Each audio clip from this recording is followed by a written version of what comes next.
mince of frickin' meat!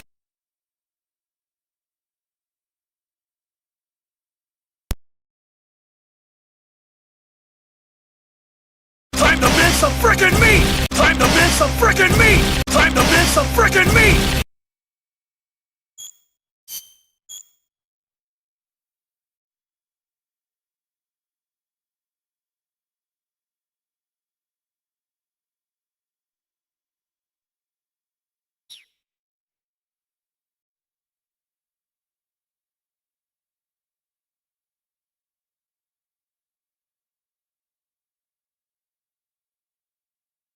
Time to mince some frickin' meat!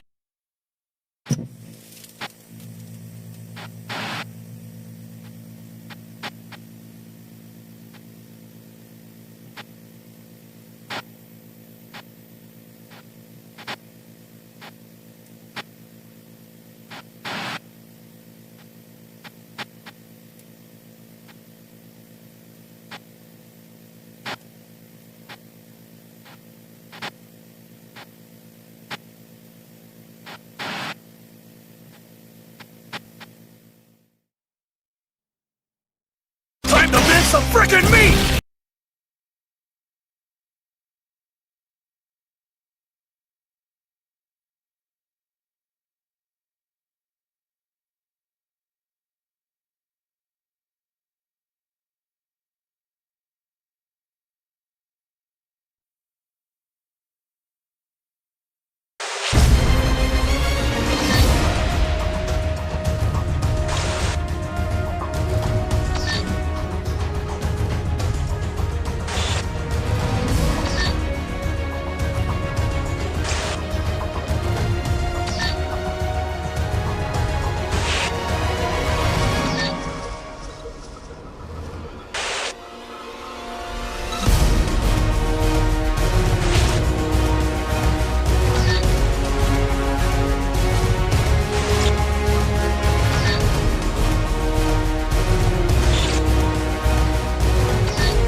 Boss, I need beef patties for my burgers. Time to mince some freaking meat! Time to mince some freaking meat!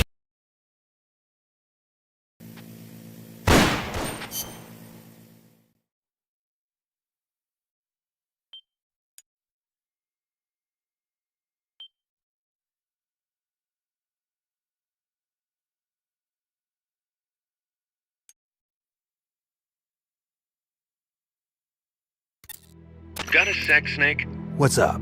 It's about Paz. You know she doesn't have any family. She got a scholarship thanks to Zadornov and was living at the dorms, but he was KGB. All signs are her scholarship came from the KGB too. Even if they let him go, she's not going to be seeing any more money. It wouldn't have been much anyway. So, I was wondering, what about letting her stay here for a while? What does she think? She says she wants to help out. It would only be temporary. She's still in shock. Right now, no one understands her better than we do. Okay. But Kaz, don't take your eyes off her. What do you mean? It won't be easy getting used to this kind of life. I know, Snake. I'm not trying to turn her into one of us. You should talk to her yourself later. Okay. And, Dr. Strangelove wants to come too. Strangelove? Well, she's out of a job now, and she'd have a problem returning to England. You can talk to her about it. Anyway, you don't need me to tell you how good she'd be for R&D.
Careful, Snake.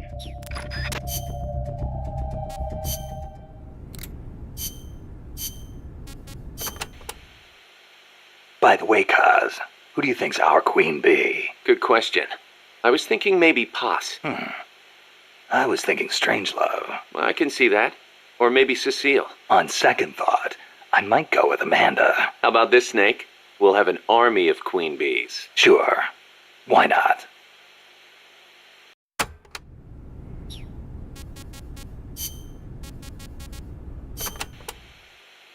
Can you believe the CIA and KGB were actually in cahoots? Never thought I'd see that at the station chief level. But I'd heard stories of operatives in the field being on friendly terms. Seriously? Most espionage takes place in political hotspots, as you'd expect. But there aren't that many of those kinds of places, especially in a small country. Hang around long enough, and you're bound to run into fellow spies. Like it or not. You start saying hello, and soon enough you're eating dinner together. Strange bedfellows, huh? Well, I don't know about that. At any rate, this kind of fiasco is what happens when spies get too familiar. Hard to believe, but some people will betray anyone and anything if it suits their interests. The strength of human is in its appeal to human emotions, but its weakness is in its susceptibility to those same emotions. That's why the tide in the intelligence world is shifting towards SIGINT, a network of cold, digital data, where feelings are irrelevant.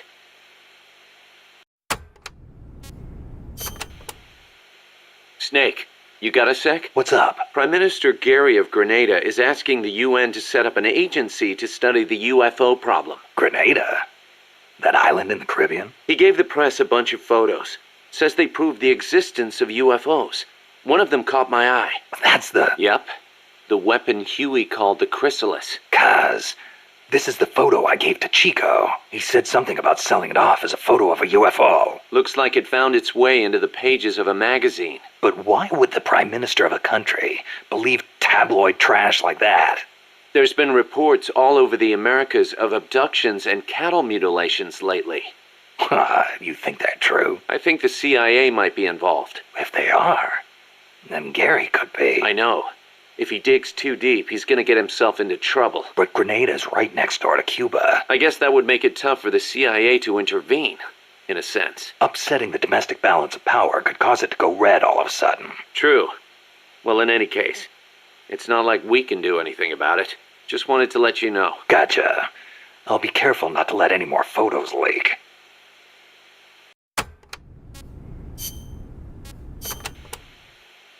Hey, Snake. I've been thinking. Maybe Che couldn't find a place for himself outside the battlefield either. How so? He led the Cuban Revolution to victory. That's quite an accomplishment. He could have called it quits there and nobody would have blamed him. But he left behind a loving family and a cabinet post to plunge back into the struggle. First in the Congo, then in Bolivia where he met his end. You're overthinking things. Che went back to the battlefield because he was needed there. Read his farewell letter, then you'll understand. Some say he was too idealistic to fit in with the government.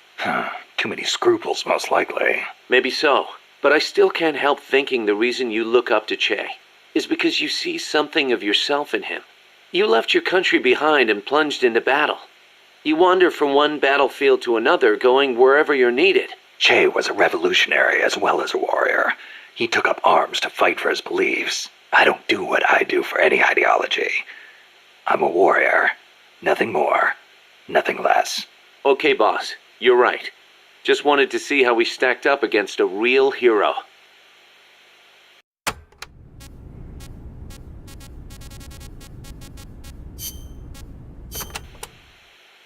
March 10th, 1945. 381,300 cluster bombs were dropped on Tokyo. Japanese houses at the time were almost all made of wood. In that single day, a third of Tokyo burned to the ground. My mom lost her family and home in that raid. She had to move to Yokosuka and live with her cousin. The B-29s kept on coming, razing other major cities throughout Japan without mercy. Then, in August, they dropped atomic bombs on Hiroshima and Nagasaki, and Japan surrendered to the United States at last. After that, Yokosuka was flooded with American soldiers come to occupy the country. My mother was still in her mid-teens, and she learned from her cousin how to survive in that town, by servicing the troops. That's how she met my father, and how I was born. My father was an officer serving with the government section of Allied GHQ under General Whitney. Whitney was known as MacArthur's shadow, and my father rode his coattails to a pretty high rank. While he was in Japan, he treated my mom like a wife. After he went back to the States, though, she never heard from him. I wasn't born until after he went back. My mom raised me as a single mother. She used the money my father left her to open a shop selling cigarettes and stuff to occupation troops. It was a decent living, but I didn't have citizenship. They're working to change the law now, but back then if your father was unknown, you couldn't get onto the Japanese family register. And in Japan, that means you can't be Japanese. So as I watched the American soldiers around town, I said to myself, I'm a son of America, the victor. My hair and eyes were different from the skinny, downtrodden Japanese around me. I told myself I'd leave this country someday and return to my true homeland. When I was around 10 years old, my mom fell ill, pretty much leaving me to run the shop in her place. One day I found a single picture of my father in the back of a drawer in the shop. I'd show it to the American soldiers who came into the store. A few years went by before one of them told me who he was. I know him, that's Miller. I started asking other guys, do you know where Miller is now?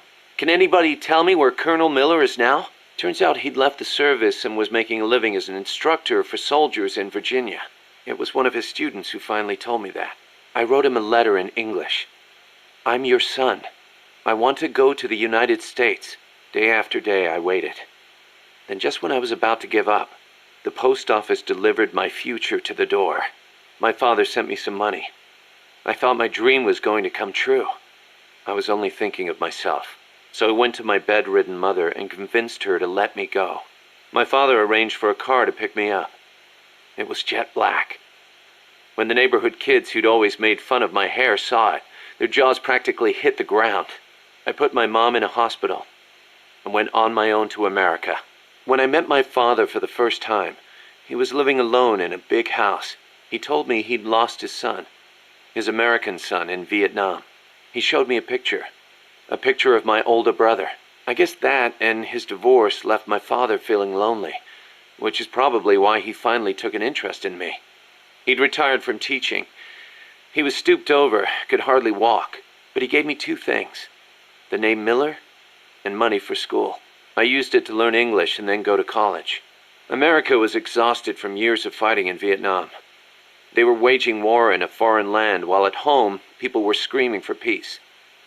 Right after I graduated, I went back to Japan, alone. My father refused to see my mom. It was the first time I'd seen her in years, and she wouldn't even look at me. At first, I thought she was mad at me, but that wasn't it. Disease had taken her mind. A disease she got while she was young and desperate. She didn't even know who I was. I said, "Mom, it's me, Kazuhira." As I spoke, the sound of my own voice rang in my ears. Katsuhira, the name my mom gave me. It means peace in Japanese. I was Japanese. At least, I was the son of this tiny Japanese woman. It was then, for the first time, that I understood the reason, the emotion that inspired my mother to give me that name. She'd watched her hometown and family go up in flames.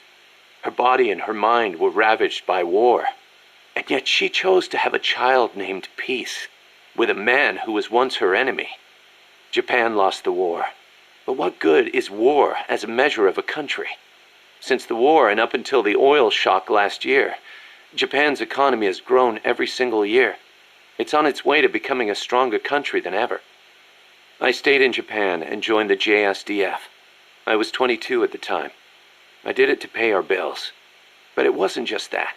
I could have found work anywhere. And I knew it. And still, I couldn't think of anything else to do with myself. 2 years later, I didn't have to worry about Mom's hospital bills anymore. I left the JSDF and went back to the States. My father was already dead and buried. I was told he'd shot himself in the head. America crushed Japan, but it also crushed my father. My American dream was over. After that, I drifted around and, well, you know the rest. GHQ made women like my mother. It made Japan's peace constitution and the JSDF. And it made me. I was spawned by war, but I don't want to die in one. I won't die for a country, and I won't live like a pauper. I won't have my fate decided by some family register. So as long as I stick with you, boss, I've got a good feeling none of that will happen. Time to mince some frickin' meat!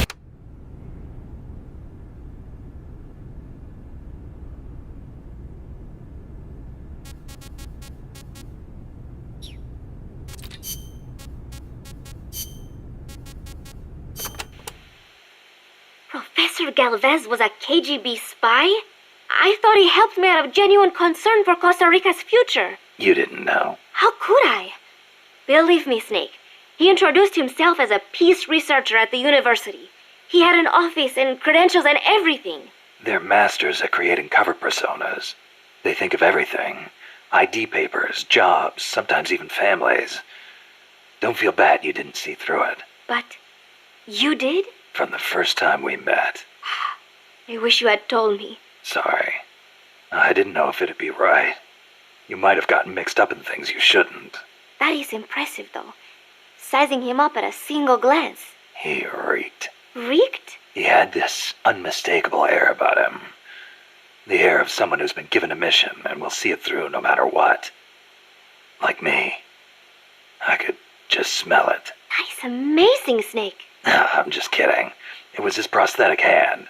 Why would a professor from a peace university need a tool for assassination?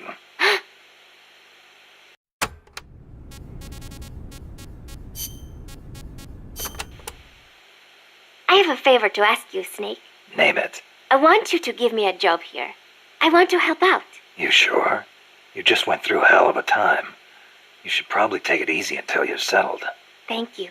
But there must be something I can do. You would not want me near a gun. But I am a decent cook. Now there's a skill we can use. Put me on the mess hall team. I think I can handle it. Once I get used to it, I will even add in some Costa Rican recipes. Sounds like a plan.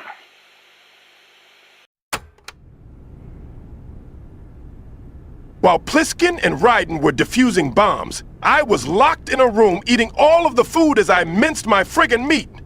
Woof! Woof!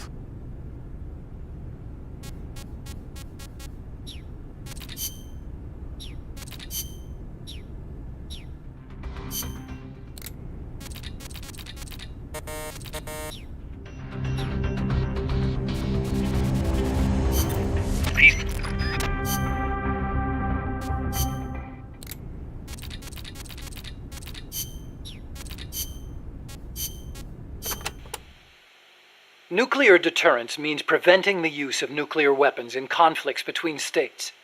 But what about other situations? Like what? Terrorism has been on the rise in recent years, from separatist movements to far-left extremists. What would happen if nuclear weapons fell into terrorists' hands? Without a state, that is, without territory of their own, the chances of having nukes used against them are slim. They have no reason to fear a nuclear strike. Conversely, they have no reason to hesitate to use nukes against their adversaries. You've got a point. All the ICBMs and strategic bombers in the world amount to nothing against a terrorist group. Right.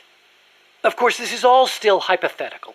Countries keep their nukes under tight watch. There's no immediate danger of terrorists getting their hands on them. But the day may come when the proposition of nuclear terrorism makes nuclear deterrence theory a dead letter. Nuclear terrorism.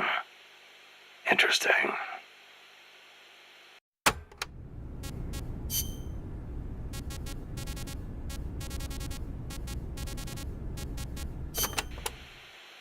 Snake, how much do you know about the U.S. Homeland Air Defense Network? I don't know much about what goes on up in the sky. What I do know is that NORAD tracks Santa Claus on its radar. Nice one. I didn't know you were a comedian, too. Huh? No, I'm serious. It's true, NORAD tracks his... Listen to me. Every December they set up a hotline and... Okay, I get it. He's real, I tell ya. He used to bring me presents and...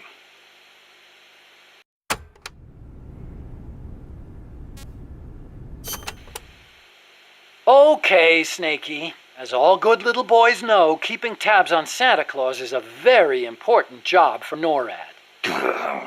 But they also have another mission. The one they were created for. And the system they set up for that has been hijacked by Coldman. You mean Peace Walker's fake data transmissions? NORAD's early warning system is composed of DSP satellite-mounted infrared sensors and an array of surveillance radar stations across North America. Kaz, put him on a boat, now. Mountain, where the data undergoes human evaluation. Peace Walker, on the other hand, has to make its retaliation decisions autonomously. So it's set up to automatically receive the same data as NORAD through covert channels. Those channels were also used on the test platform to telemeter the AI's decision-making. Peace Walker reversed the system to transmit a fake warning about incoming nuclear missiles outside the usual exercise schedule. I mean, the system could have used better safeguarding. Nobody's going to argue with that. But cracking the AI? That seemed unimaginable. And you can see what happened.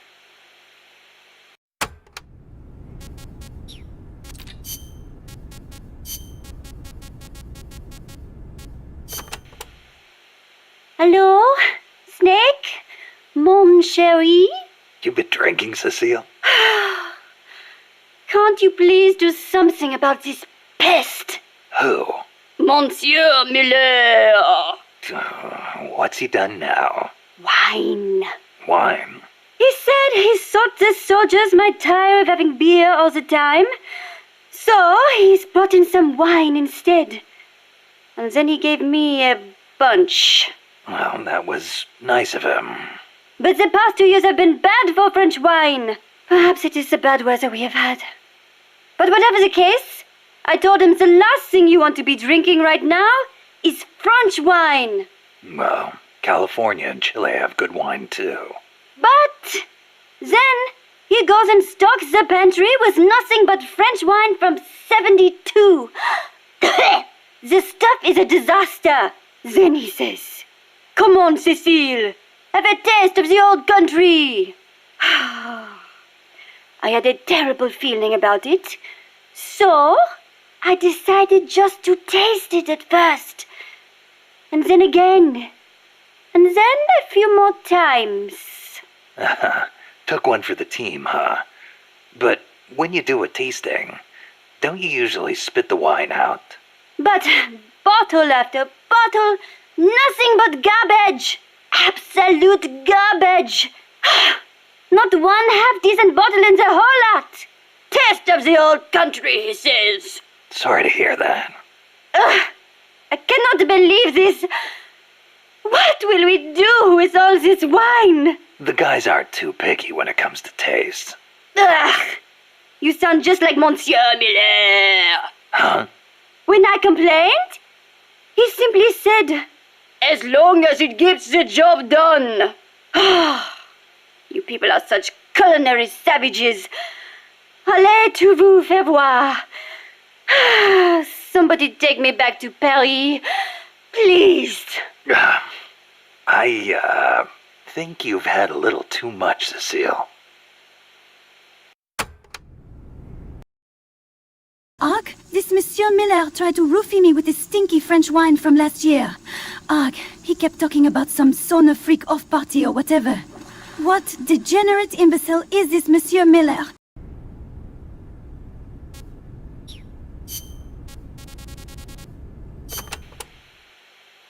You seem like a very... how do I put this? Uninhibited woman. You think so? I am no different from other Parisian women. Not since May 1968. May 1968. The general strike that almost brought down the president? Right. But it was more than just a strike. It started with the student movement at Strasbourg University in '66. They did not want anything from the country, but instead sought reform at the school. That helped ignite a fire in the hearts of scores of dissatisfied young people. And the movement spread all over France. It was more than just opposition to Vietnam and the de Gaulle administration. People also called for free love and the breaking away from other old values. Looking back, I am not sure what the main goal really was. But whatever the case, it was more of a young people's movement than a strike or a protest. So, it was like the hippies or something? In some ways, perhaps. But we weren't blinded by mysticism, nor did we seek a return to nature. I see. So, while they wanted to retreat to their closed communes, we tried to change the world. And in doing so, we learned that when everyone comes together, it can be done. you had a lot more success. In America, hippies have just become a social problem, while I hear Japan's student movements crashed and burned.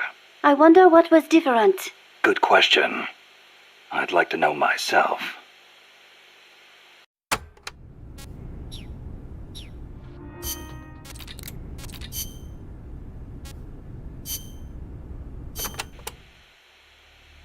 Enter simulation date. August 24th. Location. Selinoyarsk, USSR. Mission. Support a covert agent whose objective is the rescue of a nuclear weapons scientist. Who is the agent? Your student. Your most beloved.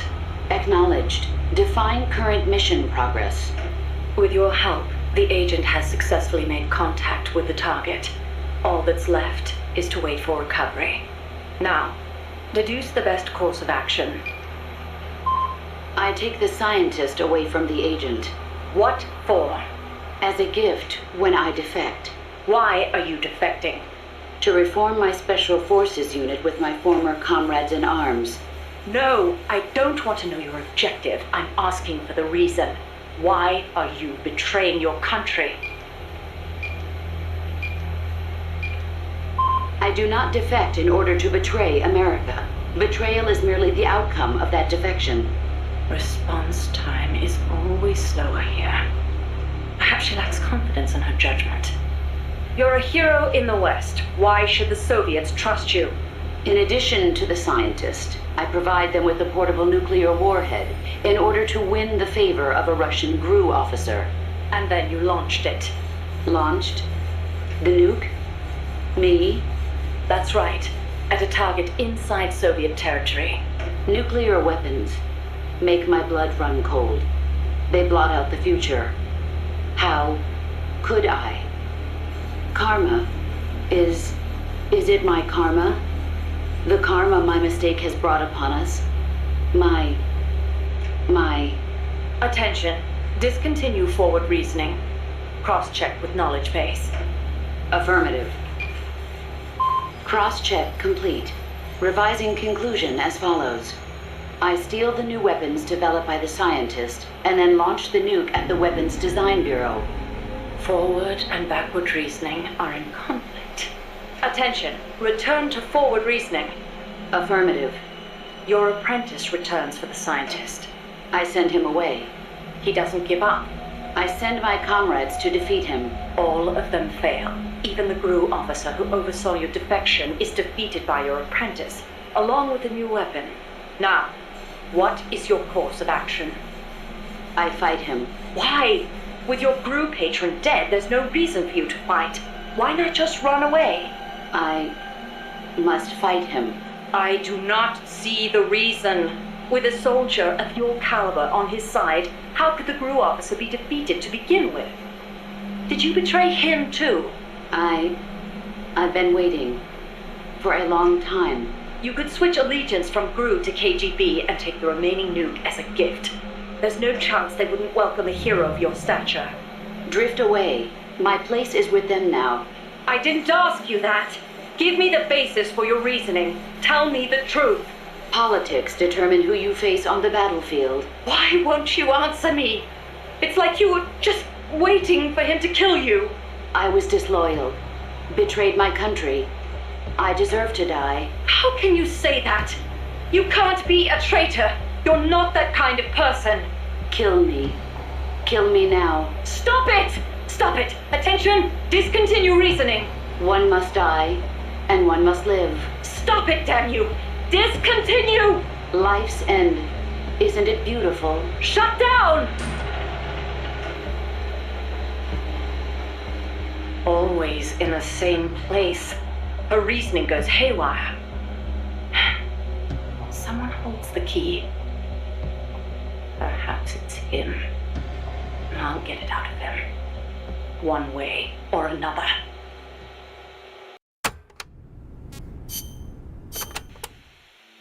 She told me everything. Why did she open her heart to me like that?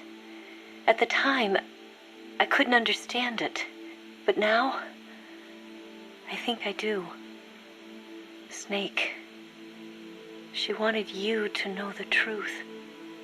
She chose me to tell you. That's why she saved my life. I've lied to you so many times, but not this time. My orders from the government were to obtain the legacy and to eliminate everyone who knew the truth about what happened. In other words, I'm supposed to kill you. But I can't do it. Not because we loved each other, and not because you saved my life, but because I made a promise to the boss. And I intend to keep it. I just wanted you to know. And you have to live. Snake, listen to me. She didn't betray the United States. No, far from it. She was a hero who died for her country.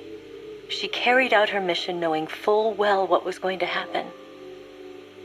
Self-sacrifice, because that was her duty. The boss's defection was a ruse set up by the U.S. government.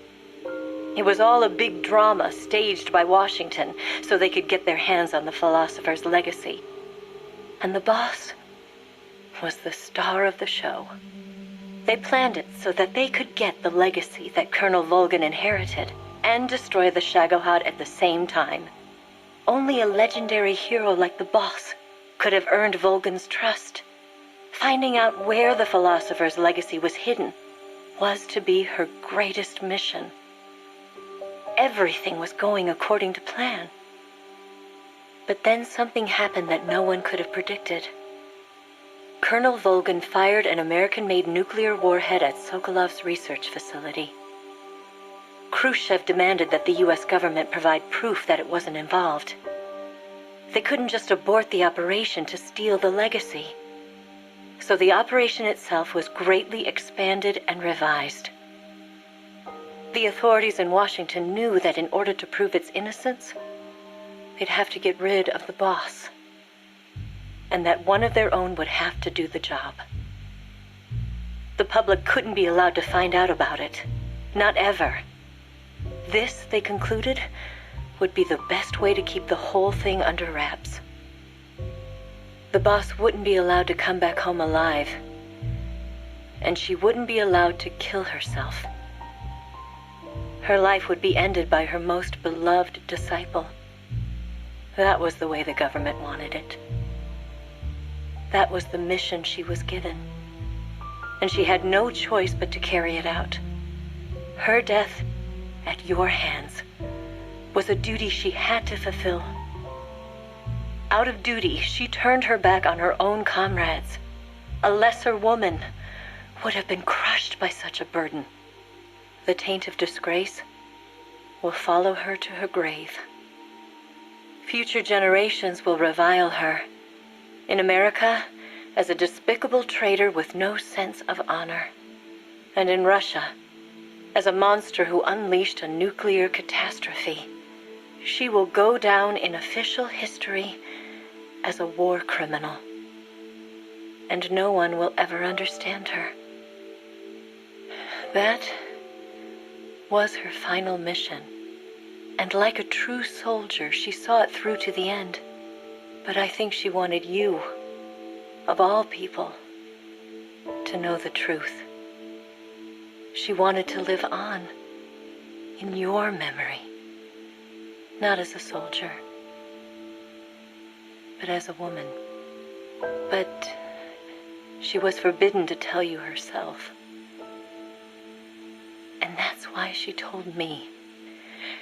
Snake, history. We'll never know what she did. No one will ever learn the truth. Her story, her debriefing, will endure only in your heart. Everything she did for her country. She sacrificed her life and her honor for her native land. She was a real hero. She was a true patriot.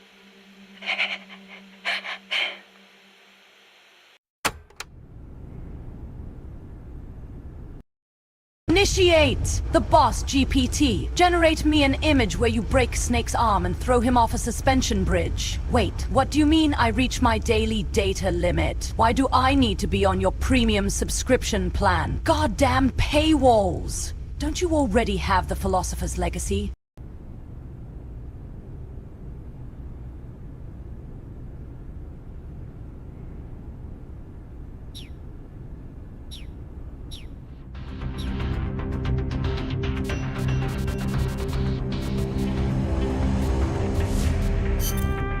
Careful, Snake. I've never seen anything like that, and I've got no idea how to bring it down. Maybe the scientist knows. However you do it, take that thing out.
It's fast, so be careful!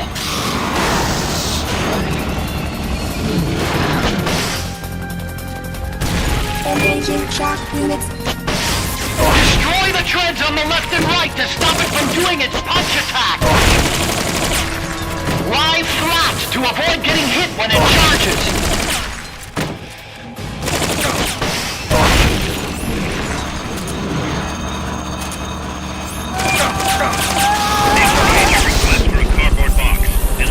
Shortly. Engaging track units.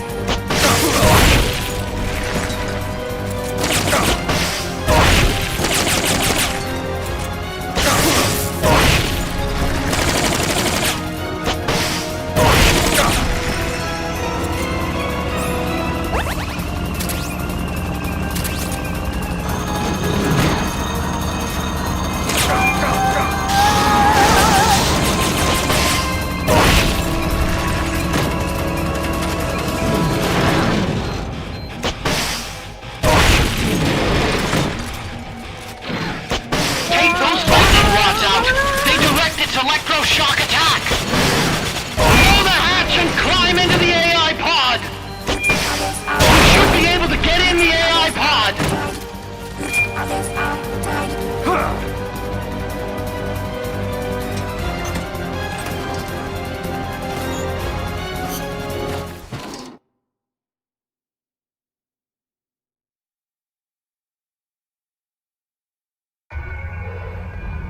Pull out all the AI's memory boards before the pod's ejected. The black memory boards are locked. Go after the boards with icons over them. No good!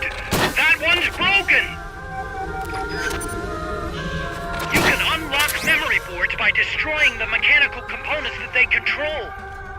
Any boards you remove can be used to build our own AI weapon.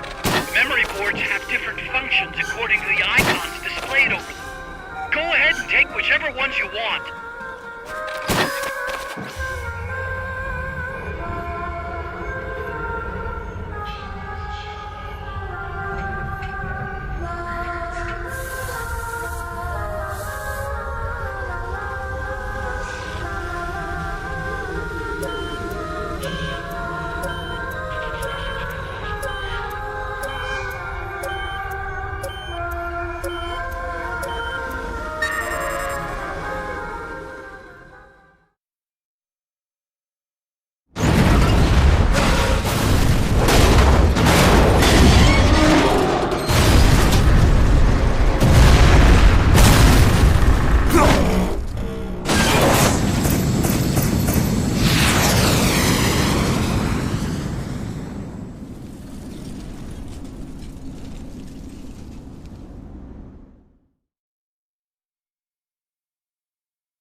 That was an unmanned.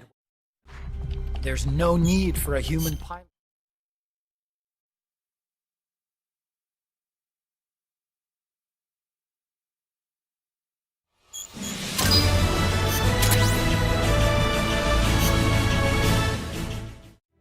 Snake, the doctor's...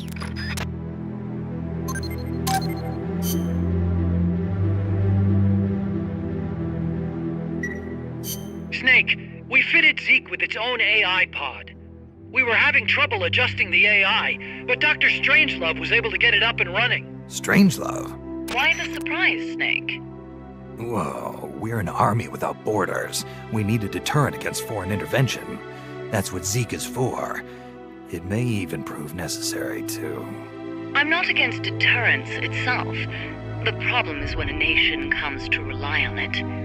All that does is force a burden on its people. The same people that constitute the nation itself. The existence of nations is detrimental to man. That's why I, one without a nation, see potential in MSF. But power is required for you to distance yourself from nations. I will do whatever I can to assist with that. Glad to hear it. And I merely lent Huey a helping hand. I will not give Zeke an AI like hers. I wouldn't expect you to.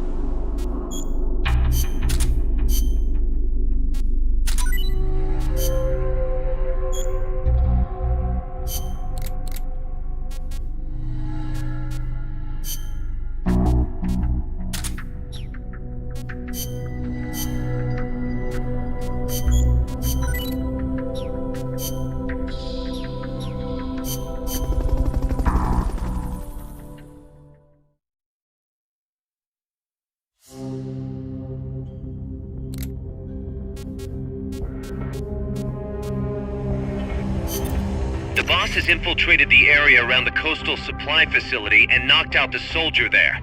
But we can't just leave him there to be found.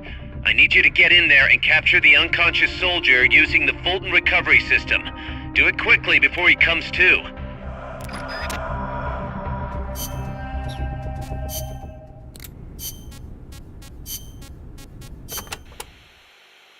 You know, Snake, you're right. As long as we're soldiers without borders, we're going to be a target. We need our own deterrent. Yeah, we're going to be stepping into a lot of different conflicts as we roam the world, each one unique, and with its own set of geography, ideologies, and politics. If we're going to intervene in those kinds of situations, we need the threat of a Metal Gear. Unless we want to end up like Che Guevara did in Bolivia. Well said. Our army without borders doesn't have a land to call home. We're nomads, wanderers, What we need now is a sheepdog to guard our flock. Right. Maybe it's not the way the boss would have gone about it, but there are places in this world that need us, and soldiers that need MSF. And as long as we're needed, we'll keep on moving. Ours is a journey that never ends. We're the real Peace Walkers.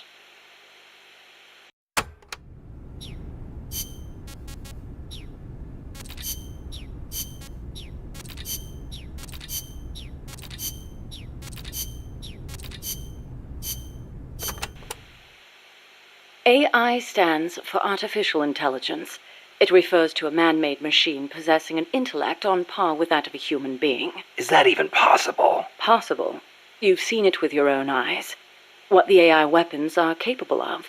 How Peace Walker carried out the boss's will in the end. No mere machine could ever choose to sacrifice itself like that. I just can't see how a bunch of circuits and switches could have a will of its own. It's called the ghost in the machine, Snake.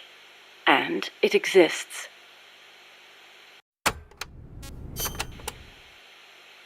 What did you mean by the ghost in the machine? Oh, that. It's a term coined by the philosopher Gilbert Ryle. You've heard of Descartes, yes? I think, therefore I am. That is the one.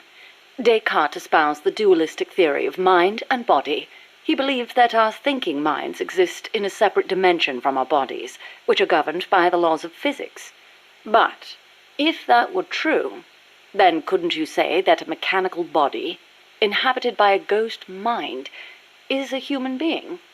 Ryle criticized Descartes on those grounds, saying such a thing surely wouldn't be human. Why'd you bring it up? I wasn't thinking of Ryle in particular when I said it. I simply thought that if a person is composed of a machine and a ghost, perhaps the opposite is true as well. Perhaps, by placing a ghost inside a machine, we could, in effect, give birth to a new person. And that was your idea for the boss AI? The moment you ripped the memory board out, the mammal pod ceased to function. It should have been dead. And yet, Peace Walker righted itself, singing a song of peace. I couldn't help but feel that her soul had come to inhabit Peace Walker.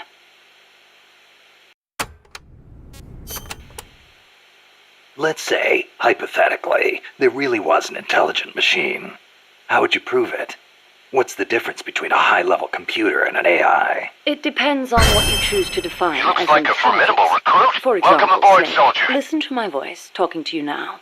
Suppose it were an AI. Say what? What if the living, breathing me, sitting here drinking tea and talking to you, were actually an AI, programmed to simulate my thoughts and my voice? You're nuts. No, I'm not. You couldn't prove I was a real human being, could you? It'd be... No. So if an AI is so advanced you can't tell it from the real thing, wouldn't you call that intelligence? I'm not quite convinced. But that's only one way to look at it. It's roughly how Dr. Turing explained artificial intelligence. The test I described is called the Turing test, in his honor. Yeah, well, sounds like a bad joke to me. That singing monster of yours put me through hell. If I never meet one again, it'll be too soon. Shame. And I was about to let an AI take my place in our conversation. Don't even think about it. Snake, I am a real human being. I am not an AI. You cannot prove it. I am a real human being. Dr. Alan Turing is known as the father of computer science. It was he who formulated the basic theory of AI. During the war, he worked for GC and CS. The government's cryptology school. The one that broke Enigma. The very same. Without him, they might never have been able to decipher the Germans' code. But then, they arrested him. Why? Weren't his some of the greatest contributions to winning the war? Homosexuality was a crime in Britain back then, and he was gay. I know exactly how crushed he was. I feel it's my duty to further his AI research. Like the imitation game, huh? You know it then. The clue that inspired the Turing test came from a trifling little party game. You exchange written notes with another person behind a screen and try to guess their gender, whether they're a woman or a man, pretending to be a woman. It's surprisingly difficult to tell the difference. Man or woman, human or machine. What do the differences even mean? Dr. Turing was fascinated by the differences between men and women. Perhaps that's what led him to formulate his test. What if you hadn't used the boss as the model for the AI? What do you mean? If the end goal is MAD, it seems like there are more suitable models out there. A military chief of staff, or a nuclear technician, even the president. Patriotism, leadership, good judgment. Each of those qualities is essential when deciding whether to launch a nuke. And she had them all. Wouldn't the president, too? It's not enough. She had the will for it. Will? Let me explain, Snake. Peace Walker is a standalone weapon. It has to decide on its own whether or not to launch a nuke. It can't turn to anyone else for advice. It can't do its job if it's not prepared to take sole responsibility for the fate of the world. I know of no other human being who could bear that burden. That's it? There were technical considerations, of course. To begin with, the female brain is a more appropriate model for an AI. Oh, wait, the female brain?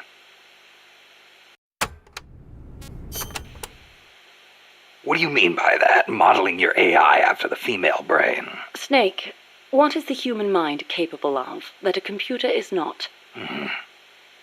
Being lazy? Interesting response. And not incorrect. But the answer I was looking for was empathy. Empathy? The ability to feel for others, to be more precise. Love for a child. Pity for the weak. Grief for the dead. All of these are particularly well developed in the female brain. That's stretching it a little. On the contrary, it's perfectly reasonable. The male brain, on the other hand, may be well suited for systematic thinking, but it's less able to empathize. In that sense, it's closer to a computer. So if your objective is to make the AI think more like a human... You need to teach it how to empathize like a woman. The novel, Do Androids Dream of Electric Sheep, deals with this very problem. In the book, an empathy test is used to distinguish between machines and human beings. As machines become more and more advanced, our society will gradually become more and more systematic. Our cities will teem with robot-like people, unable to feel for others. We cannot allow that to happen. Computers must learn to empathize. The same goes for humans, only more so. Well, what about yourself? You make these claims, and yet I've never seen you empathize with a real person. It's true. Until now, I was a prisoner of death. It was my intention to die upon the completion of Mammal's development.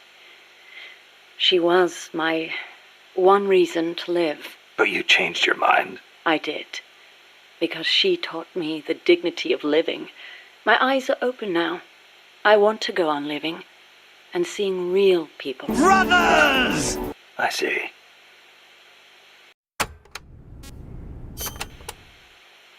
Is it really necessary to make machines think like humans? I think empathy would get in the way of making the decision to retaliate. I admit, human thought may not be fully compatible with level-headed decision-making. Then again, is there such a thing as non-human thought? The moment computers became so advanced that they could calculate faster than human beings, a new dream was born. Dream? If we can create a machine that can do advanced mathematics, why can't we create one that can think like a human? The 19th century author, Auguste Villiers-L'Isle-Adam, wrote a book called Tomorrow's Eve, in which the protagonist fashions an artificial woman to serve as his ideal lover. I believe the idea of creating an intelligent being with our own hands is one of mankind's oldest dreams. So AI is a product of people's dreams, then? Not only AI, civilization itself is the process by which mankind gives form to its dreams. But not all dreams are pleasant. Some have expressed fears about non-human intelligence. Yeah, they want the benefits with none of the risks. Some fear that intelligent robots might rise up and rebel against their human masters, as portrayed by the Czech writer Karel Čapek in his Rossum's Universal Robots. Or George, in the 1970 you're pretty bad. film, Colossus, the Forbin Project, where intelligent supercomputers in the US and the Soviet Union join forces and plot to subjugate humanity. Isaac Asimov offered a specific solution to these fears with his 3 laws of robotics, which demonstrated that while robot intelligence is different from that of humans, the two can coexist. In order to endow computers with intelligence, we must first have a thorough understanding of what intelligence is, and that is where the need for a practical and feasible expert system arises.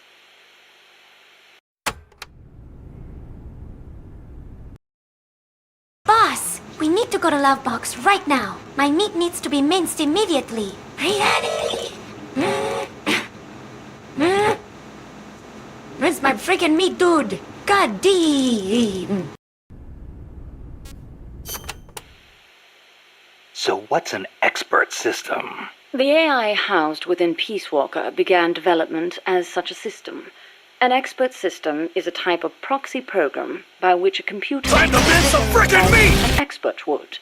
The program, Mycin, for example, is a system that decides which kind of antibiotics to prescribe. The system asks the patient a series of questions to narrow down the range of appropriate drugs. So you program Peace Walker to prescribe live nuclear warheads instead of penicillin. What I realized, however, was that a simple expert system wasn't up to the task. You need more than expertise to launch a nuke. Indeed, expertise is a necessary prerequisite, but insufficient on its own. Deciding to launch a retaliatory strike requires consideration of a wider range of factors. In such a scenario, the entire global situation becomes the criterion for making a decision. Makes sense. You screw up the prescription and the whole world goes into anaphylactic shock. A weak AI that only has a limited range of knowledge upon which to base its decisions won't cut it.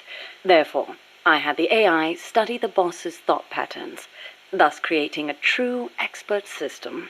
A strong AI. You couldn't leave the world in the hands of something with anything less than absolute worldview.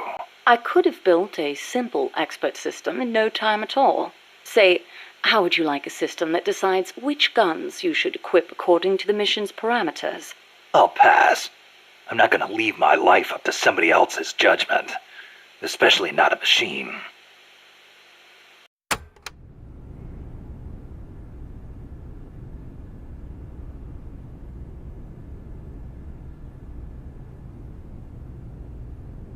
Merle my thickness. Mince my freaking meat.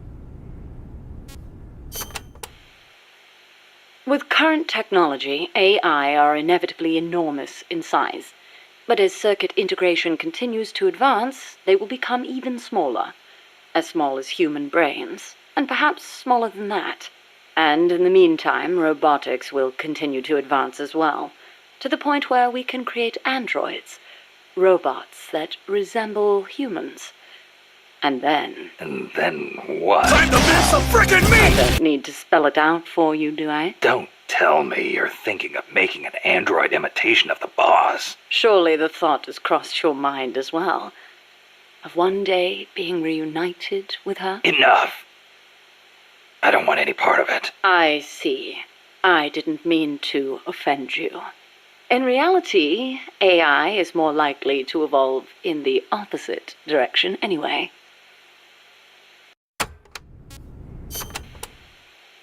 The opposite direction? What does that mean? More and more, AI are becoming systems that specialize in mass information processing, without human intelligence, thought, or emotion. A machine that has no individualism or sense of self, but rather behaves as a collective, exhibiting the qualities of a society. Like a beehive? Yes, it aggregates data collected by individuals and determines how the collective will act, just as honeybees travel between the hive and flowers. The key to achieving that will be networking AI together. I don't know how to say this, but that kind of gives me the creeps. But if your goal is to control society, it's the better model to use. It lets you filter data, disseminate only what you want disseminated. Of course, I myself have no interest in an AI without a shred of life to it.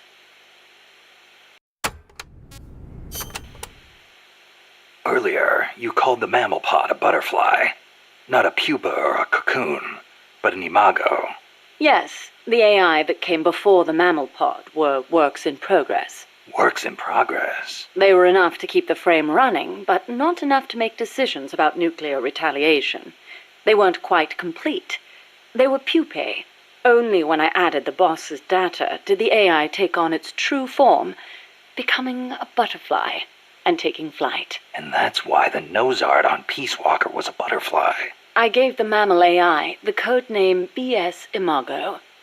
BS is short for boss.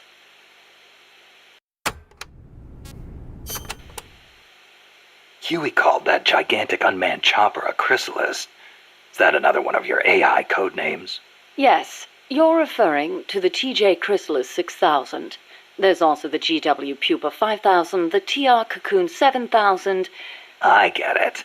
A hovercraft type and a treaded type. And those letters on the front. TJ, GW, or whatever. Those are initials? Correct. The initials of the American presidents whose faces are carved into Mount Rushmore. Then you're missing one. I assigned that one to the reptile pod. AL Aurelia 8000. Aurelia. Another word for chrysalis. A pupa just before it emerges.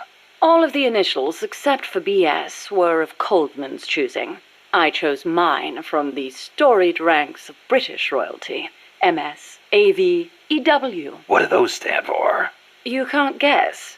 Why, Mary Stuart, Alexandrina Victoria, and Elizabeth Windsor. All queens. Of course. BS for boss? Well, where I come from, BS stands for bullshit. Are you familiar with the film 2001: A Space Odyssey? I've heard of it, but... Of course not. I didn't expect you to be cultured enough to appreciate such things. Yeah, thanks. Anyway... 2001 features an AI called HAL, a highly advanced system that controls an exploration spacecraft. It can converse with people, and even play chess. Huh. Now where have I heard that before? The way HAL was portrayed was truly superb. How so? HAL is given secret orders that not even the ship's captain knows about. Naturally, he's not allowed to divulge them to the crew. The stress of it causes HAL to crack. Crack? Go crazy. Though there are those who interpret it differently. One by one, HAL kills off the crew until the captain finally shuts it down. The film offers amazing insights into AI, their growth, their utility, their faults, and their fear of death. Well, you must have found it useful in your research then. Must you always be so utilitarian? It doesn't matter whether or not it's useful. What matters is that it inspired me. Then it was useful. Never mind. The portrayal of Hal wasn't the only wonderful thing about the film. It was full of hints about the future of human evolution. Truly, a film for the ages.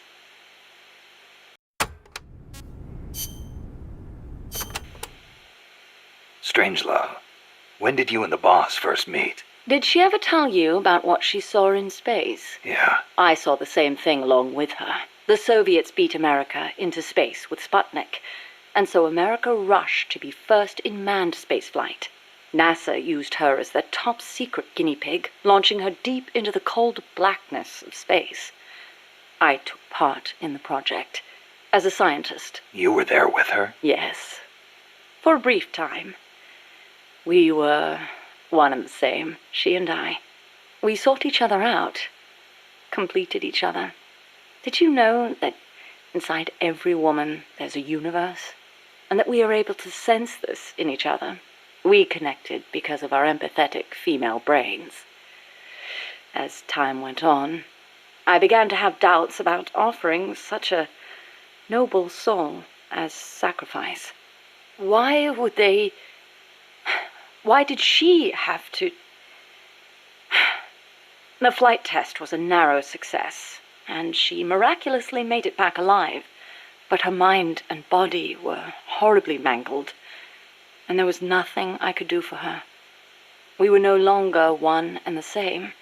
She went away, And I, having nothing else to live for, immersed myself in AI research, hoping that no one would ever have to make her sacrifice again. I never knew.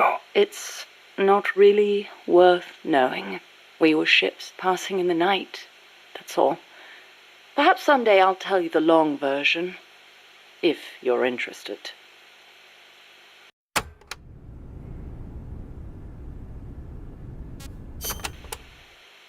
That was quite a warm welcome you gave me at the base in Costa Rica. Sorry about that. But I simply had to know. The boss's final act. Yes, by inputting her thoughts and actions into the AI, I was imbuing it with her mind. The only thing I couldn't understand was her final act. Operation Snake Eater. Official history says she betrayed her homeland and defected to the enemy and was killed by you. But it didn't make sense. The boss would be the last person on Earth to betray her country. It was logically inconsistent. It was, wasn't it? That internal inconsistency prevented the AI from activating properly. Just as Hal malfunctioned in the film, I understood the reasoning, but I had to have proof. Proof of her final act, her true intentions, one way or another. So you tried to squeeze it out of me, huh? As a matter of fact, I did. Your silence was the very answer I was looking for.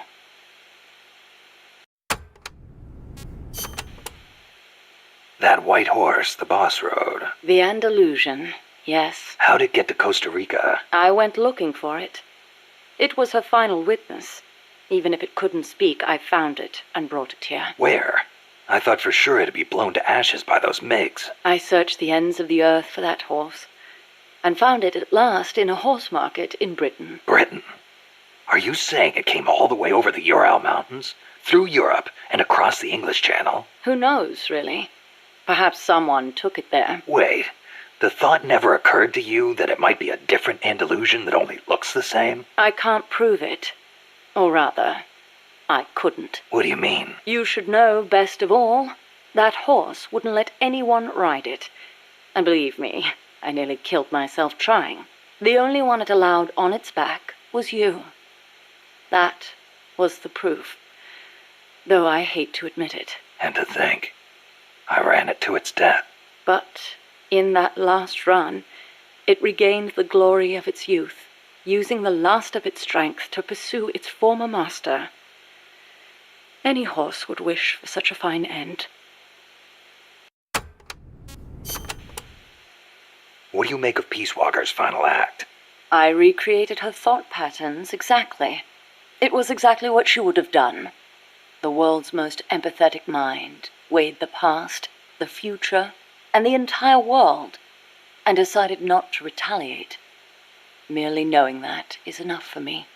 So, what you're saying is, we don't need deterrence to have peace? I didn't say that. What's important is that we wish for peace. MSF needs a way to protect itself from the might of nations. Survival requires pragmatic thought and action. But you must still retain your ideals. If the gap between reality and those ideals ever leads you to lose them, I doubt MSF will survive.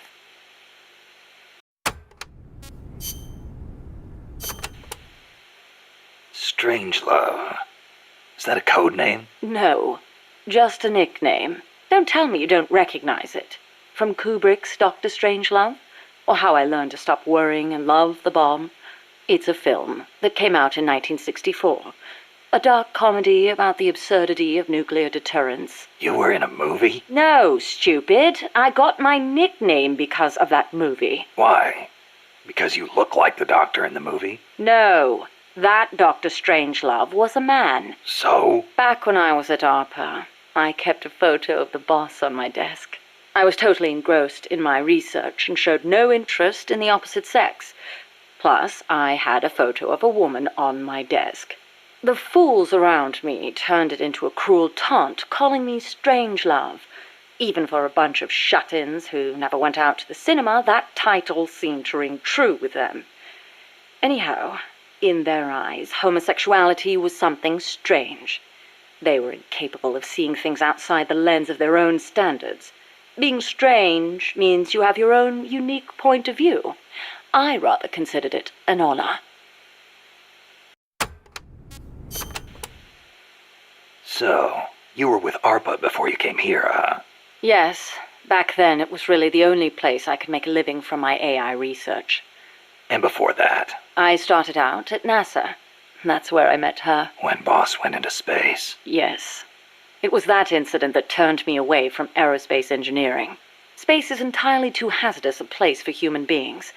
That was why I felt an immediate need to develop AI. As it turned out, rockets later became much safer, and mankind reached the surface of the moon. In any event, it was a hollow Cold War victory. When you get down to it, a nuclear missile is just a rocket with a nuclear warhead strapped to it. Thus, taking the initiative in the space race was tantamount to a military show of force. But the budgetary strain was too big for Washington or Moscow to handle. Yes, and then there was the Cuban Missile Crisis and the Vietnam War. And then came détente. Having leapt ahead of the Soviet Union with its moon landing, America shut down the Apollo program in '72. It was around then that ARPA was downsized and renamed DARPA, the D standing for Defense. With few prospects for continuing my AI research, Coldman's invitation was a godsend. It was also a chance to have them collect data on her. The end result being this mess. But we did learn something valuable from her. The nobility of peace.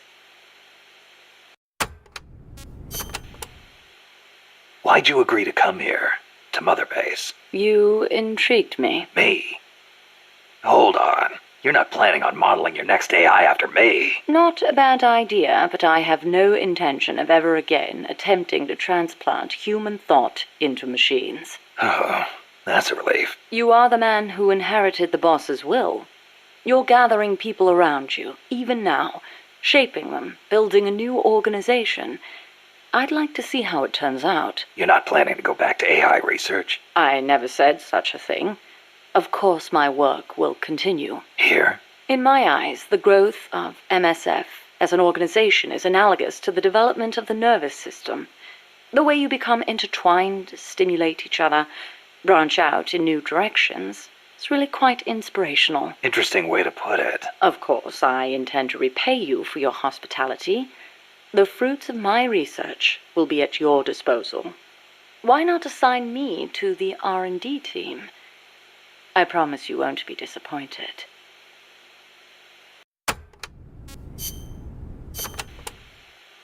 You know, that ID card I got from Huey wouldn't let me into the lab. Of course not. I deactivated it. Why? As though I'd let him into my lab. Oh, you don't seem to care for him much, even though you two are in the same field. Oh, please. For starters, I can't stand that wishy-washy attitude of his. If he's got something to say to me, he should be a man and come say it in person, not write some furtive letter. But if his card doesn't work, how's he supposed to— And another thing, the way he always demeans himself. Every other sentence begins with, I could be wrong, but... Why can't he just do what he does and be confident about it? Well, there was the thing about his dissertation being plagiarized. The real problem is he doesn't have a whit of independence in him. In Costa Rica, and even back at NASA, he was always following people around, asking if there was some way he could help. Why doesn't he stop his whining, take a stand, and face up to me? I think I know how he feels. And to top it all off, he seems to enjoy referring to himself by that nickname I gave him. I simply don't get it. How can he be so submissive? So, Huey was a nickname you gave him? That's right. I took it from the name of a drone in the science fiction film Silent Running. Drone? It's a type of worker robot. The way he follows people, just waiting for them to boss him around, is so similar. I couldn't help myself. Oh, it's an American film directed by Douglas Trumbull, the man who did the special effects for 2001: A Space Odyssey. Imagine that. A scientist who likes science fiction. And that's not all. There's more. He's a man. Hang on. I seem to remember you saying he should be more of a man. Yes. Well, he is an awfully good scientist.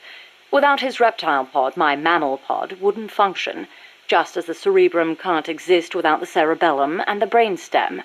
He did a fine job of designing it. I'll give him that. Huh. That sounded suspiciously like praise. It's merely an objective observation. I like people who possess the will to move forward. I have no time for those who refuse to take control of their lives. Until he does, my opinion remains the same.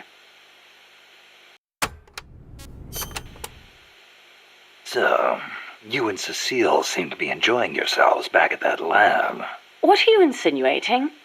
I only kept her because I didn't want our secret to be known. And the personal baths? You could have left her in there alone and locked the door from the outside. Yes, well, she seemed anxious, so I... Now, why would she be anxious? She was beautiful. I was only admiring her beauty. She was terrified. I never meant her any harm. She knew that. I know she did. But she felt like she was in enough danger to run away. No matter what I did, if Coltman found her, she would have been... You're right. The truth is, I wanted to save her. But not if it meant forestalling the completion of Mammal. So you made it easy for her to escape? Do you really think I am that soft? I'll admit security wasn't exactly tight. It wouldn't have been difficult for her to escape from the building. Seemed like she had a rougher time after she got out. At any rate, I never did anything to her to deserve any blame. Is that clear? Okay. I believe you.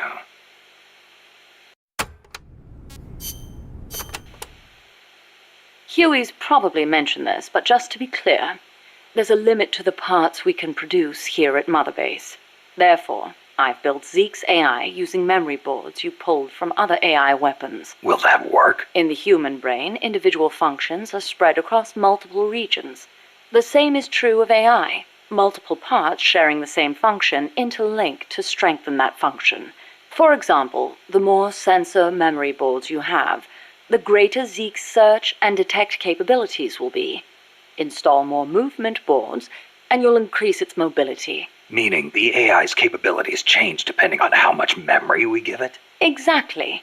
The more boards you install, the more powerful a function will be.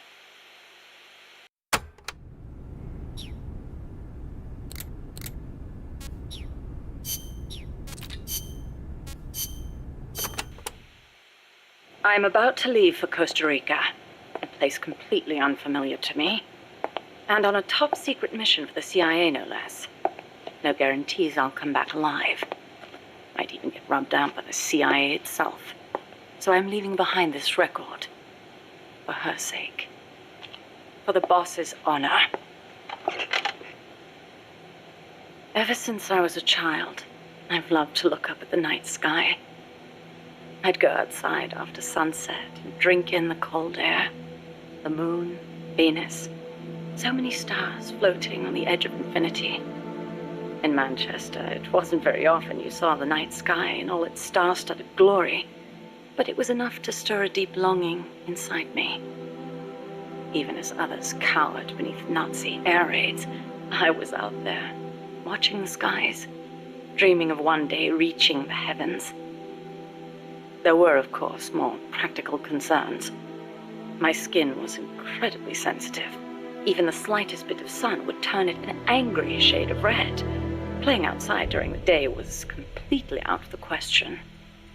Naturally, I hardly ever had a chance to play with other children my age. But I never felt lonely for it. Their way of thinking was irrational, making them simple, easy to predict. The boys would talk of tanks and aeroplanes and creepy, crawly bugs. The girls of pretty dresses, glass beads, and tea and cakes. Of boys they liked. I never had much to say on such matters. The curious thing is, adults really aren't all that different. They're simple, capricious, especially men. As they get older, their heads fill with thoughts of women and more women. Thankfully, I always did have a head for mathematics. When I was about 10, I'd visited Dr. Turing, who lived nearby. We'd sit and discuss mathematical logic. The lights were always on at his house, even in the dead of night. Theoretically, he'd say, There's no algorithm that a computing machine couldn't reproduce. Dr. Turing wasn't foolish like other men, although I didn't find out why until later, after he died. The time will come, he'd say, when computers will be able to think for themselves. That idea rocked me to my core. My aptitude for mathematics brought me closer to the stars. I breezed through school, then went to America for university.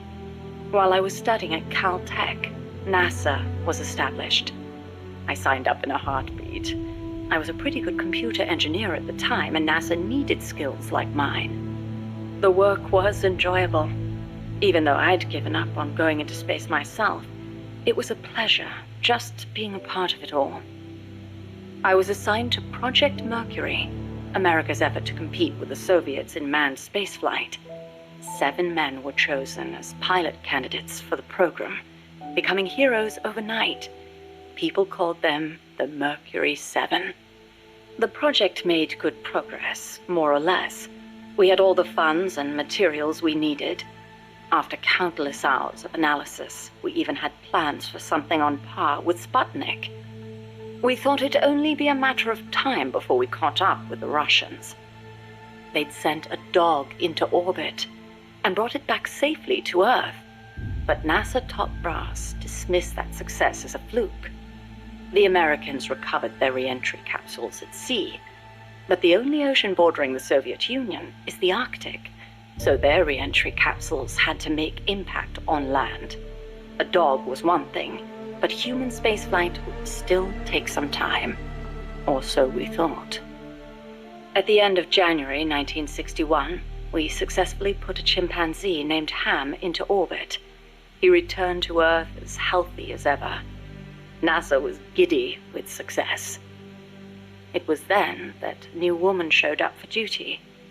She was a backup pilot and advisor. She was beautiful, with blonde hair, strong mouth, and a steely gaze. But there was something else in those eyes, a twinkle of something warmer, of affection. It was the boss. She took one look at us in our revelry and murmured, "Savor this joy today, because tomorrow you'll have to face the truth." And she was right. The next day, our project schedule was accelerated.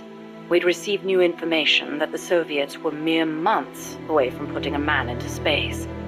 The brass had misjudged the Russians. We couldn't afford to allow the shock of another Sputnik. Somehow, we had to get a man into space before the Russians did. It was an utterly impossible task. We'd only just put our first chimp up. With a human on board, failure was not an option, especially if it were one of the Mercury 7 Golden Boys. And on top of that, the brass wanted to put a window in the spacecraft. The pilot wouldn't be a test animal this time, they said. And when this hero came back alive and well, they wanted him to describe what he'd seen. It was madness. Adding a window to our existing spacecraft would leave it unable to handle the stress. Not to mention the problem of shielding the occupant from cosmic rays. But the boss rose to the task, and splendidly. She claimed to be a layman when it came to space, but caught on keenly to new ideas and concepts. She was demanding, of herself and of others. She seemed rather cold-hearted at times. But I was smitten. She was beautiful, yes, but more than that, she was wise. Her mind was thoroughly rational, and yet no matter how I tried, I could never predict her actions.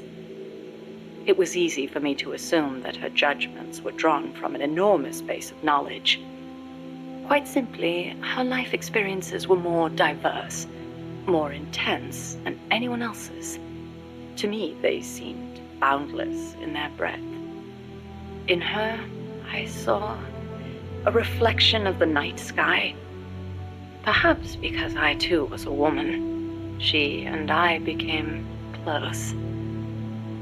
I couldn't go out in the sun, but she lit up my life. Her light was soft, like that of the moon. I was so happy. With her unerring guidance, the project steadily regained its footing. But one issue remained, the pilot's safety. When the day came to choose a pilot, the Mercury 7 just quietly walked out. Who could blame them? It was far too great a risk to take. Even if they'd volunteered, NASA would never have let them go. They were national heroes, basking in the media spotlight. There was no way they'd be sent on such a mission. The conference room was silent. Then, slowly, she raised her hand, almost as if acting out a scene from a movie.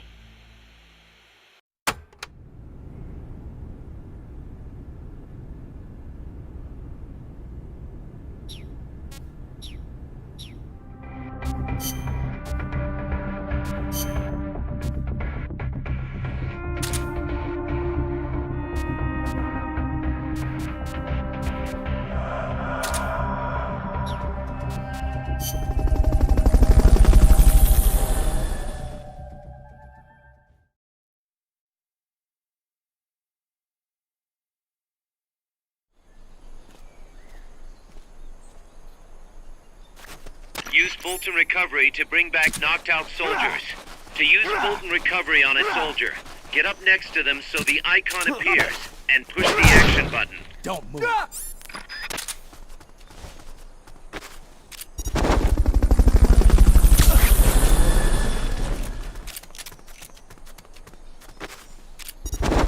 Fulton Recovery subject confirmed onboard helicopter. Fulton Recovery helicopter is complete. Don't move.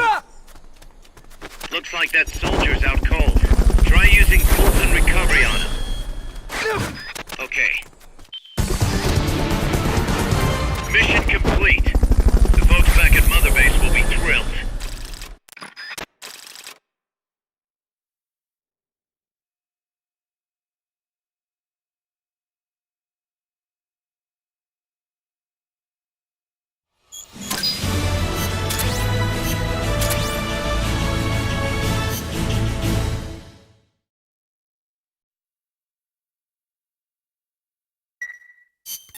Snake, we've got a problem.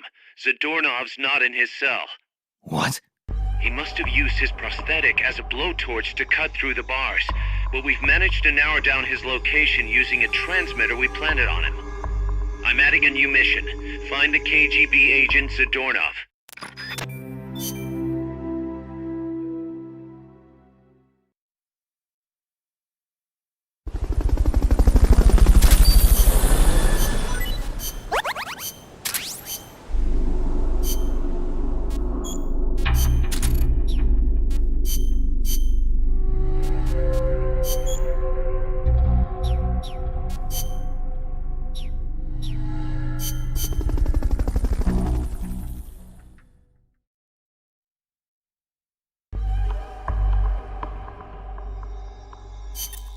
Snake, Zadornov has escaped custody. Find him.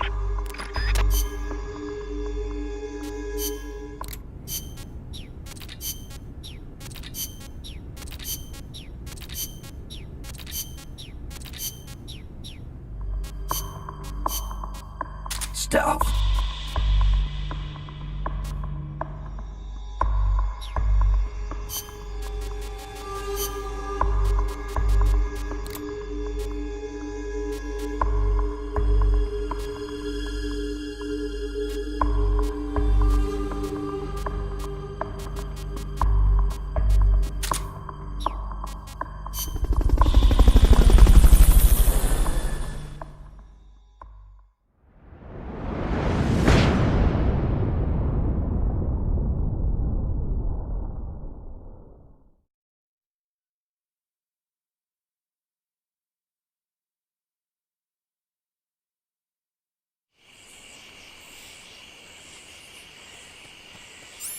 Find Zadornov and bring him back here with Fulton Recovery.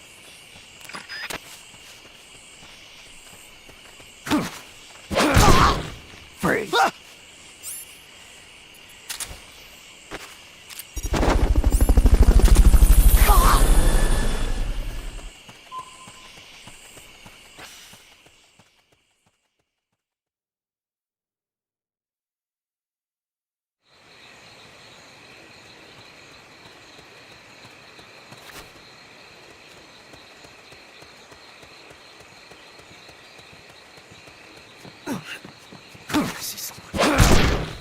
Freeze.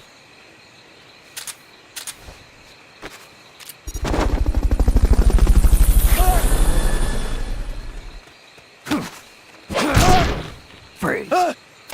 Fulton recovery helicopter is complete.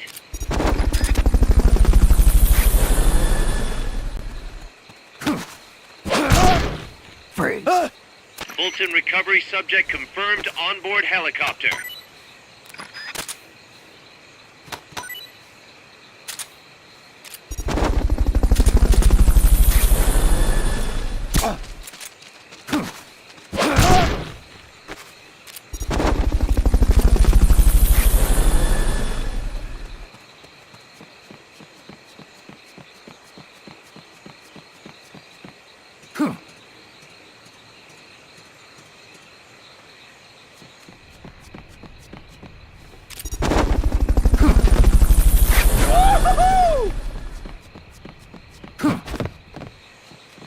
Fulton recovery helicopter is complete.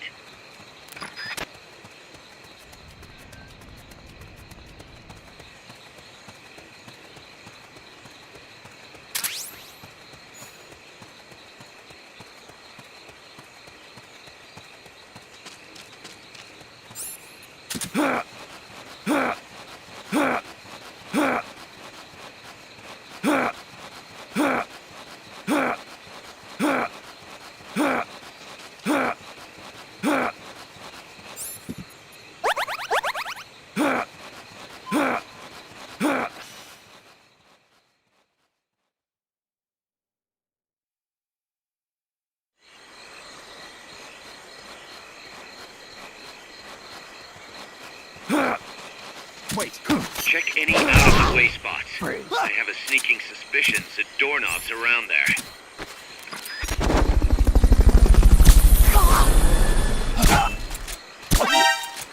I believe in you, Snake.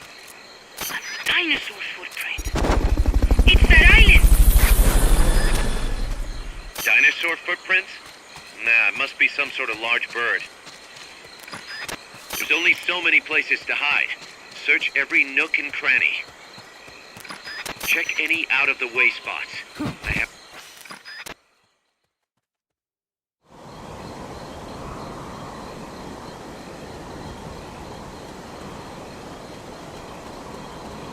There's only so many places to hide. Check any out-of-the-way spots. I have a sneaking suspicion that doorknobs around there.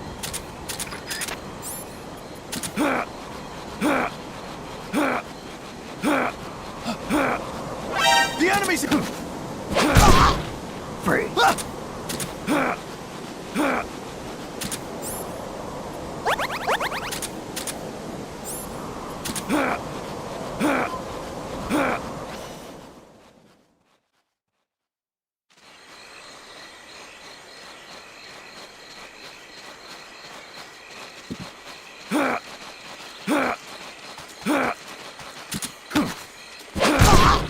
Freeze. Huh? The enemy's here!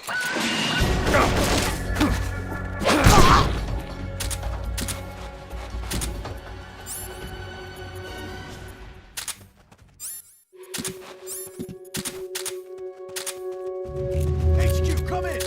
This is HQ. This is Control.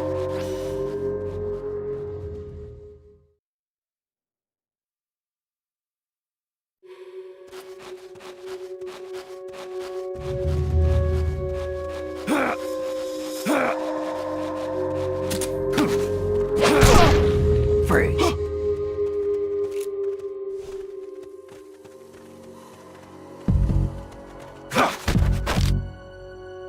Start talking. HQ. This is HQ. This is Patrol. All clear. Understood. Stay vigilant. Start talking.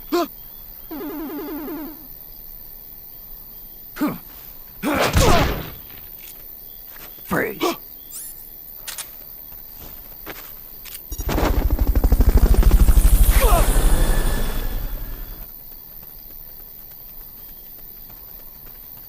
Fulton recovery subject confirmed onboard helicopter.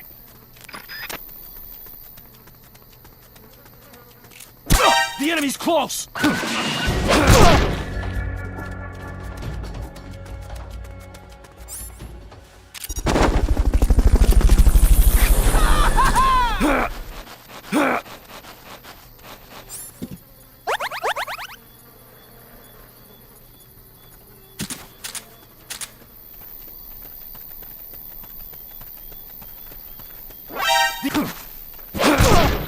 Freeze. Freeze. Down. Search every inch of that area. There's only so many places to hide. Search every nook and cranny. Okay, you're done with that area. Head for the goal. Now you just have to make it to the goal. You did it! Keep it up!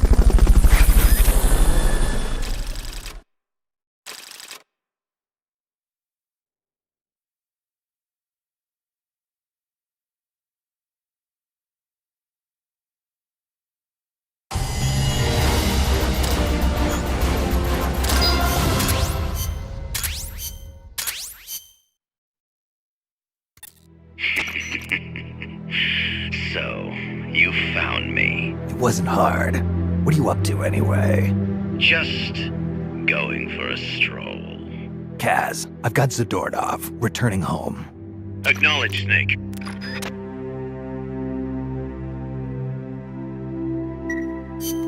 Package for you, boss. What? Yeah, looks like a cassette tape. Don't worry, it's clean. No trace of explosives or anything. Return address just says Eva. Eva? Someone you know? An old acquaintance. Oh, the plot thickens. Tidings from an old flame? Don't start, Kaz. Anyway, I'll check it out later. Okay, just don't go running off after this chick. We can't afford for you to be distracted right now.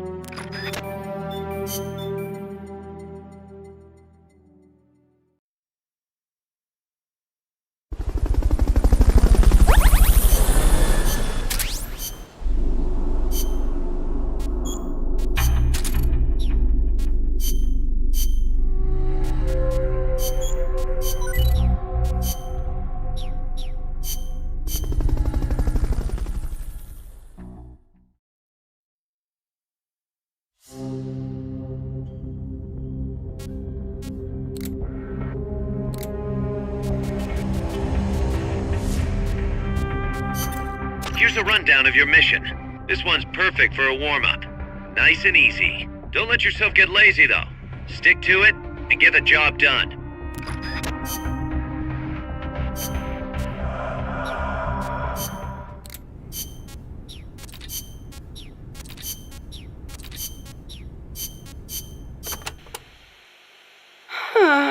Hey, what's with all this sighing? You're not your usual self. Oh, Snake. Something on your mind? Huh? No, not really. I guess. Hey, Snake. Girls are funny, you know? You can never tell what they're thinking. They're always doing their own thing. Maybe they really are different from us men. Whoa, what's this about now? Chico, do you have a crush on somebody? No, it's not that. I just... What? Go ahead, you can talk to me. Whenever I talk to Paz, my heart starts pounding and everything I say comes out wrong. Paz? I guess she is pretty close to your age. That ever happened to you, Snake? Well, sure. Happens to everybody. Well, how do I talk to her? That is a tough one. Why don't you try, talking to her like you talk to everybody else? No, it doesn't work. I freeze up every time I'm around her. Our eyes meet and my face starts burning for some reason. It's like living on the battlefield. You just have to get used to it. You're nervous at first, but the more you're out there, the more natural it feels. Get your courage up and go talk to her more often. Oh, okay. Man, girls are more full of mysteries than UMAs. Oh, you got that right. Snake! Paz won't give me the pussy.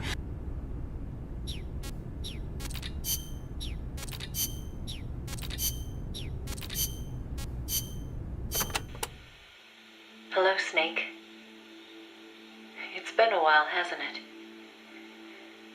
I hear you've been causing quite the ruckus in Nicaragua. Nothing much to report from my end. The legacy's being put to good use. Or so they tell me. But enough with the small talk. There's something I need to tell you. You saw the photo that came with this tape, right? The boss gave that to me 10 years ago. I'm sorry, I should have told you sooner. I probably should have told you right away. But sending it to you hasn't been an easy decision to make. It's taken me 10 years. Once you've heard what I have to say, you'll understand why. That photo belonged to her. I know what you're thinking. What does she have to do with this? You've probably seen it 100 times in the press already. Obviously, it's of the Mercury 7, the first group of American astronauts, the heroes of Project Mercury. But there were actually 8 people in that photo. One of them was edited out, erased, without a trace. That 8th astronaut, the one airbrushed out of existence, that was her, Snake. Now, why did they need to keep her existence a secret? What were they trying to hide? The answer goes back even further. 17 years ago. It was the height of the Cold War. The Eastern and Western blocs were racing to develop space technology to match their nuclear arsenals. In 1957, the Soviet Union launched Sputnik 1, the first artificial satellite. The Americans were stunned. They'd been led to believe their country led the world in science and technology. That shock quickly turned into fear. If the Russians had the know-how to launch a satellite into space, they could use it to launch a nuclear missile, too. Frantic, the U.S. threw everything it had into the space race.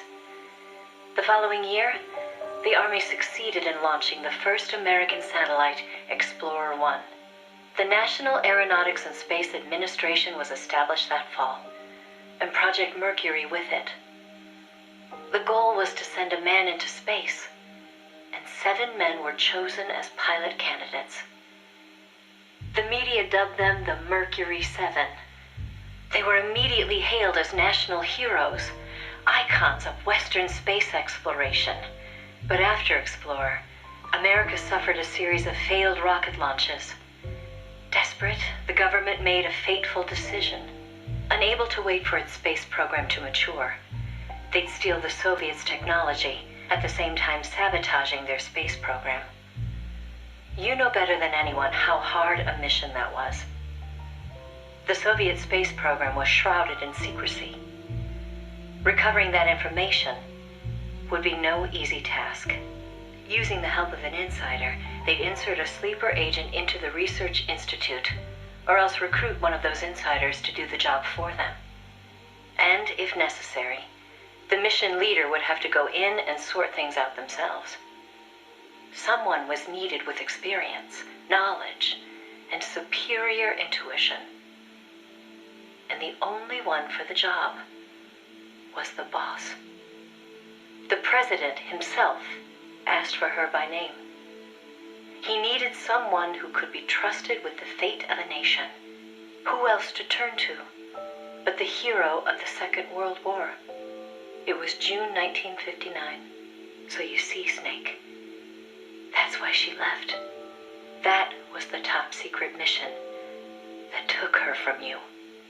But her selection ruffled a few CIA feathers. They didn't appreciate the president going over their head like that. The mission was tough enough already, and now the CIA was dragging its feet. She couldn't get anything out of them. No manpower, no information. Left to her own devices, the boss made a decision she knew would come back to haunt her. She decided to tap into the Philosopher's Network. And that's when the wheels of fate began to turn.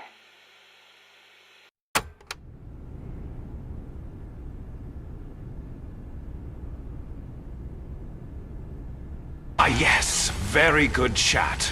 It seems you've discovered the secret meat-mincing technique, one of the best-kept secrets of CQC. My Metal Gear will come equipped special pincers to ensure no meat goes unminced.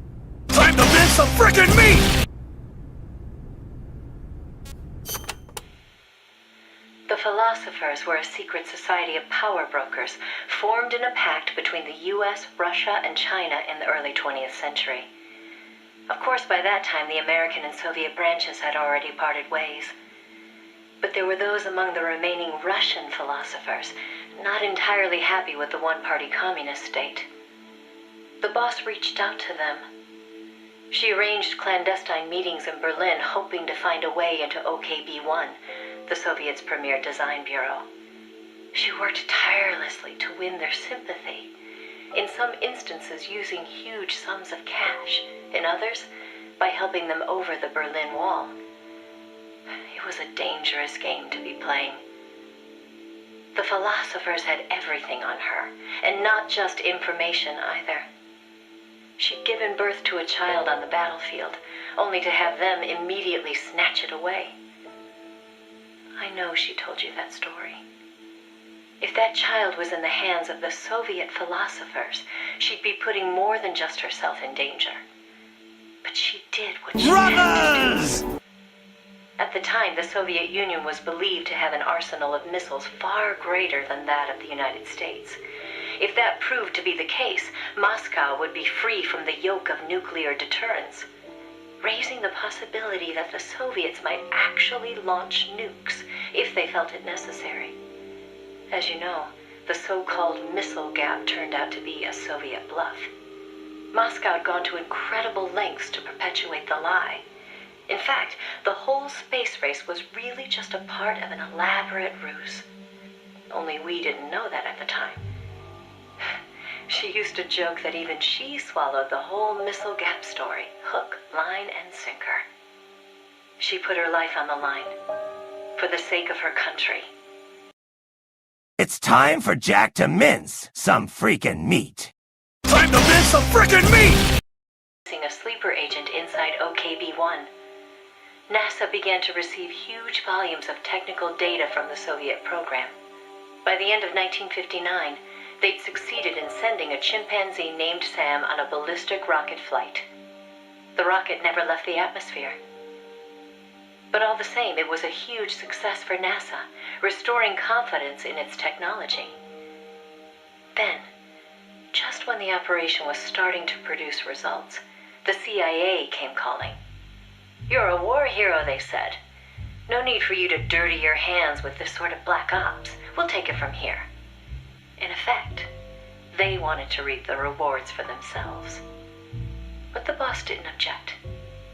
"My part is over," she said. "I don't care what you do with the data now." It seemed as if NASA was making great strides toward manned spaceflight, while the Russians lagged behind. They even got a report from their mole at OKB-1. "The safe return of Sam has sent our scientists into a panic," he said. Soon afterward, the Soviet Union sent an animal of its own into space on Sputnik 2, the dog Kudryavka, better known to the world as Laika. But Laika was fated never to return to Earth. The U.S. can recover its spacecraft from the ocean upon re-entry. But the Soviet Union only borders the frozen Arctic. They had to bring their spacecraft down on land. How could they soften the impact enough to bring a living creature back safely? The agent reported that the Soviets hadn't yet found a solution to that problem. The plot to sabotage the Soviet space program seemed to be working, too. First, they tampered with Sputnik 4's re-entry. Then, 2 months later, one of their rockets exploded on the launch pad. They did manage to send 2 dogs into orbit aboard Sputnik 5 and return them safely to Earth. But the agent dismissed it as a fluke. Dogs, sure, but humans? They didn't have the technology. Everybody believed it. Everybody was complacent. Everybody. Except the boss. There was something about the Sputnik 5 schematics they were getting that didn't seem right. Some kind of ejection device on the capsule that didn't quite belong. She couldn't figure out the reason why it was there. What was it supposed to eject? NASA shrugged off her concerns. They figured it was probably meant to eject the flight recorder in case of an accident. The boss pleaded with them to investigate, but the CIA wasn't having it. They probably thought she was trying to reclaim some of the glory for herself. Snake! Boss took my Nintendo Switch and won't give it back to me all day now. I want to play Minecraft! I'm gonna cry! From the CIA, by the beginning of the next year, 1961, she'd succeeded in infiltrating OKB-1. That's when she saw the truth, for the first time.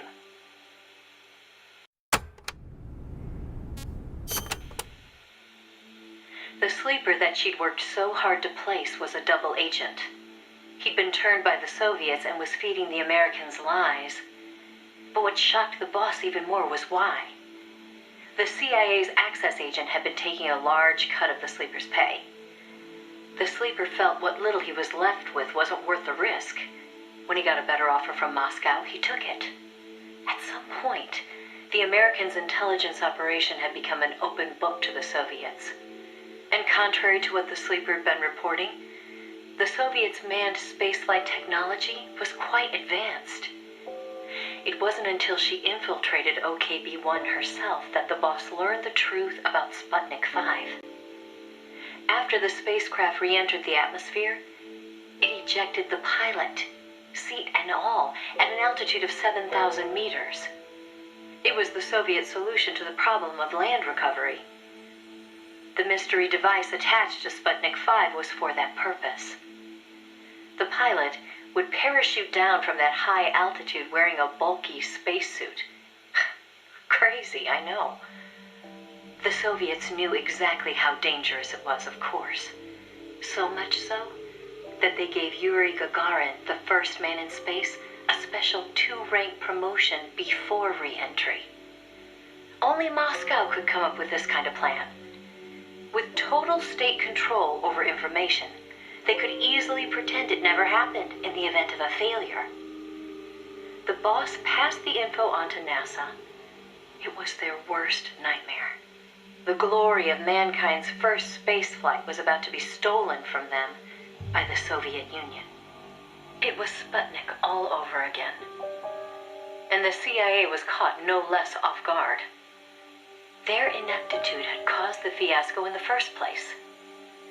The Soviets' deception was brilliant. They'd woven a masterful tapestry of truth and fiction to convince the Americans their intelligence operations were proceeding as planned. No one but the boss could have seen through it. It was obvious the Soviets had some gifted minds working on their side. But that certainly didn't excuse the CIA's massive failure. The CIA wasn't done, though, and devised an ingenious plan to avoid taking responsibility. Luckily for them, a new president had been elected the previous November, John F. Kennedy. As he didn't know the case history when taking office, the CIA was able to feed lies to his new administration. They masked their own failures, placing the blame squarely on the boss's shoulders. After all, she'd selected an unreliable sleeper. They claimed she'd failed to make use of one of the most effective means of controlling a sleeper agent's actions: holding their family hostage. The boss was well aware that would have worked. She told me so later, but she couldn't bring herself to do it. It seems clear it had to do with having her own child taken. She could never inflict the same pain on anyone else. The CIA used that against her. In his election campaign, Kennedy had vowed to close the missile gap with Moscow. If America lost the space race, that promise would be worthless. The fact that the president had no links to the philosophers only made things worse. He was completely unaware of the secret networks she'd used to complete her mission. In his eyes, she was no better than a traitor. The fate that awaited her was cruel beyond belief.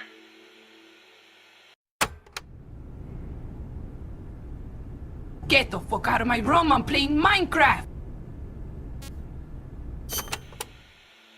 The order came down from above. The boss would take the official blame for the sleeper's betrayal. More so, she'd serve as the guinea pig for NASA's manned spaceflight program. By then, NASA had gotten as far as sending a chimp named Ham into space. Now came a whole battery of ground tests to pave the way for a human to take its place. High-G tests, zero-G tests, spacesuit tests, simulations and pressurized oxygen environments. Some of the tests were highly dangerous, too dangerous for the Mercury 7, who were by then already media darlings. So the boss was made to stand in for them. She could have refused the order, argued her side of the story against the CIA, but she didn't. The way she saw it, her military experience made her a potentially valuable asset to those tests. She felt it was her duty to accept. She soon proved herself right. The boss was more than just a guinea pig. She drew on her experience to give the staff focused advice exactly where it was needed. NASA's space program took off again. At the rate they were going, putting a man in space seemed within reach. The higher-ups at NASA were impressed with her talents. They took to calling her the 8th astronaut, the Mercury Lady. The photo I sent you was taken around that time. I suppose maybe they were planning to use it as propaganda, the world's first female astronaut. But then, just as things were looking up, they hit a new snag. The government told them to add a window. There were no windows in NASA's spacecraft back then. Ham never saw the stars around him. But Washington insisted. Their sources told them Soviet spaceships had windows. Space exploration as a form of propaganda in itself. After all, what was the point of sending a man into space if he couldn't tell the world what he'd seen? Most of all, though, they simply couldn't have the Russians doing something they couldn't. It was sheer madness, and everybody knew it. NASA was already facing impossible deadlines. Now they were adding yet another element of uncertainty to the mix. Installing a window would both weaken the spacecraft and make it harder to shield the occupant from cosmic rays. They weren't about to put their Mercury 7 golden boys in that kind of danger. So the boss was chosen as the pilot instead. Even if she made it up into space, she was given less than a 20% chance of returning to Earth alive. But she took it in stride, even helping them make the necessary design changes to the Mercury capsule. It was like going to work every day at NASA to make her own coffin. Then, without warning, the US received intelligence that the Soviets had moved their Vostok spacecraft to the launch site. The launch was set for the following day, April 12th, 1961.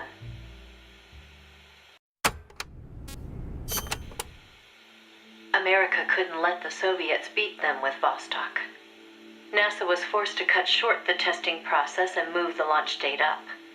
They pulled out all the stops to get it scheduled for the earliest hours of the next day. The spacecraft would be launched from Cape Canaveral in the dead of night. For the flight path, they chose a course that would take her as far east as possible. She'd be able to see the Earth in daylight from the window, at least for a little while. The boss climbed into the Mercury capsule, having completed less than 80% of the regular flight procedures. Both the timing and the flight path were risky, and testing was far from complete. But NASA had no other choice. The boss, for her part, never expected to come home alive. She was going on a one-way trip, the American version of Laika the dog. And yet she went all the same. Someone has to be first, she said. If fate has chosen me, then I accept, for my country, for the balance of the world. That's how she saw things. My chances may be slim, but I'll take them. I've accepted my fate. If anyone can get through this, I can. Then, on April 12th at 1:30 in the morning, the boss entered space. It was nothing short of a miracle. First, that she'd made it in an incomplete spacecraft. And second, that her flight coincided almost exactly with Gagarin's. As the sun rose over the horizon, and cosmic rays began to bombard her through the window, she saw the Earth. I think you've heard the story before. It was a world without borders, a perfect jewel. All nations, all ideologies. They seemed so far away. It almost made her laugh, knowing that they'd risked so much to beat the Soviets by a few short minutes. If she'd seen Vostok from her window, she probably would have waved. But the two spacecraft were destined for very different fates. Gagarin circled the Earth and returned to the Soviet Union, safe and sound. The Mercury capsule, on the other hand, deviated from its planned re-entry angle. The addition of a window had thrown the capsule's aerodynamics off balance. The boss's coffin veered wildly off course and began to plunge earthward.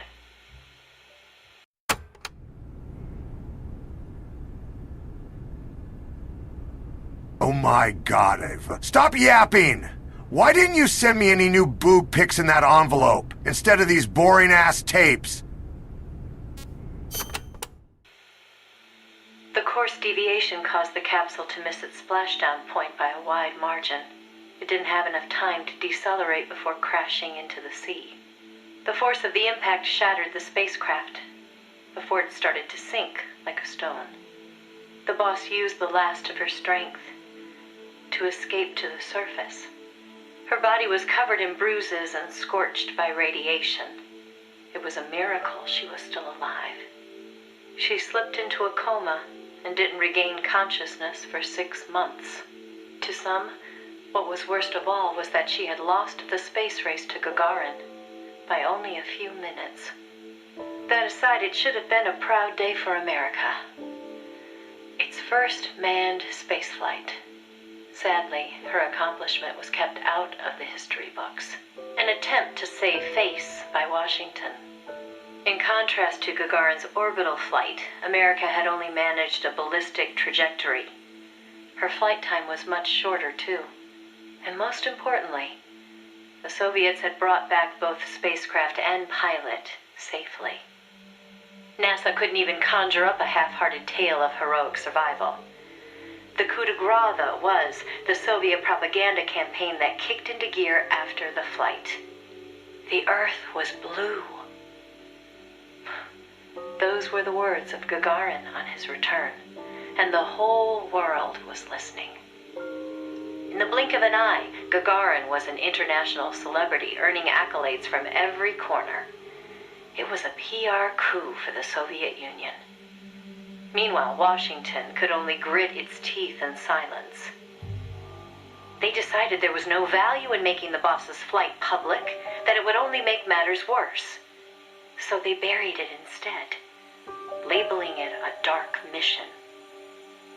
NASA and the CIA did everything in their power to erase all traces of the boss from Project Mercury. The result was the photo you see before you. Not a bad job, huh? Not only did they expunge her flight from the records, they denied that she ever existed. And that wasn't the end of it. As an alibi, the military claimed she'd taken part in the CIA's botched Bay of Pigs plot to take back Cuba. And when the boss was finally well enough to return to service, they wouldn't take her back. She was forced to go. Time to make some frickin' meat! In the public eye, the boss was still a hero of World War II. In reality, though, she was anything but that. She was a non-person, fit only for the blackest of black ops.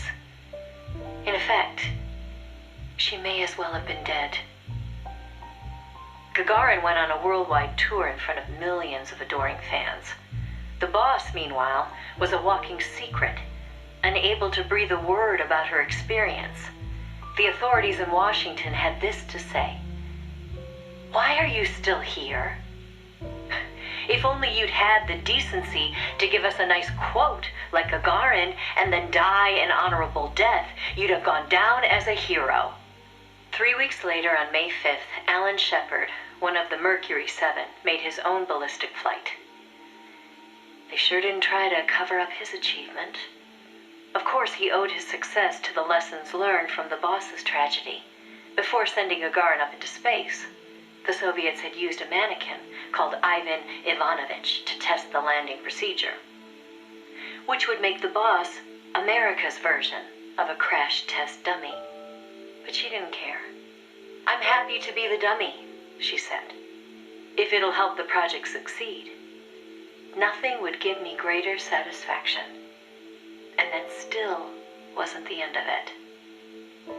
The boss had worked through the anti-Moscow faction of the Soviet Union's philosophers to place the sleeper agent, and at some point, the Soviets found out about it. Yet the Americans remained oblivious to the end. Even the philosopher network the boss plugged into never tipped them off to the double cross. That could only mean one of two things. Either the pro-Moscow philosophers had intervened, or the anti-Moscow philosophers had been turned.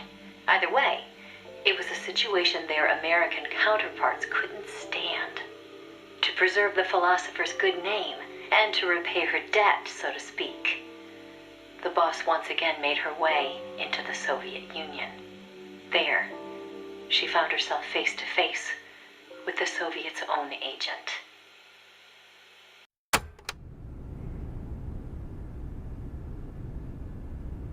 Shit, huh? Well, your ass is at risk of getting your freaking meat minced. If you don't get out of this room and ditch those bombs right then, I would come with, but I'm too busy mincing my freaking meat.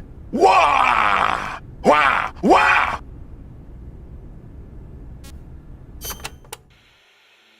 And who should she find awaiting her return to Russia? Time to mince some frickin' meat! A sleeper against her, who'd fed them lies all this time. It was her former comrade in arms, the father of her child, the man known as the Sorrow. He didn't know it was the boss who'd sent the sleeper. Or to be more precise, the Soviet philosophers never told him. Former lovers, forced to fight to the death. One would live and one would die, she told me. That was the revenge the Soviet philosophers had in store for me. If both of them survived, their child would suffer in their place. They were left with no other option. The boss shot him. He offered no resistance.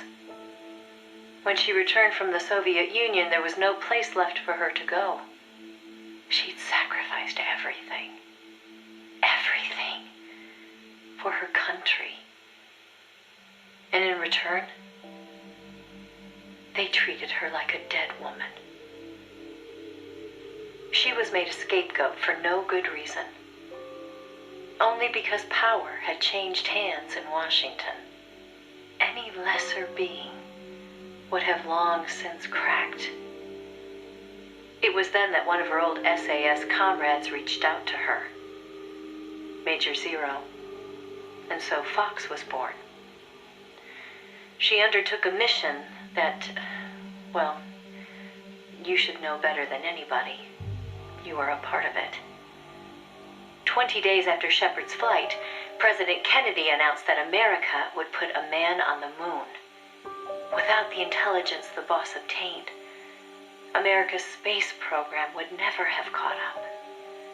Armstrong and Aldrin might never have walked on the moon, but the Americans' gain had cost the boss her health, her honor, and the man she loved. The word tragedy doesn't even begin to describe what she endured.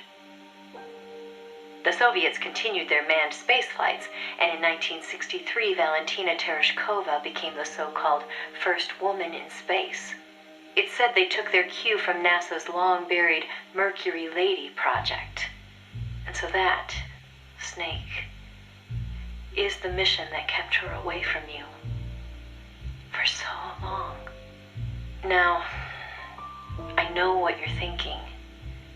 Why not use me as her agent? She knew I'd never even think of betraying her. I think it's because she didn't want to drag you into it. She probably knew what was going to happen.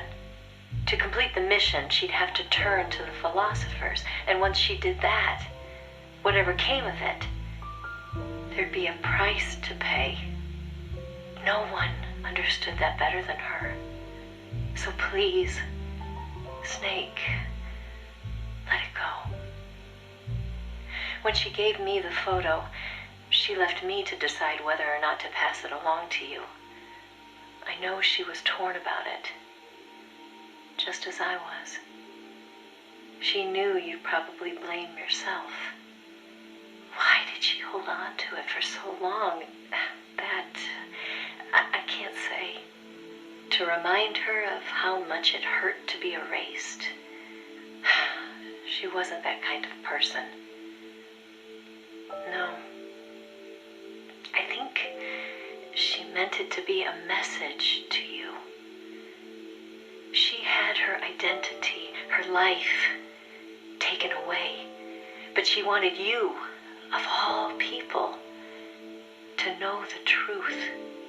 Snake, you've probably already figured this out, but it's no accident that I'm only now sending you something I've withheld for so long. A little bird tells me you recently made a big decision. You and the boss are different people. I understand that. And I'm not trying to second guess you. I simply wanted you to know what she saw, how she felt. That's all. Keep it with you, Snake. Keep it deep inside. Don't ever forget the path she took. Because you and I are the only people on this earth who know the truth. Boss, I'm sorry, but I can't.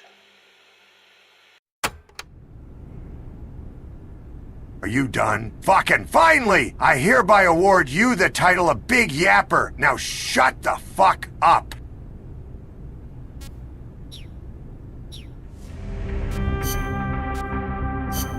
Stealth.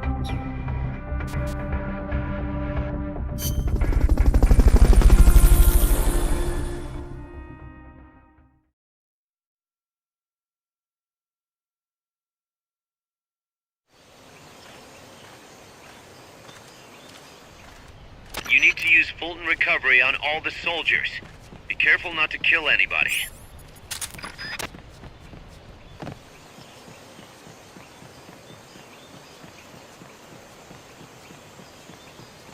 What was that? Freeze.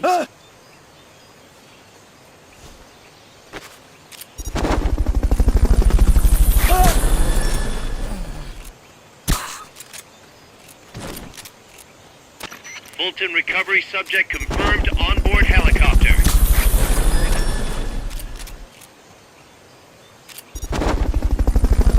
Fulton recovery helicopter is complete. Fulton recovery subject confirmed onboard helicopter.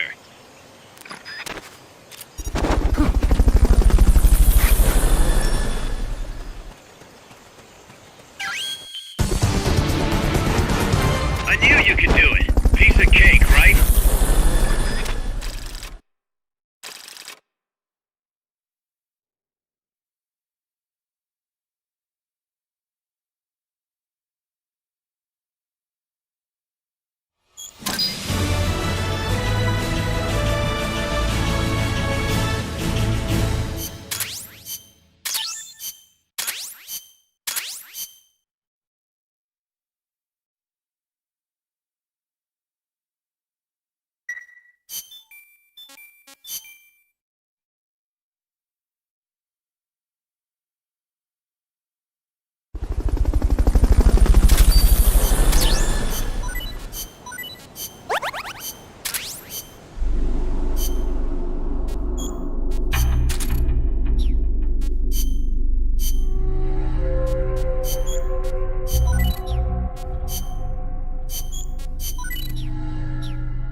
Let's get this mission started. Complete the mission and proceed to the Fulton recovery point so we can get you back alive and well. Good luck out there.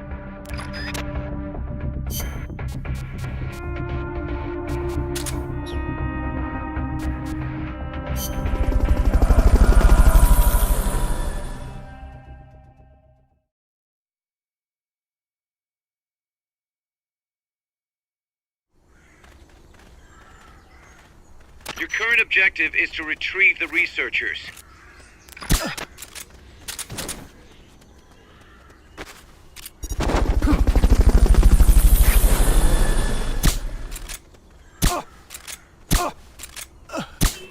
Fulton recovery helicopter is complete. Enemy attack.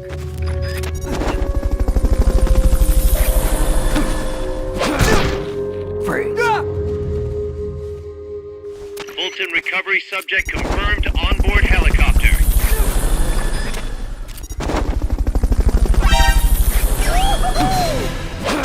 Okay, you're done with that area.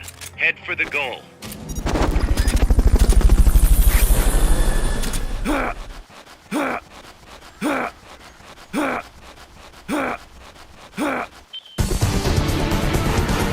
You did it! Keep it up!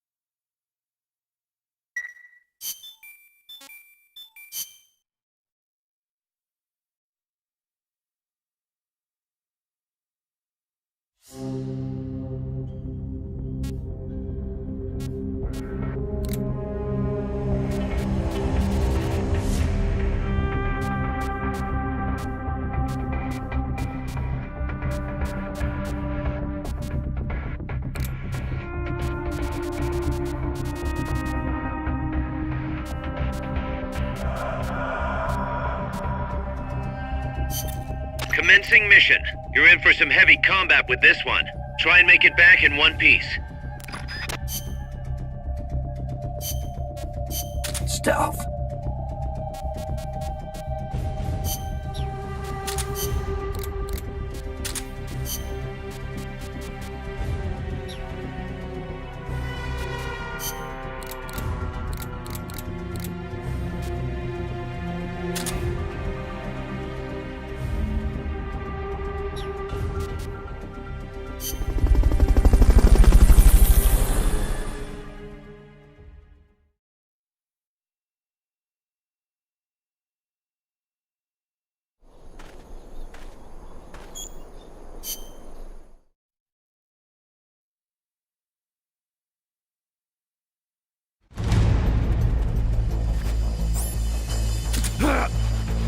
Neutralize the enemy troops.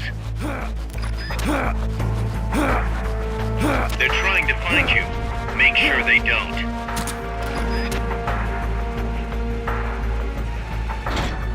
Enemies close by!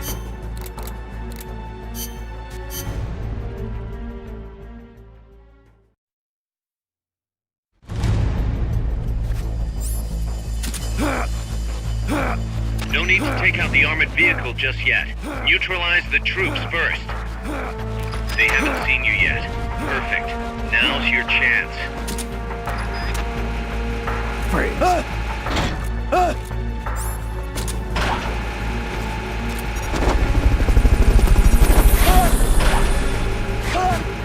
What is it? Fulton recovery subject confirmed onboard helicopter.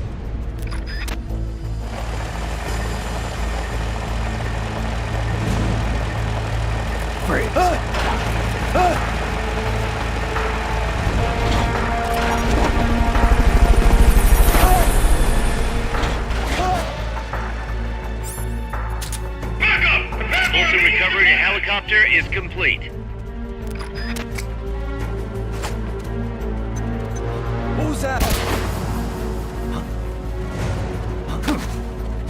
Next. What is it? Next.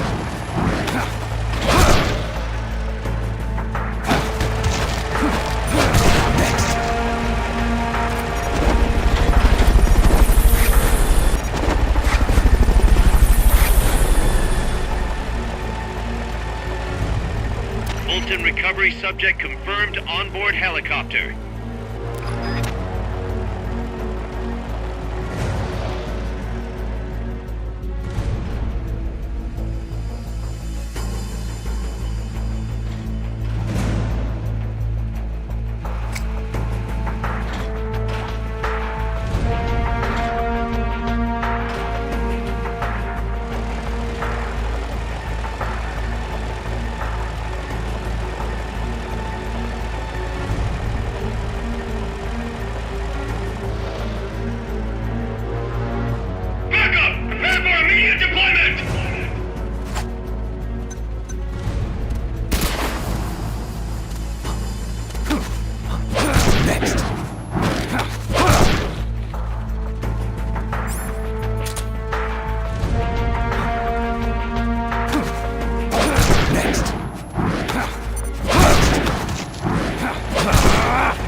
Recovery to helicopter is complete.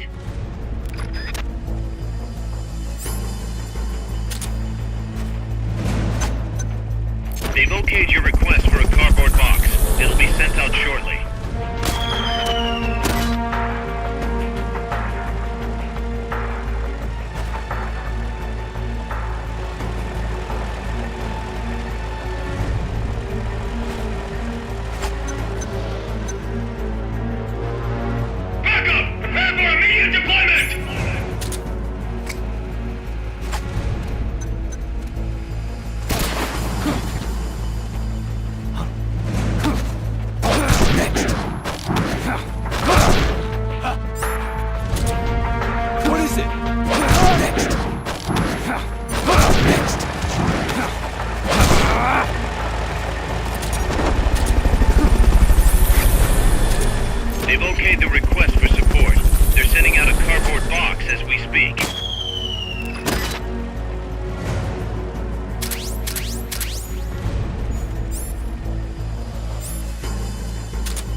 their leader.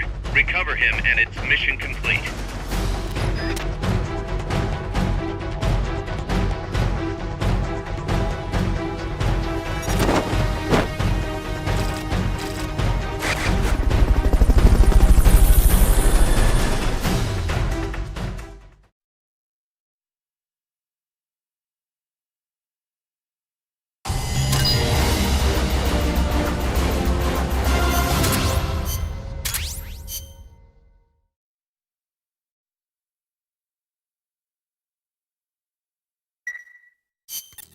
Bad news, Snake. Zadornov's on the loose. What? Again? It's funny.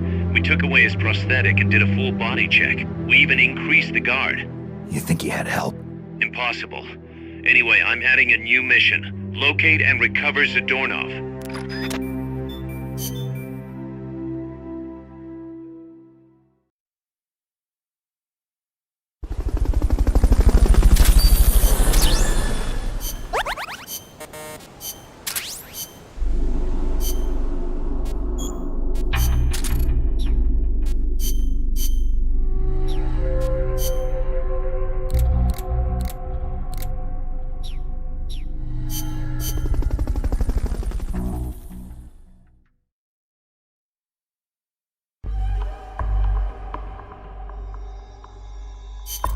Snake, Zadornov's disappeared from his cell again. Find him.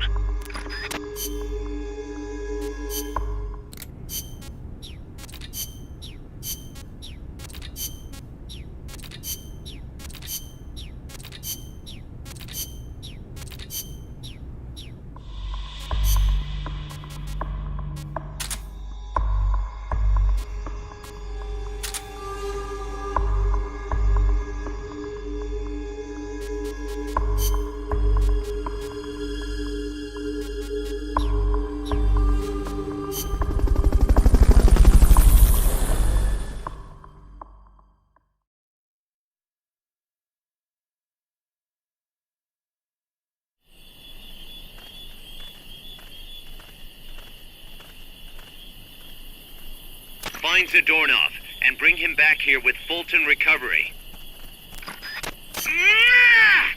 You find that ugly Russian and bring his butt back here. I can't believe he tricked us like that. There's only so many places to hide. Search every nook and cranny. I wish there was something I could do. Be strong, Snake. Enemies close by!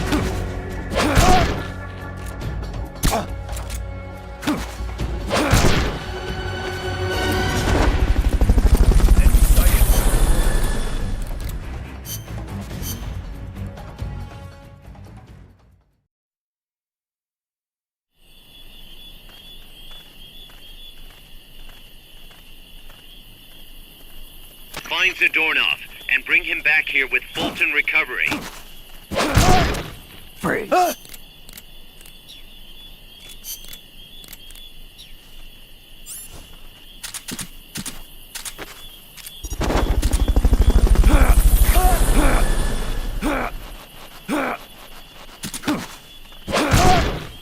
Fulton recovery helicopter is complete.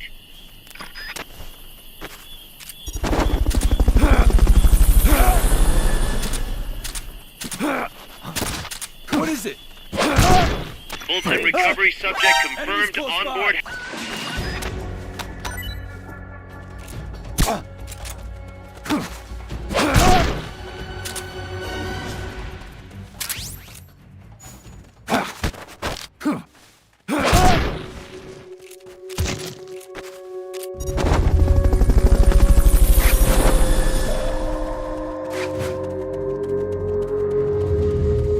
Fulton recovery helicopter is complete.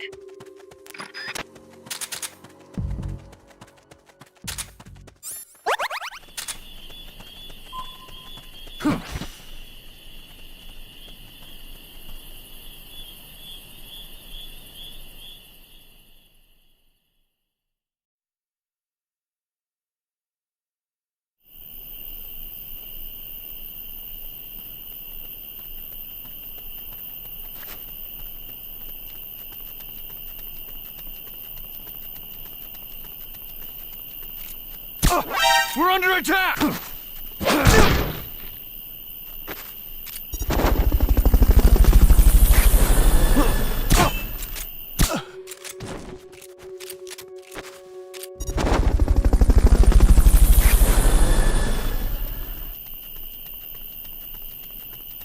Thoroughly search every possible hiding spot. We're dealing with a real escape artist here. There's only so many places to hide. Search every nook and cranny.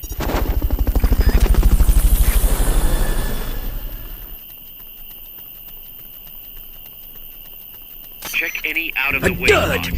I have a sneaking suspicion Zadornov's around there.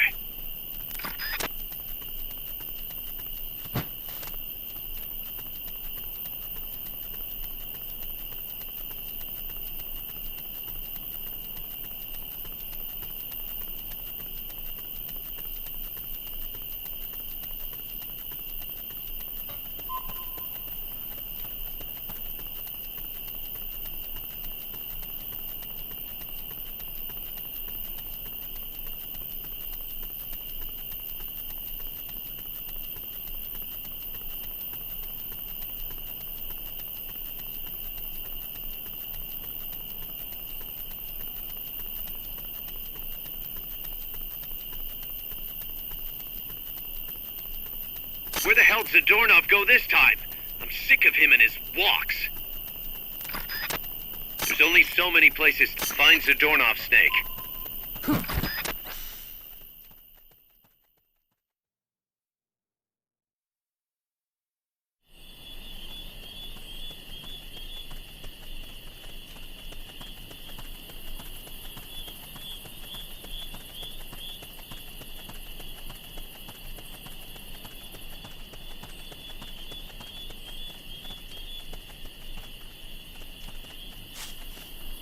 Damn! Thoroughly search every possible hiding spot. We're dealing with a real escape artist here. Okay, you're done with that area. Head for the goal. You did it! Keep it up!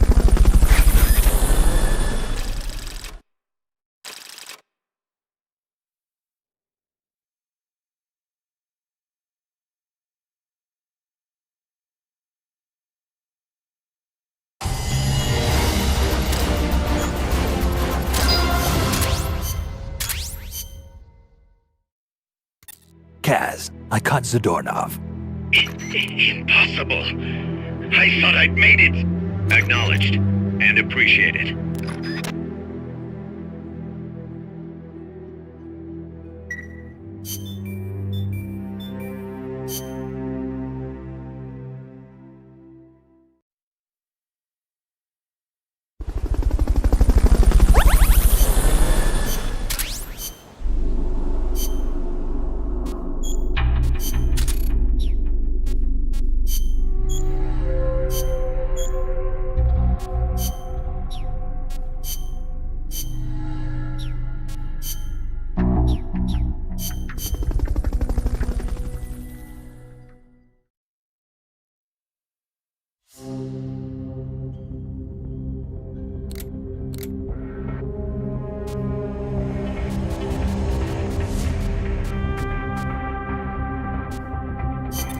Let's get this mission started.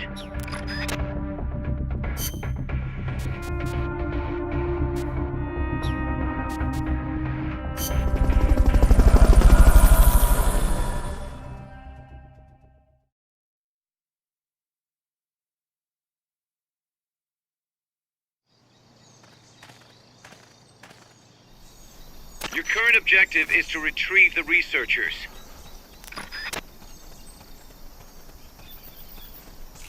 What's that?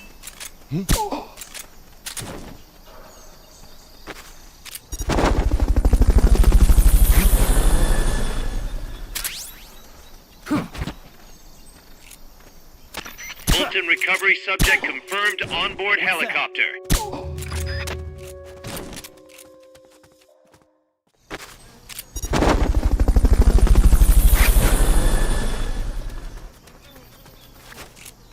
What's that?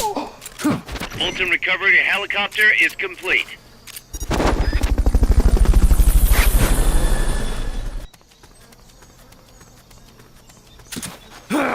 Fulton recovery subject confirmed onboard helicopter.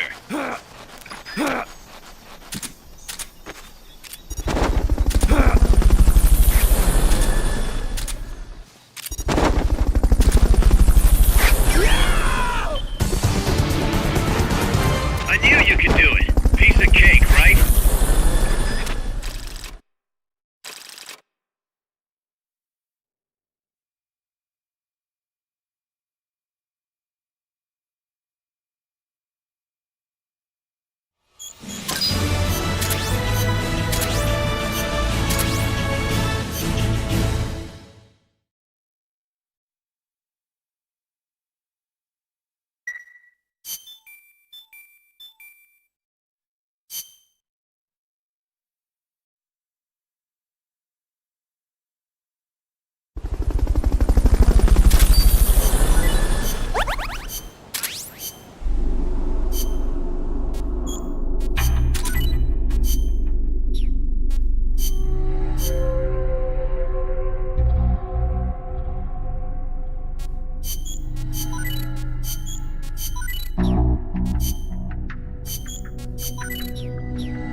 Let's get this mission started.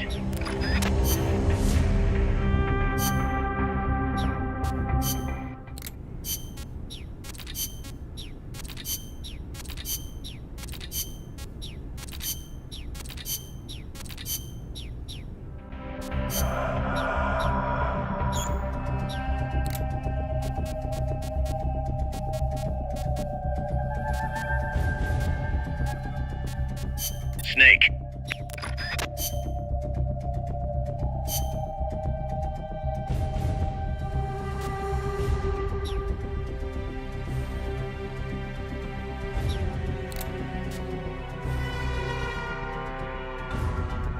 This is a high-risk mission. You'll be facing some powerful opposition, but it's nothing you can't handle. Believe in yourself.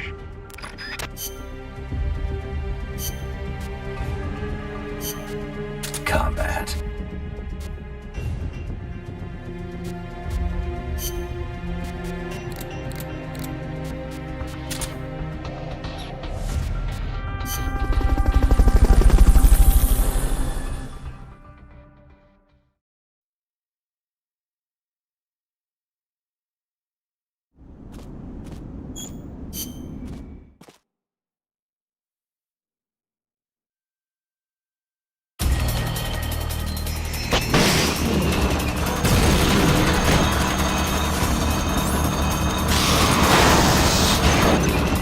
Neutralize the Pupa AI weapon.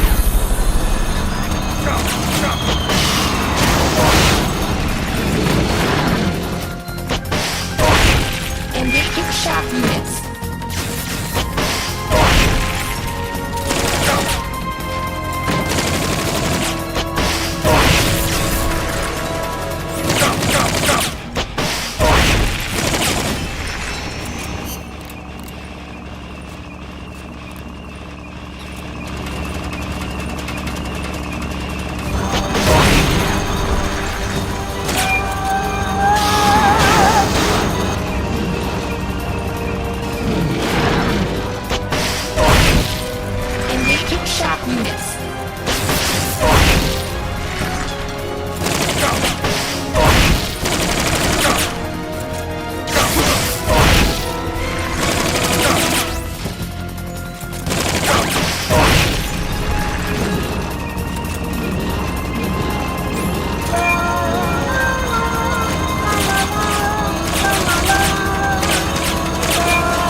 They've okayed the request for support. They're sending out a cardboard box as we speak.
boosters.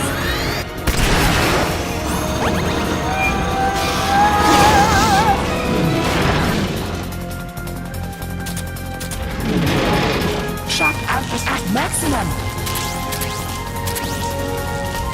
Engaging shock units.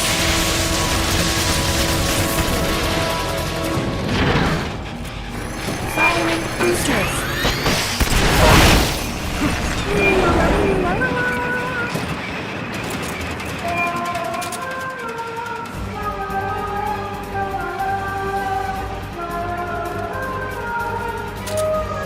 They've okayed the request for support. They're sending out a cardboard box as we speak.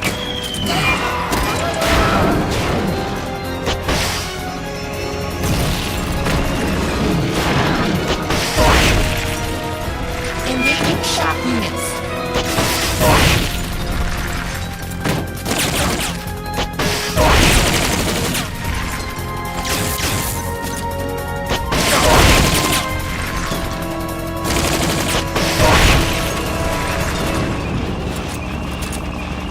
They've okayed your request for a cardboard box. It'll be sent out shortly.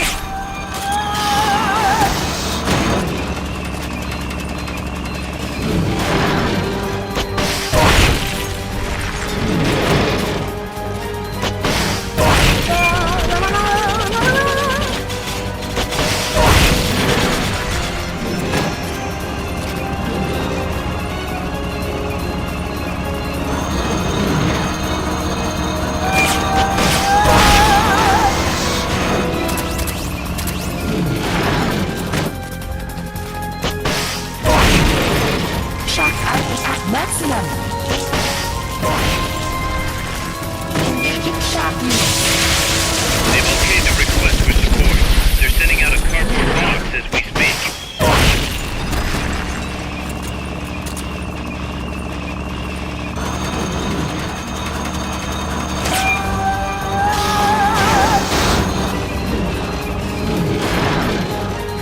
Firing boosters.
To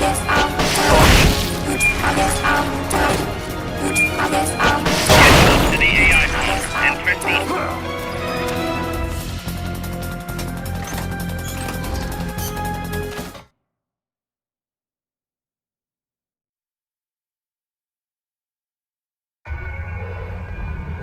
Pull out all the unlocked memory boards. Pull out the memory boards. All the unlocked boards will have icons over them.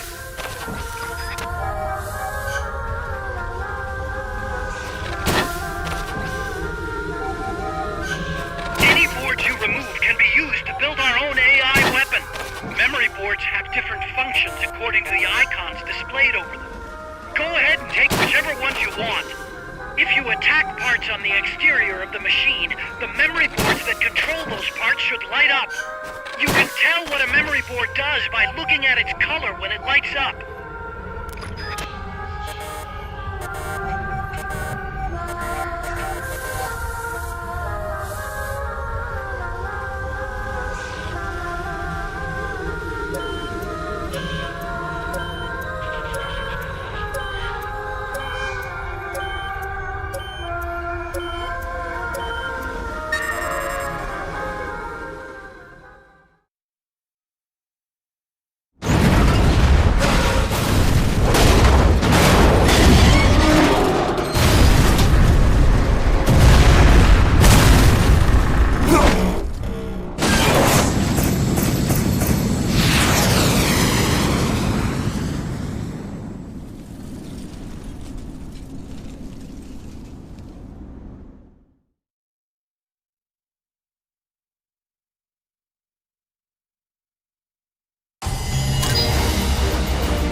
Snake, I'm proud to announce that preparations for Metal Gear Zeke are complete.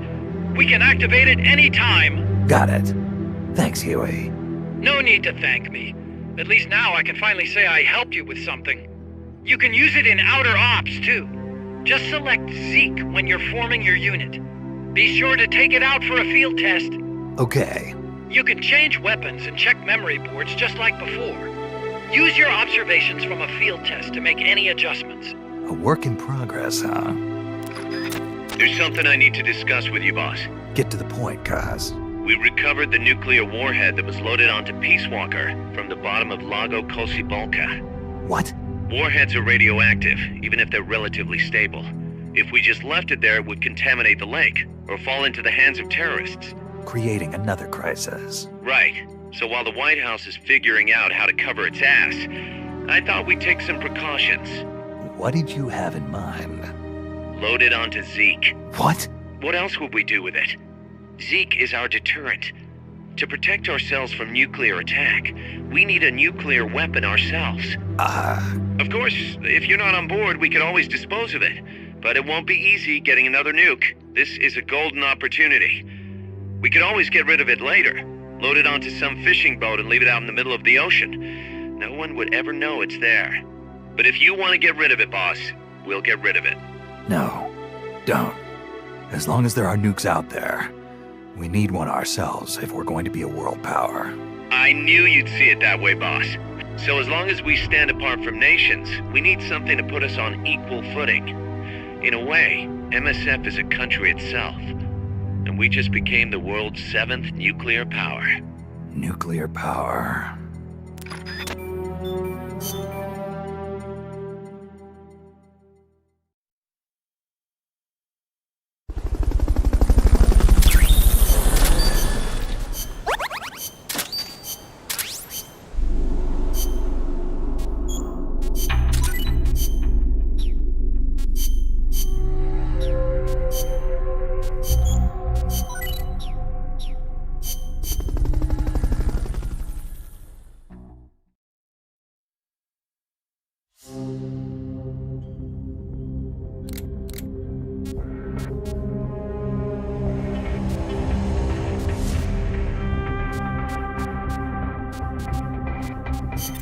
Let's get this mission started. Stealth.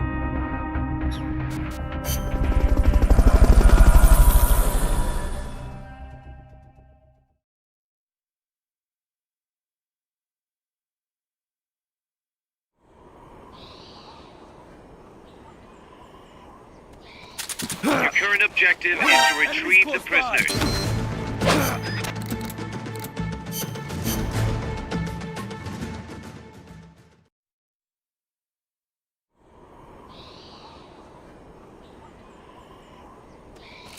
Your current objective is to retrieve the prisoners.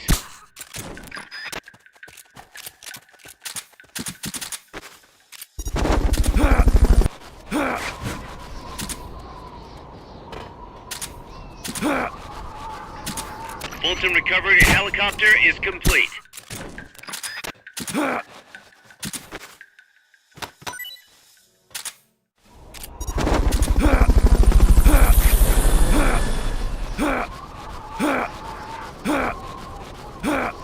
Fulton recovery subject confirmed onboard helicopter.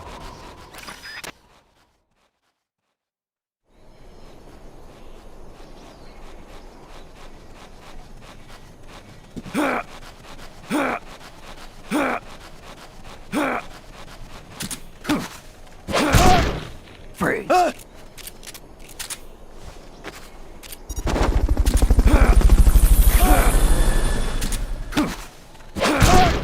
Freeze. Fulton recovery helicopter is complete. Freeze.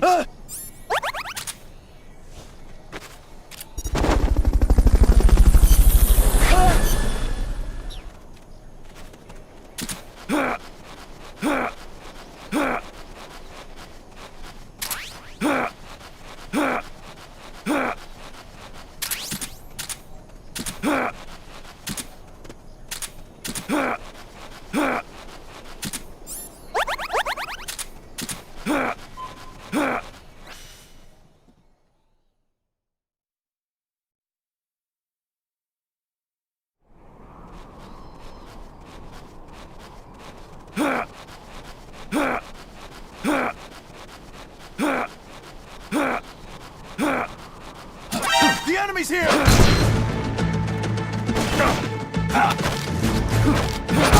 Next.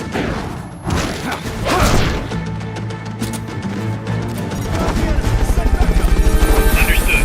Dispatching reinforcements now.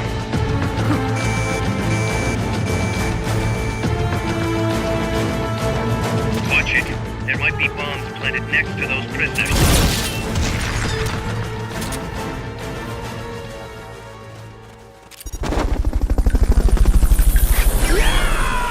Stay out of sight till they've called off the alert.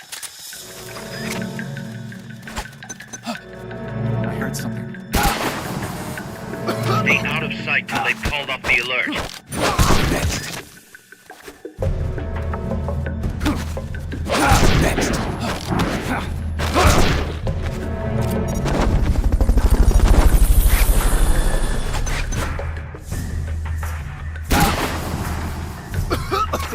The enemy's here!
Let's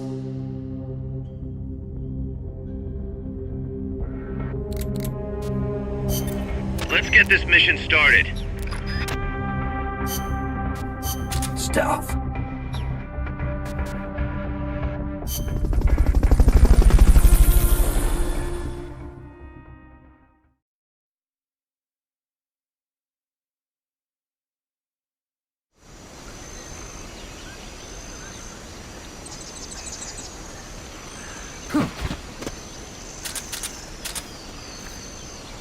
Freeze. Somebody there?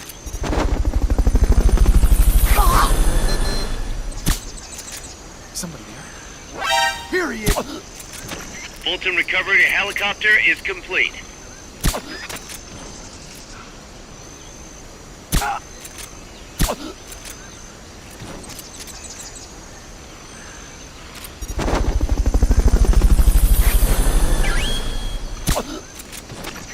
Head for the recovery zone. We'll pick you up there. Here he is!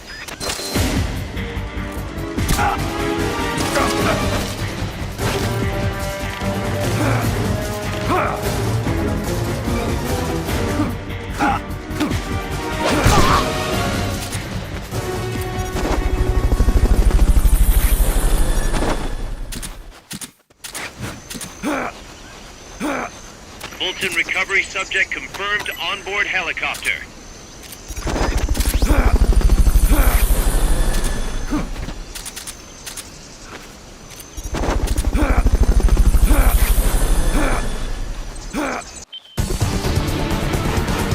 You did it! Keep it up!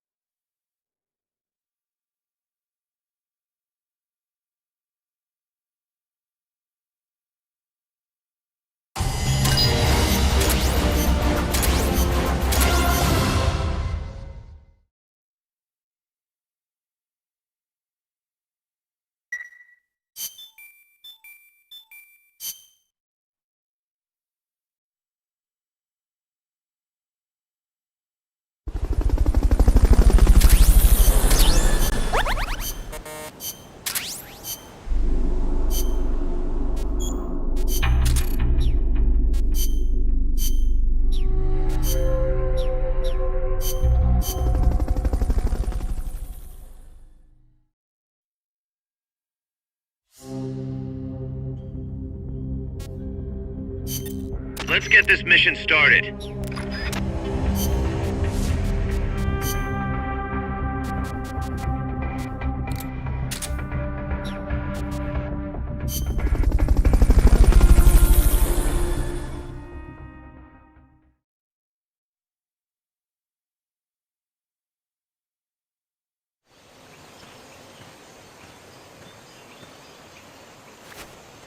Destroy all enemy supplies with your C4. This is on.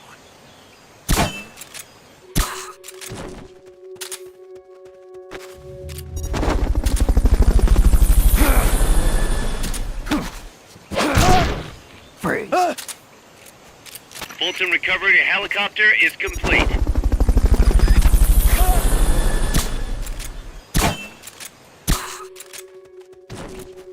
Fulton recovery subject confirmed onboard helicopter. Freeze. Fulton recovery helicopter is complete.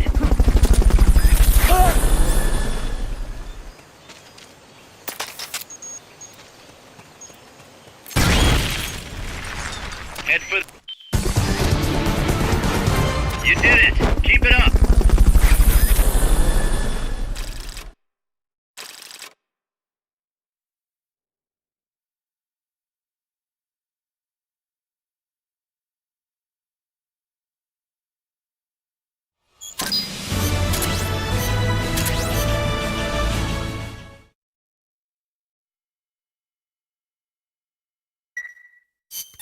Snake, Zadornov has disappeared from his cell. What? You're kidding, right? Afraid not. You got a new mission. Find Zadornov. Snake, I got another report from the R&D team. They finished converting Mother Base into a hex plant, and MSF's capabilities are up across the board, too. Our combat team's contracts keep increasing. We're seeing action on a daily basis, and we're raking in a ton of GMP. Now this is how a business is supposed to look. At this rate, the sky's the limit. We're just getting started, Snake. Keep up the great work.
Snake, Zadornov's disappeared from his cell again. Find him.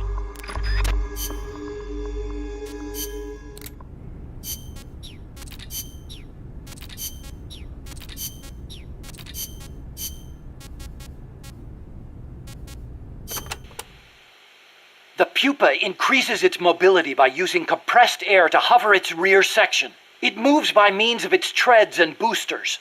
Those boosters also provide the propulsion needed for high-speed movement. So if I take out the boosters, it won't be able to charge. Right. I suppose you could also avoid its attacks by lying down beneath it. The pupa is also equipped with electrical shock units. It uses these devices, they look like lightning rods, to direct discharge. Guess I should pull the plug on those too. Good idea. What else? Well, as with all AI machines, you can incapacitate the entire unit by taking out the AI itself. If you can get the hatch open and climb inside, you can pull out the memory boards. Lights out AI. We may be able to use those boards for ourselves.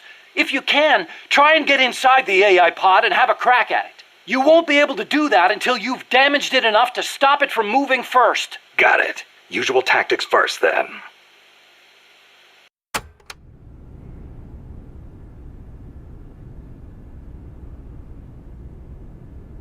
$100 billion minced freaking meats.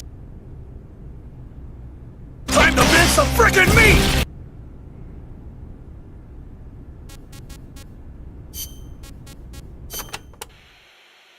I gotta say, I'm surprised you helped us arm Metal Gear with nukes. What of it? Don't get me wrong, I'm grateful and all, but you sure about this? They may be for MSF self-defense, but they're still nukes. It's essentially the same thing as Peace Walker, which you despised. See, that's exactly it. What is? You don't hide your motives. You tell the truth. That's what makes you different from those CIA bastards. They lay on the charm, win you over. And then, when things get hairy, they turn their backs on you. I'm just telling it like it is. Which is why I get the feeling that you wouldn't be stupid enough to use them. Okay, I'll come out and say it. I trust you. You give me too much credit. You think so? Besides, there's more uses for bipedal locomotion technology than weapons. We make it small enough, and it could have applications in robotics and prosthetic limbs. Maybe one day I'll even be able to walk. Nice thought. I want to stand on my own feet, be master of my own fate, and I'll use your strength to help me do it. If you don't mind, of course. Nah, it's a fair enough deal. Thanks. People can change, I know. But I trust you, Snake. I trust you to be the guy I know now. Trust goes both ways, Huey.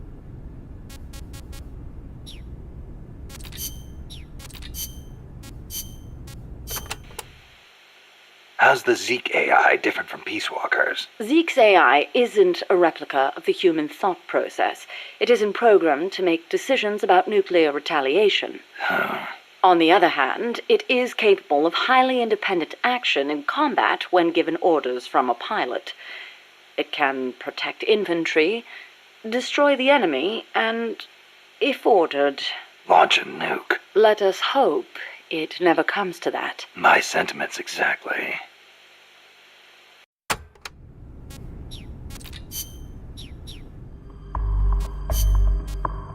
Stealth.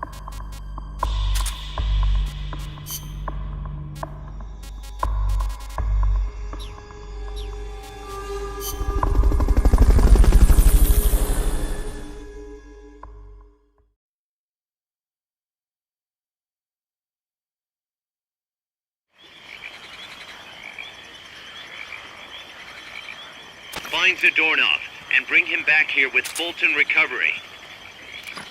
You should have disposed of him when you had the chance. Find him. Leave no stone unturned. Nothing here.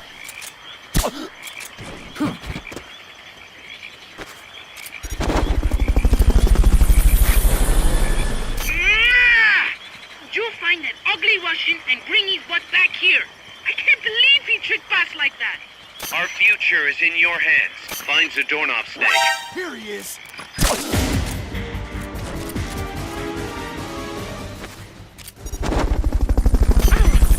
Zeke. Sorry, I'm a little busy right now. Freeze. Fulton recovery helicopter is complete.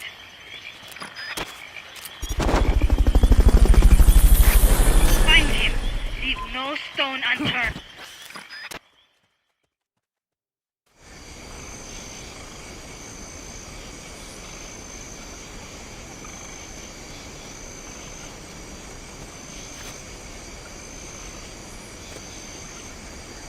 Somebody there? Nothing here. Where the hell did Zadornov go this time? I'm sick of him and his walks. There's only so many places to hide. Search every nook and cranny.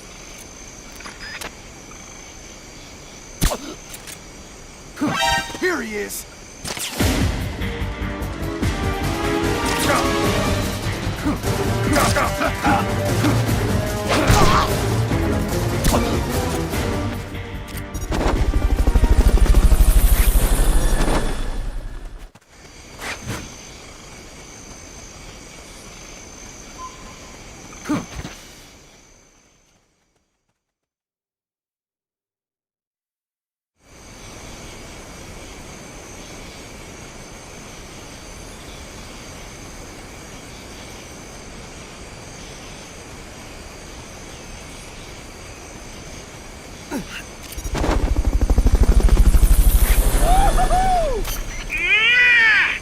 You'll find that ugly Russian and bring his butt back here.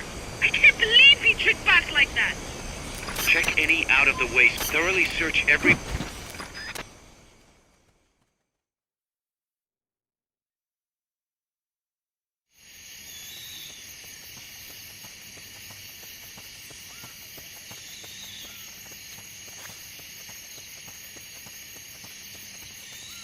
Check any out-of-the-way spots.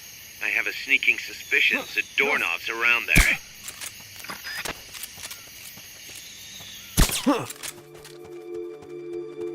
Freeze. There's only so many places to hide. Thoroughly search every possible hiding spot. We're dealing with a real escape artist here.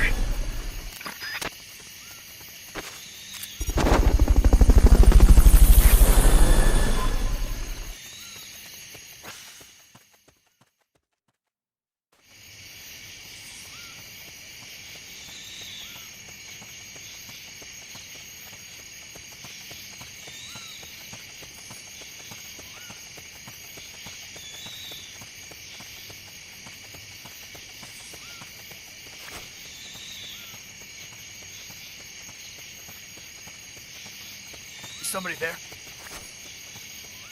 Huh, nothing. He's here!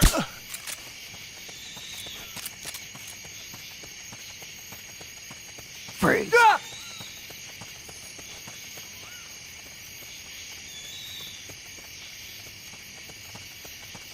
Freeze.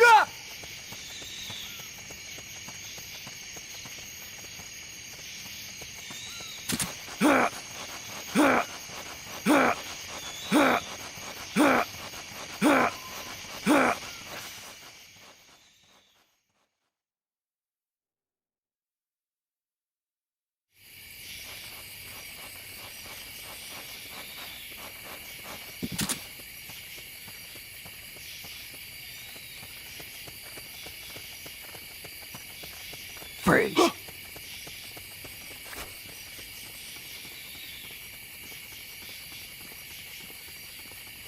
Freeze.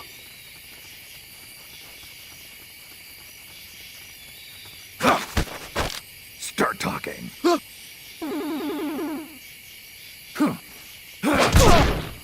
Freeze. The enemy's close! Freeze.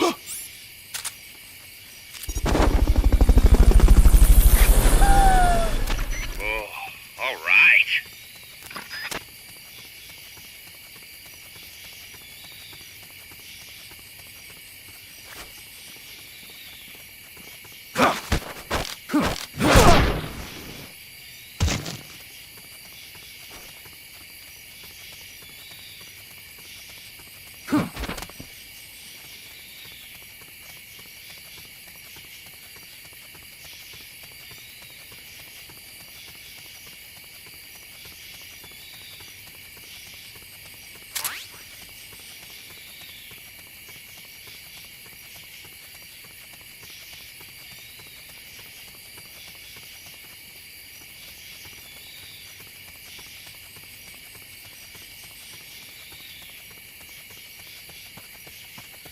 You should have disposed of him when you had the chance. I know it is not easy, but I have faith in you. Where the hell'd Zadornov go this time? I'm sick of him and his walks.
Somebody there? Huh, nothing.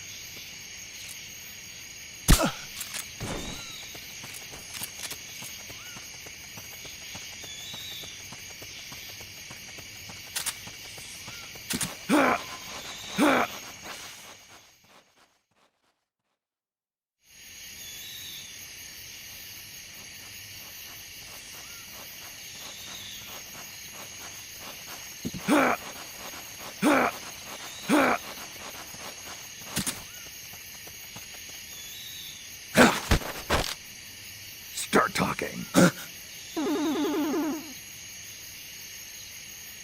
Start talking.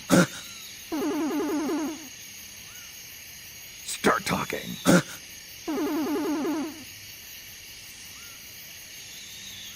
Start talking. Start talking.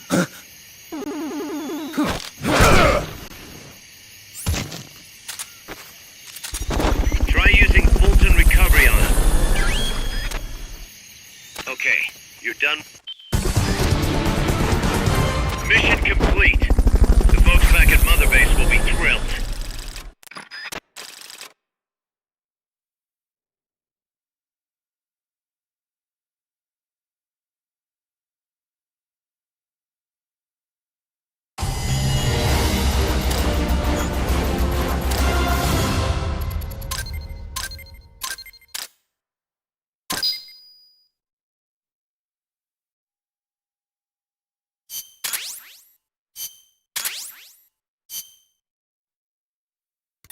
Found our friend, Kaz. Damn it! And I was so close. Great. Good work, Snake.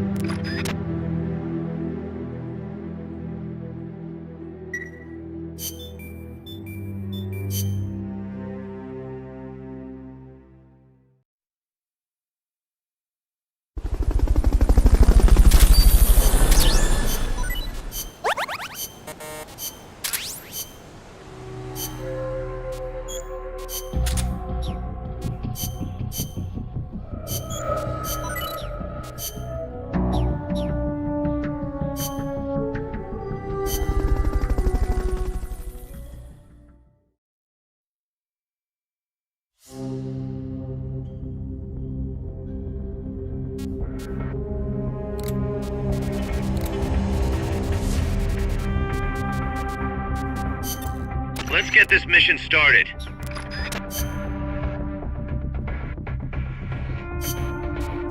Stealth.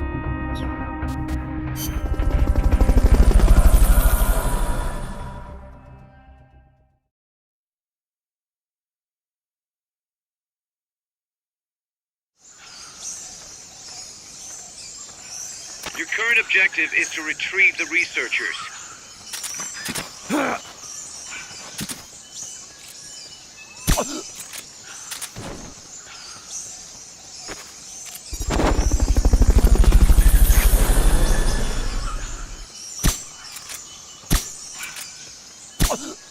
Fulton recovery subject confirmed onboard helicopter.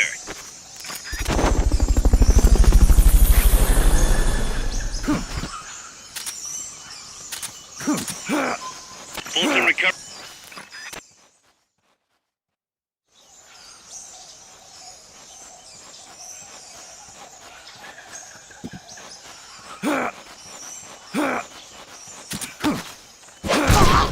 Freeze.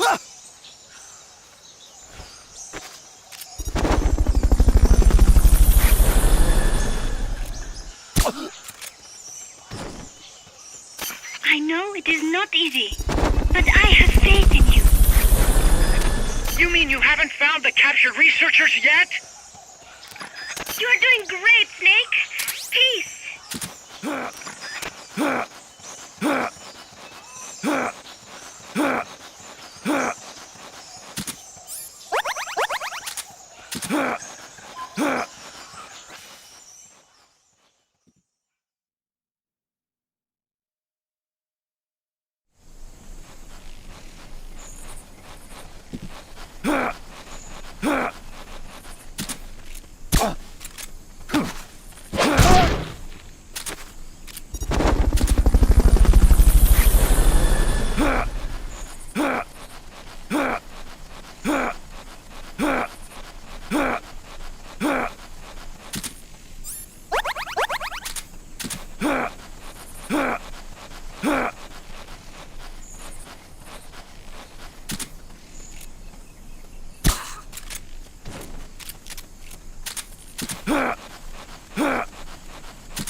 Brothers!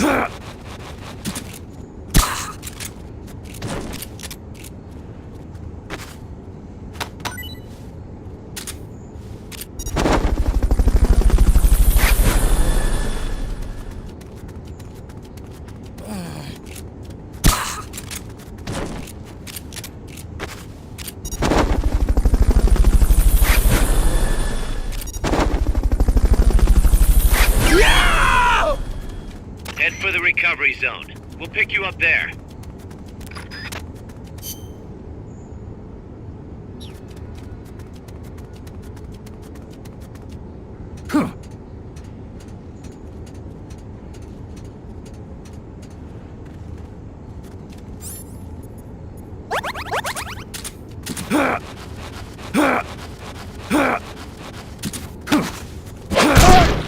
Freeze.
All my Johnnies mince their freaking meat.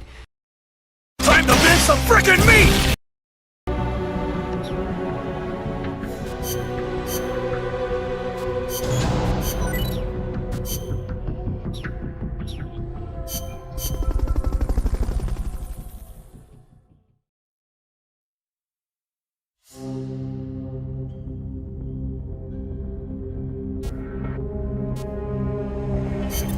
Let's get this mission started. Complete the mission and proceed to the Fulton recovery point so we can get you back alive and well.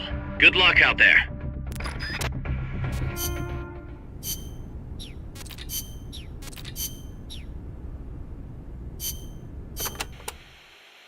Sabotaging enemy bases is another principle of guerrilla warfare. You will need explosives for that. And naturally, once they detonate, the enemy will know you're there.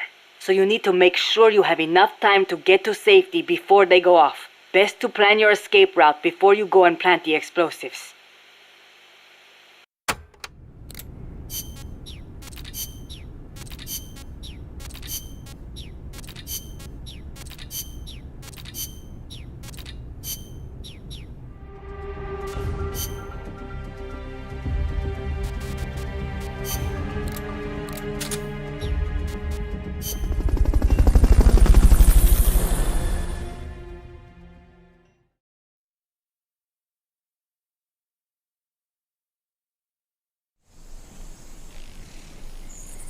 Destroy all enemy supplies with your C4.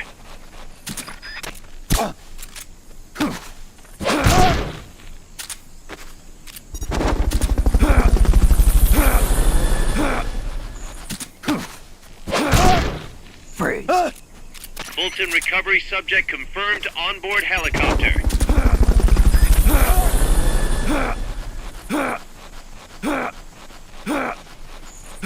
Fulton recovery helicopter is complete.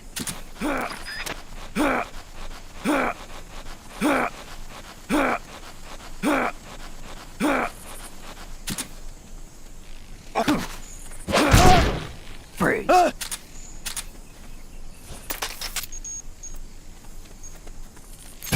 Yes. Now get over to the goal.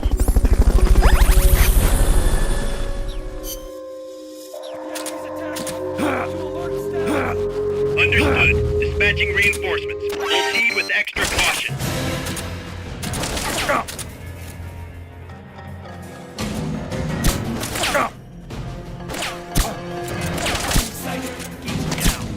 Understood. Eliminate all hostiles.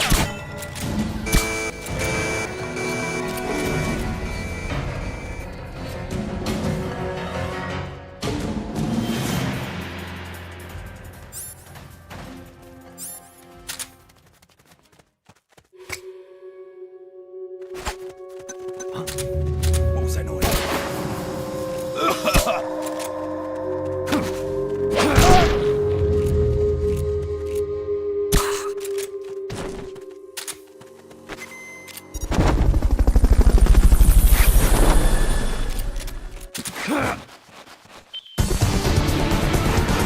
I knew you could do it. Piece of cake, right?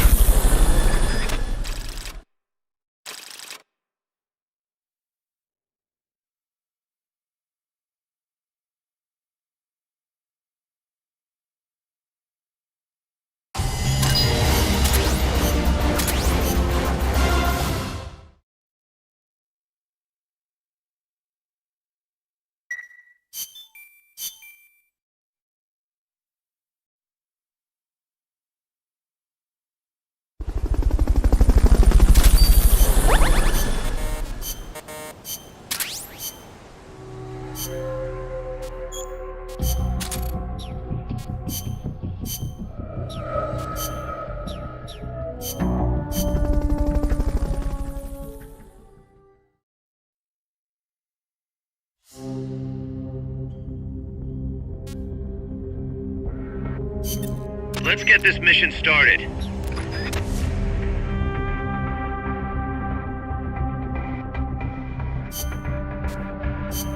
Combat.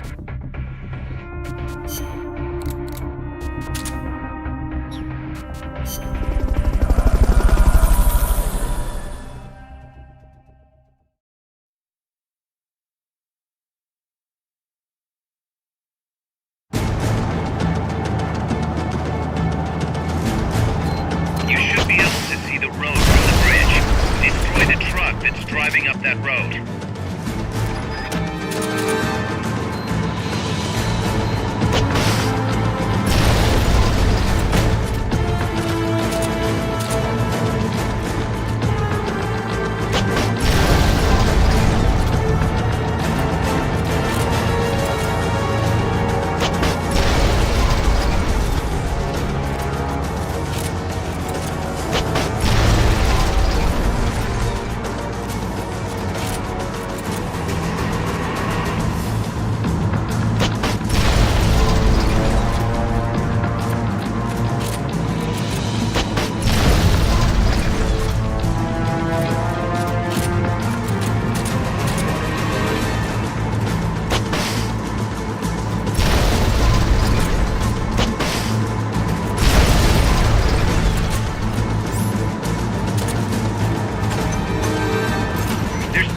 Barriers in the way. We can't support you there. They've okayed the request for support. They're sending out a cardboard box as we speak.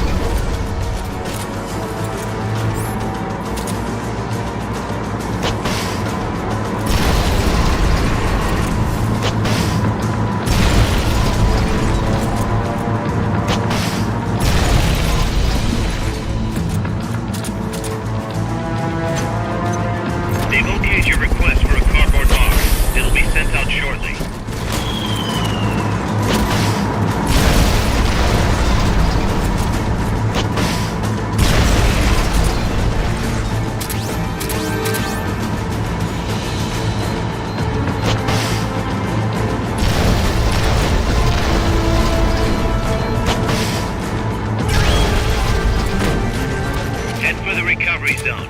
We'll pick you up there.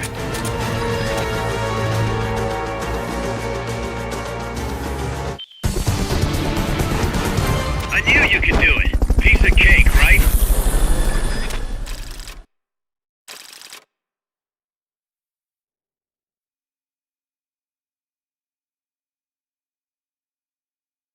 Time to mince some frickin' meat!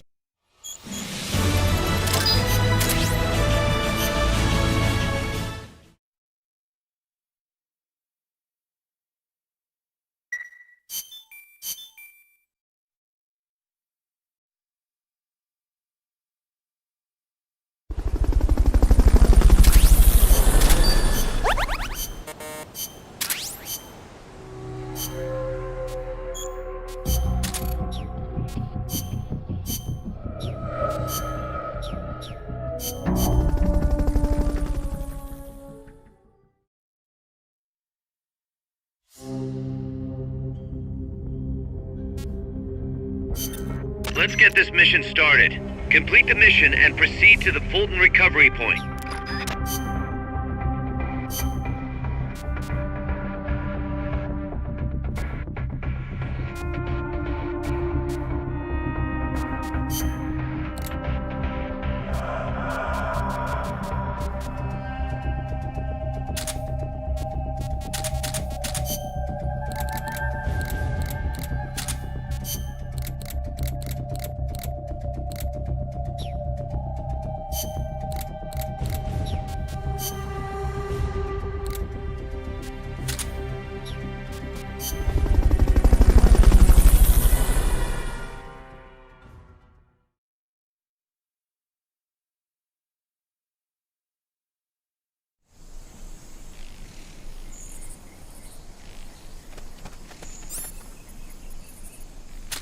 What was that?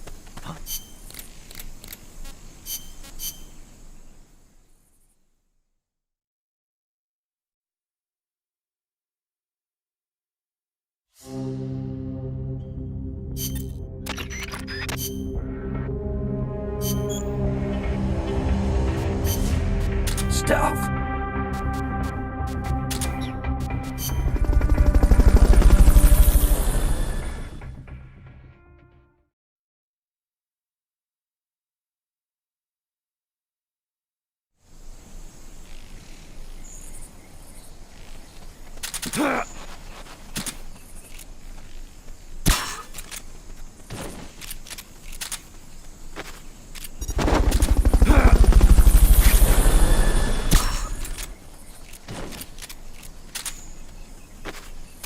Fulton recovery helicopter is complete.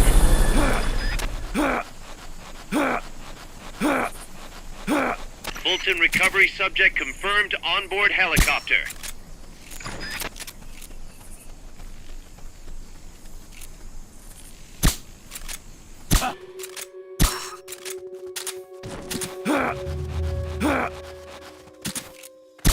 Enemies close by!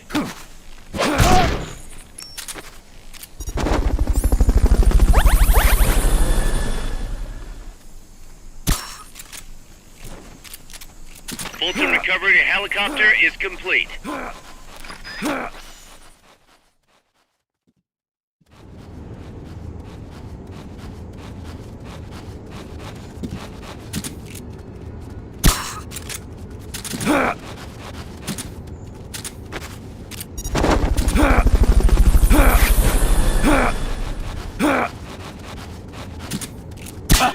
Enemies close! Freeze!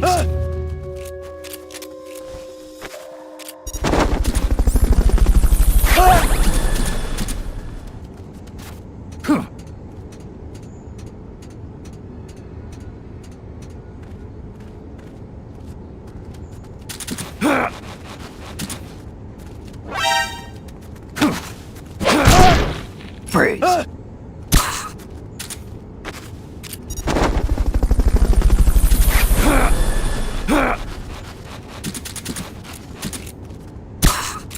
Fulton recovery subject confirmed onboard helicopter. Okay. I knew you could do it. Piece of cake, right?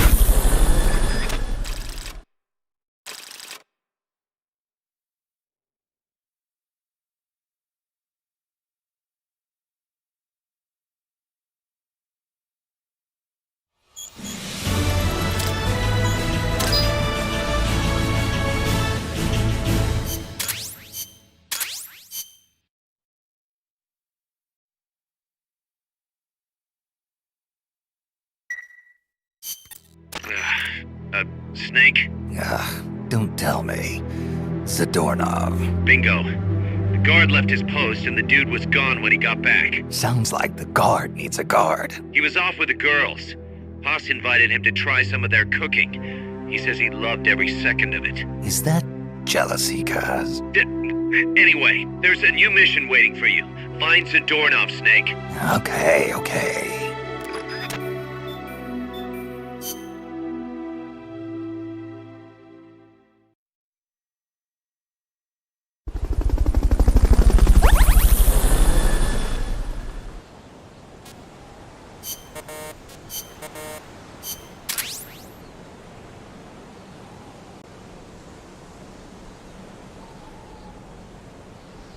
Oh shit. Here we go again.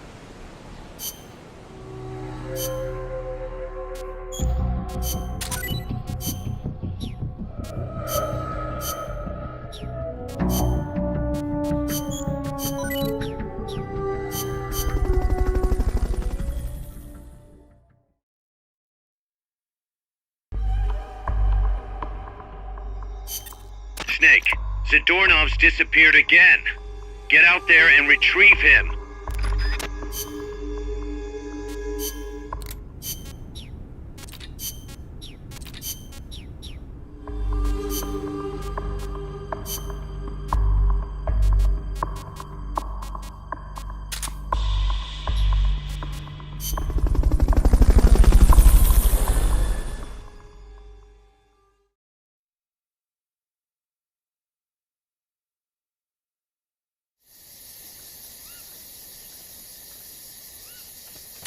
Find Zadornov, Snake.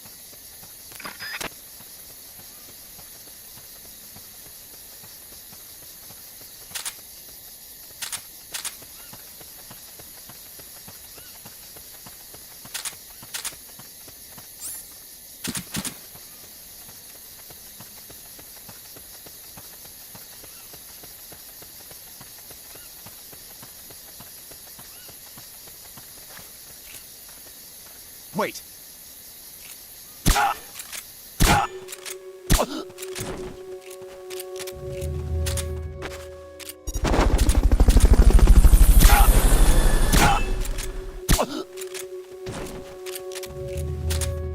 Fulton recovery subject confirmed onboard helicopter. Where the hell did Zadornov go this time? I'm sick of him and his walks.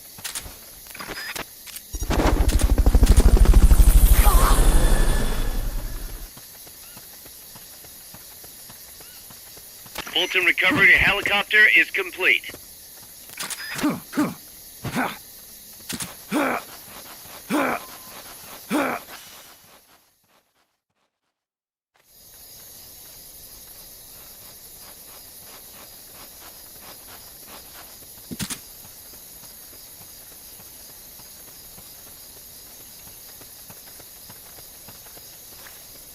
Freeze.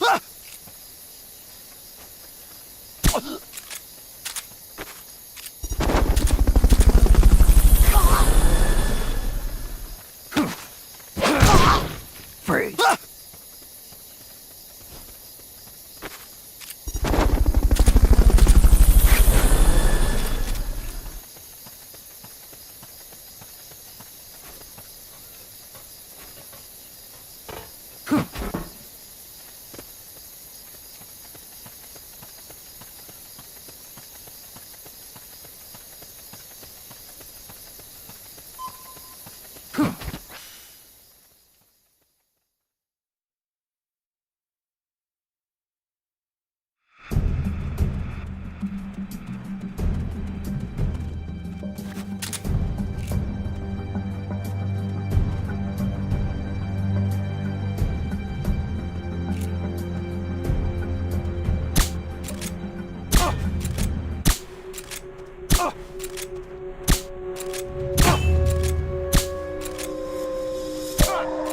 Enemy attack!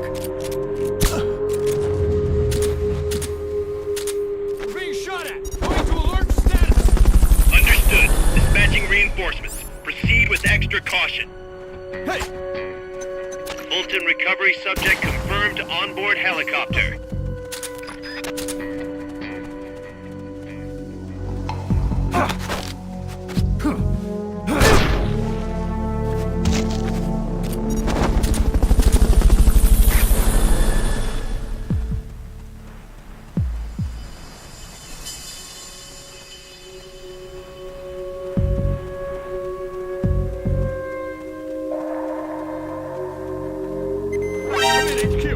This is HQ. Next. What's wrong? What's going on over there? Enemy sighted, preparing to... Understood. Eliminate all hostiles.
Come in, HQ! This is HQ. This is Patrol! Target locked! What's wrong? What's going on over there? Come in, HQ! This is HQ. This is Patrol! All clear! Understood. Return to base. Mama!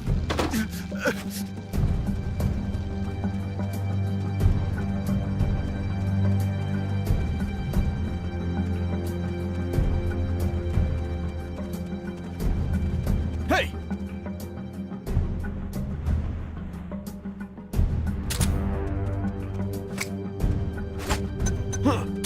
What was that?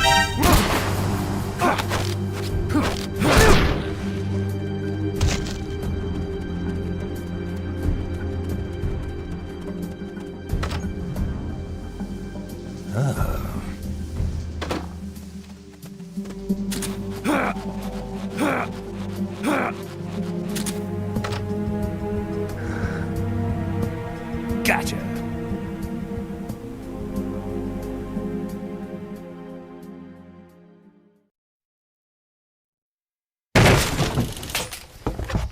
Curses.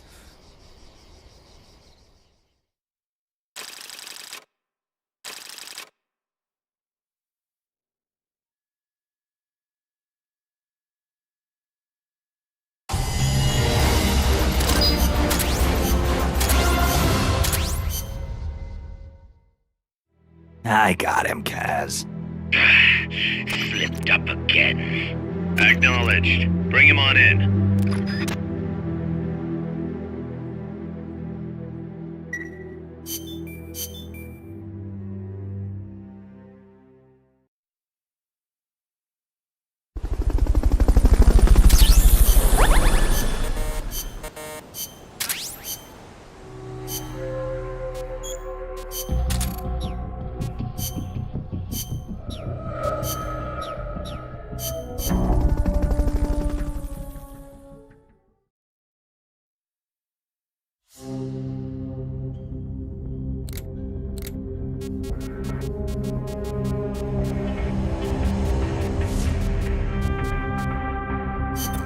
Someone's planning to extract enemy soldiers via Fulton Recovery.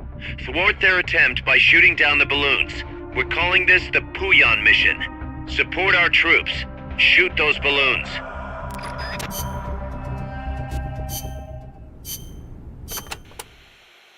So all I have to do here is shoot down the Fulton recovery balloons, right? Right. And don't shoot the soldier dangling underneath by mistake. I'd go with a sniper rifle, but really any weapon will work as long as you aim carefully. Balloon popping. You might get more balloons if you do this one as a co-ops. The, sky's the limit. Look at it this way. It'd get real depressing real quick if every single mission were a bloodbath. It's good to have a nice, relaxing challenge like this once in a while, you know? Oh, come on, don't those Fulton balloons look tasty? Like big, juicy, floating pigs? Yeah, sure, whatever. So, this is called a Puyan mission. What's that supposed to mean? When I was a kid, my neighbors had a pet pig they called Puyan. Every time I see a Fulton balloon, it reminds me of that little porker. Okay, but the objective here is to pop those balloons, right? Doesn't sound like a good idea getting emotionally attached. Good point. Man, if only those were real pigs dangling from the balloons. Now wouldn't that be something? Ugh.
Suddenly, I have a craving for pork.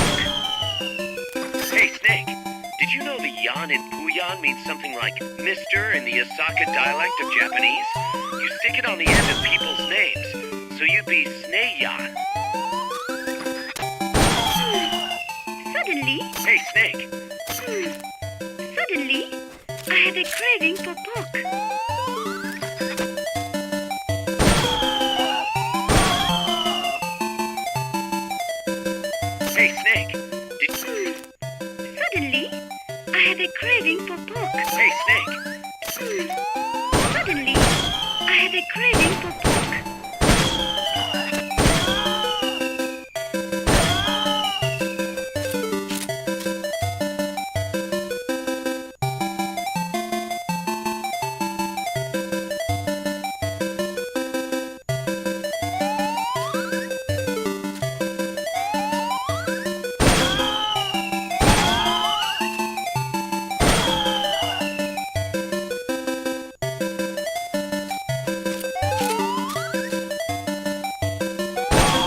gun? Hey, Snake, did you... Suddenly, I had a craving for pork. Hey, Snake, did you know that ARF... Okay, you're done with that area. You did it! Keep it up!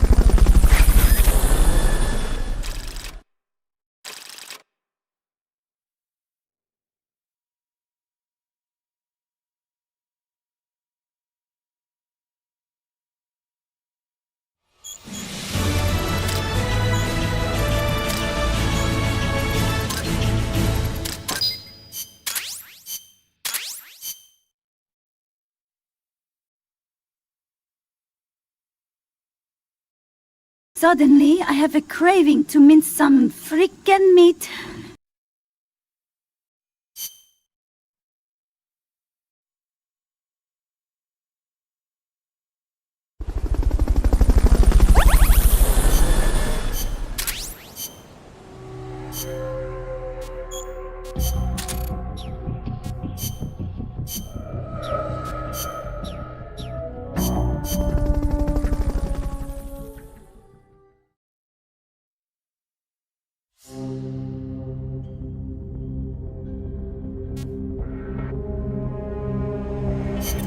How's Paz doing? Okay so far.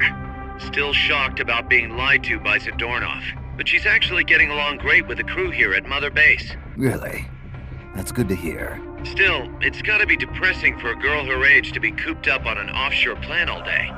Even if it is only temporary. I bet she'd love it if you took her out somewhere once in a while.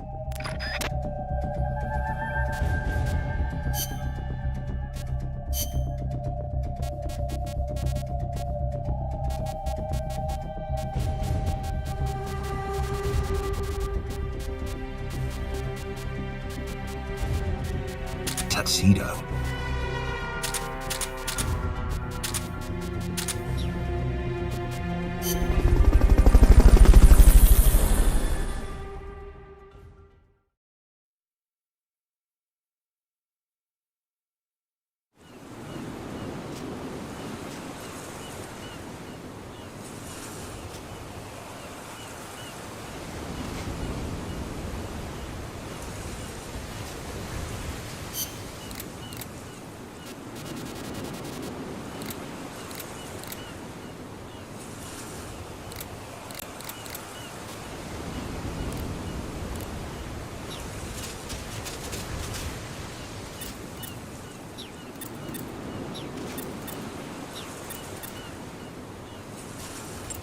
I'm good to go. What is it, Snake? It's the enemy! What? The enemy? Where? I don't think so. What are you talking about? Snake in. Yeah! Give me a hand. What is it? You okay?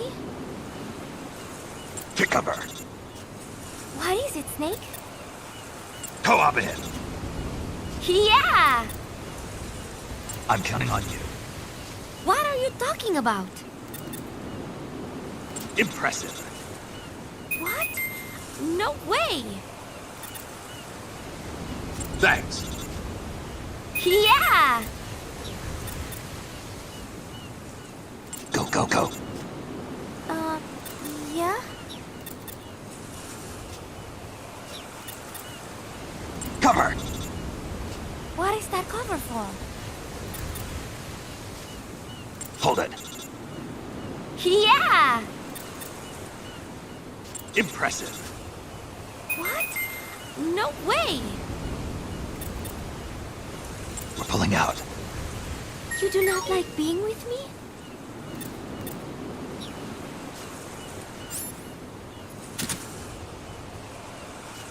Room for one more? Aha.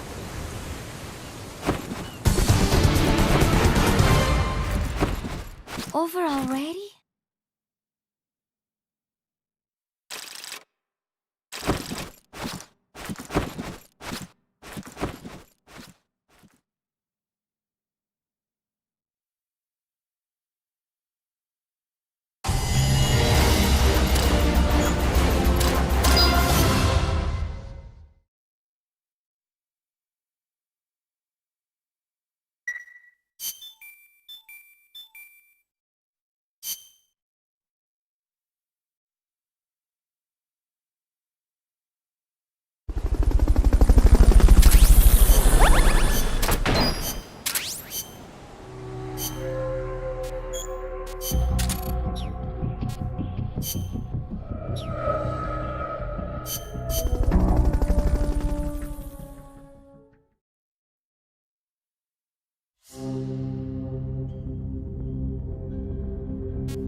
Let's get this mission started.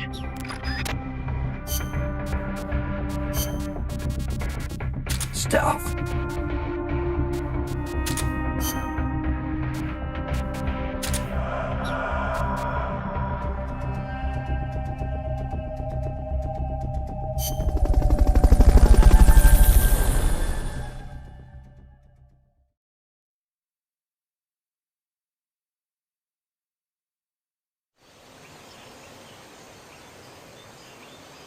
Get a photo of the enemy commander while he's out scouting. If anyone spots you, it's game over.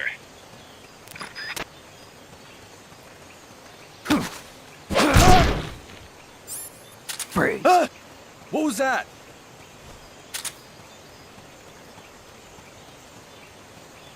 What was that? I'm seeing things.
What was that?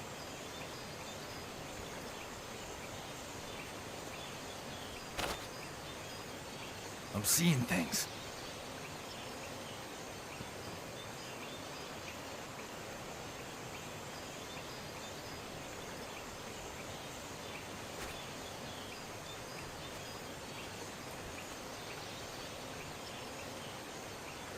What was that?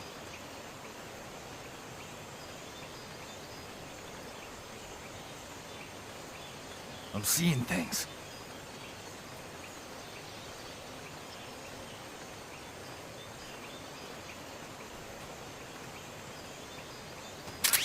What was that?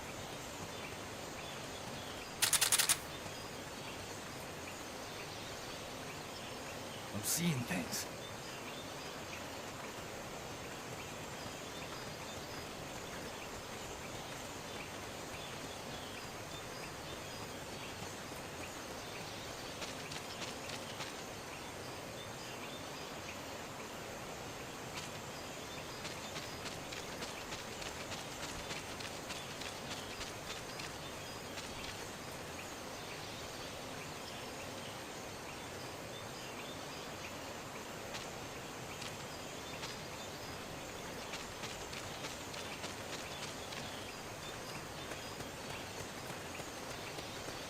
What was that?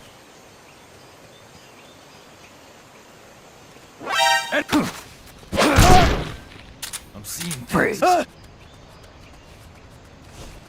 What was that?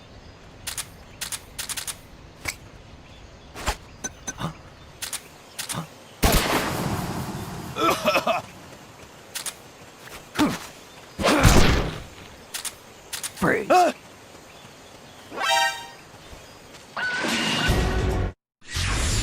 The mission's a failure. Return to base.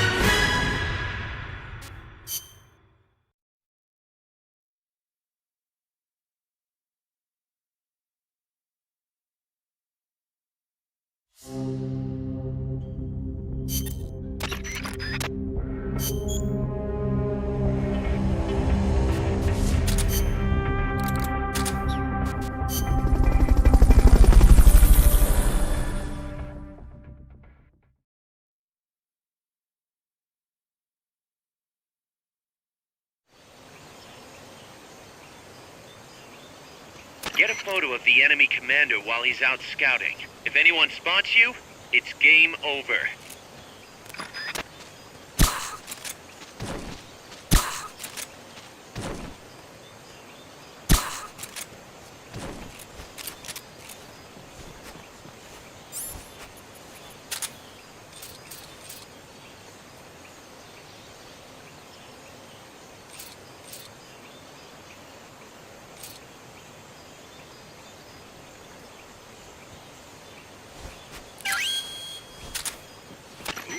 Nice shot.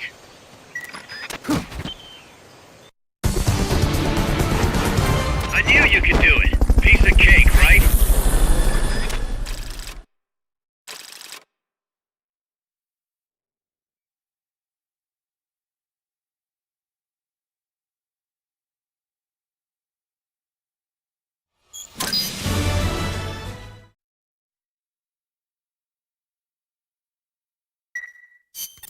Snake, you're not gonna believe this, but...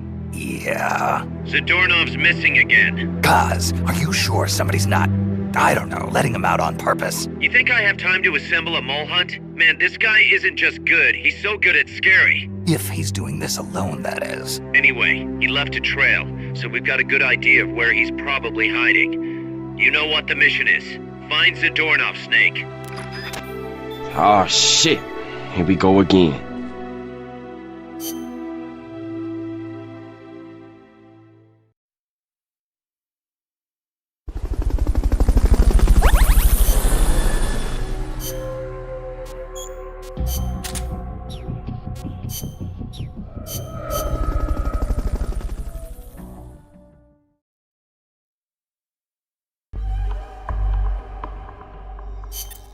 Snake, Zadornov's escaped custody again. You have to track him down.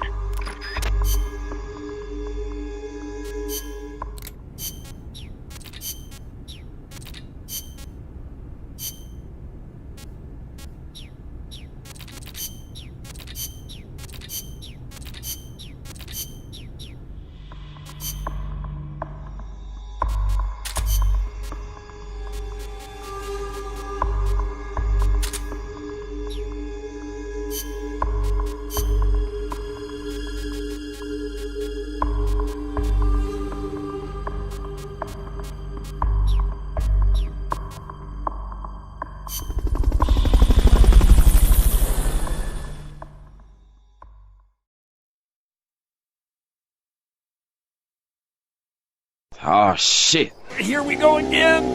Oh. Find Zadornov, Snake.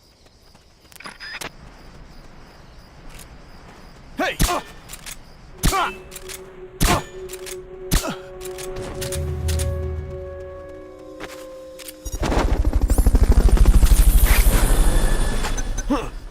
What was that?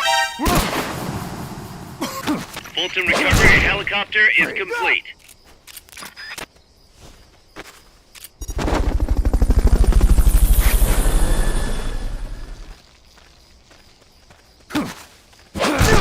Fulton recovery subject confirmed onboard helicopter.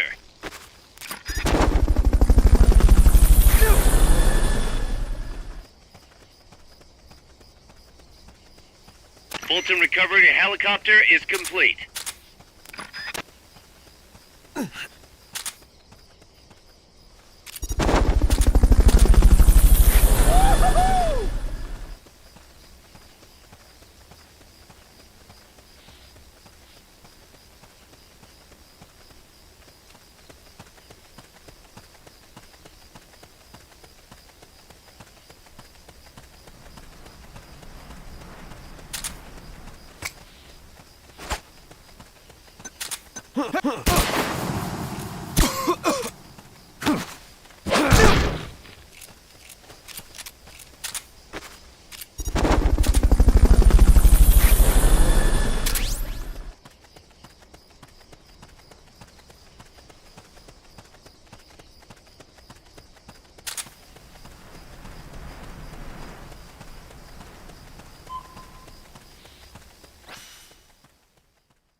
Fulton recovery subject confirmed onboard helicopter.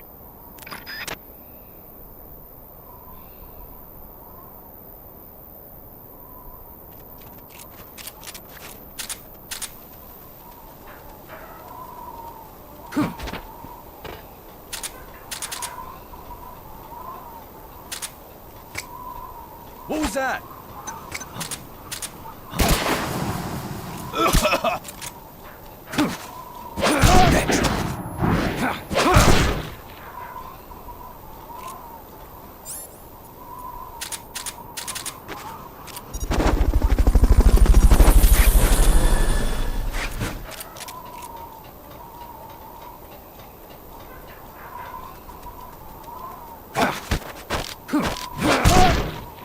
Freeze.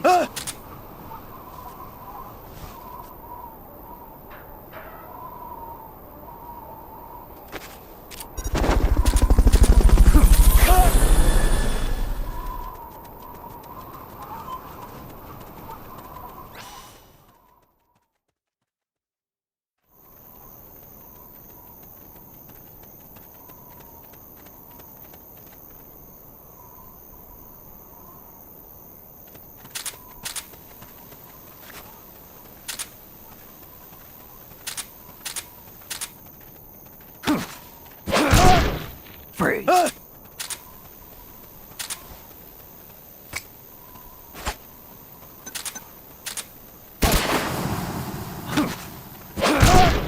Freeze. Enemies close. Freeze.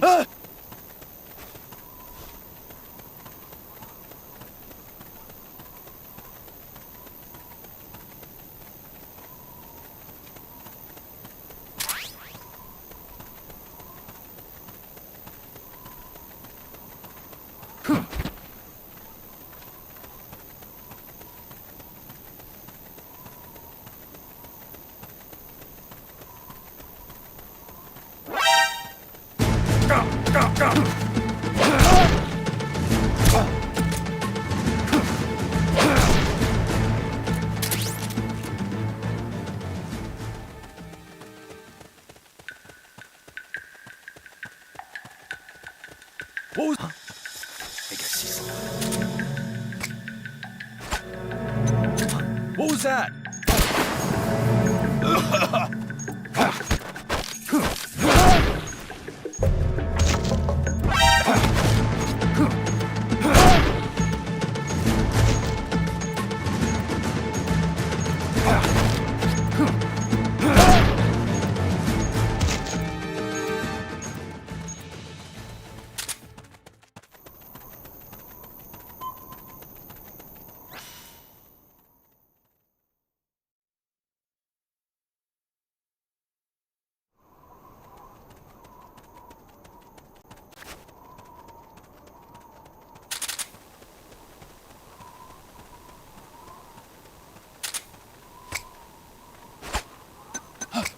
Wait.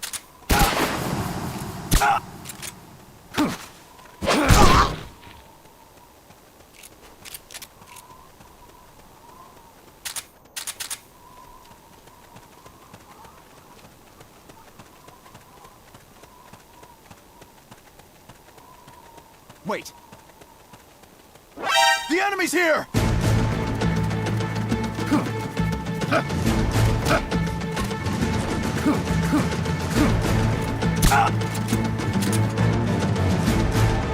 We found the enemy! Send backup! Negative. We can't spare reinforcements. You'll have to make do with what you have. Get ready to die!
Cuz, I'm inside the facility. There's rows and rows of trucks here. Zadornov should be somewhere in that area. Find him.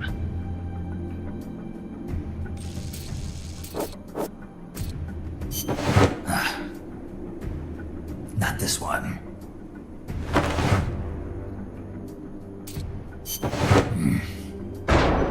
Metal Gear.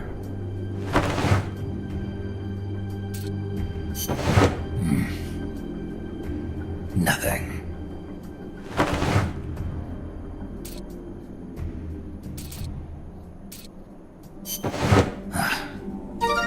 Sunlight!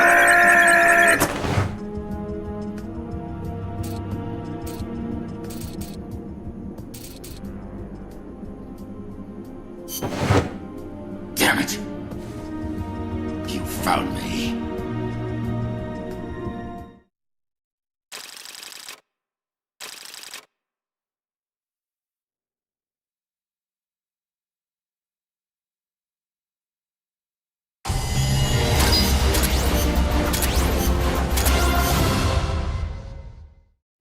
I found him, Kaz. Close, but no cigar. Not for you anyway. Snake, we're coming to pick him up.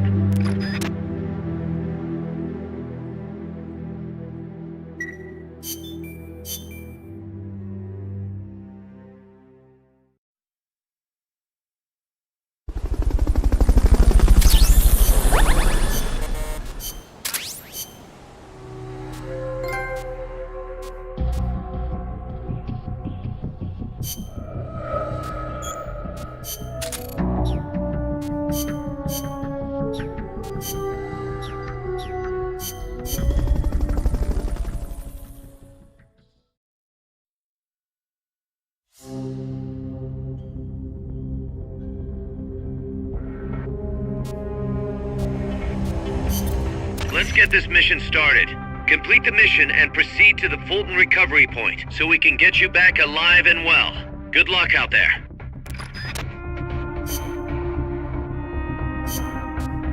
Stealth.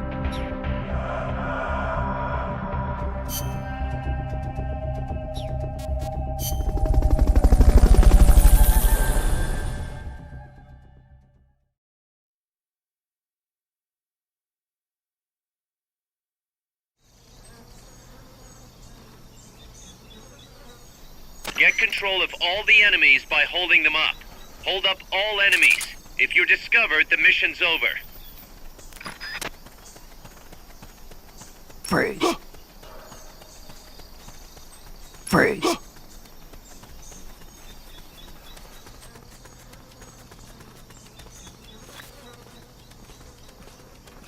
Freeze. Freeze.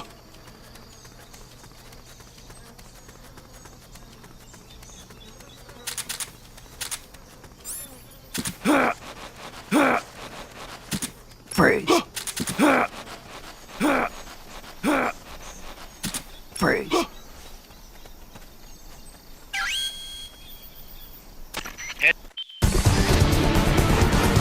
Mission complete. Great job.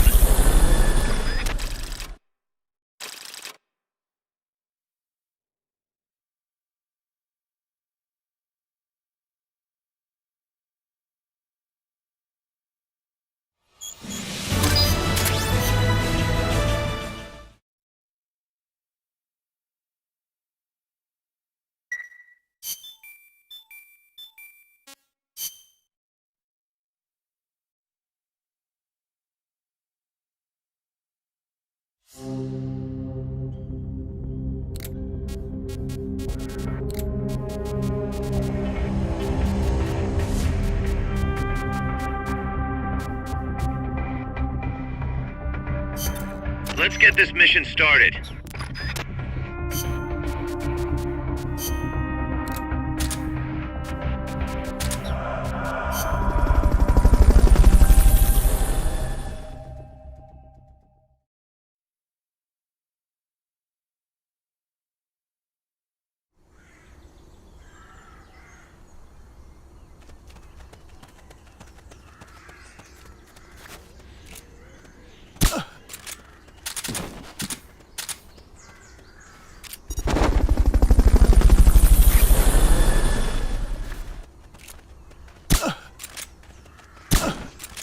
Fulton recovery helicopter is complete.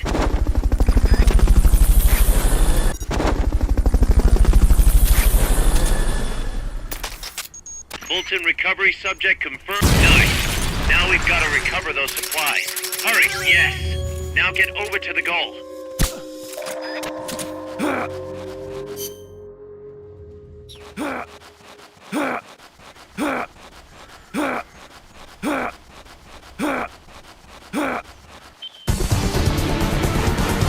Mission complete. The folks back at Mother Base will be thrilled.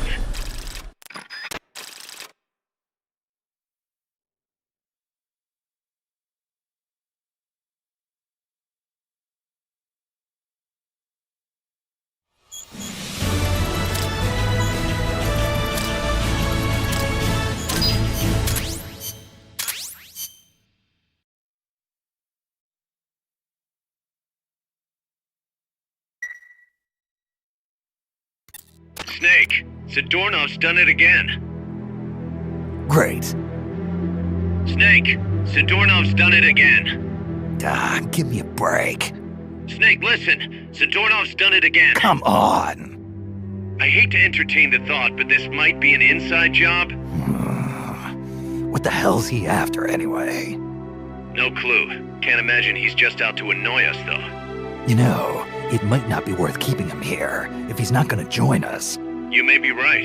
I thought it might boost our Russian compatriots' morale, but okay. I'll think it over. Let's hope he's just playing hide and seek.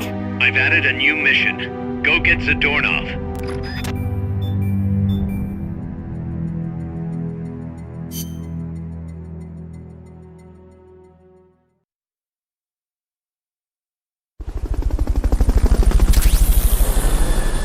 Brothers! You are above even the meat. I hereby award you the title of minced meat.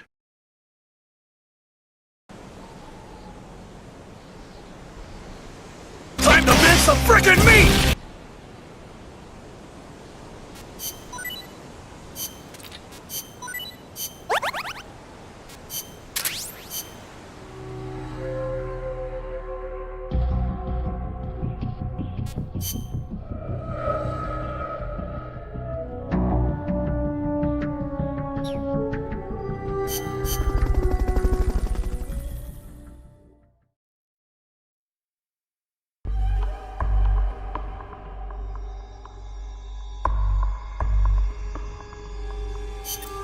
Snake, Zadornov's escaped. You have to find him.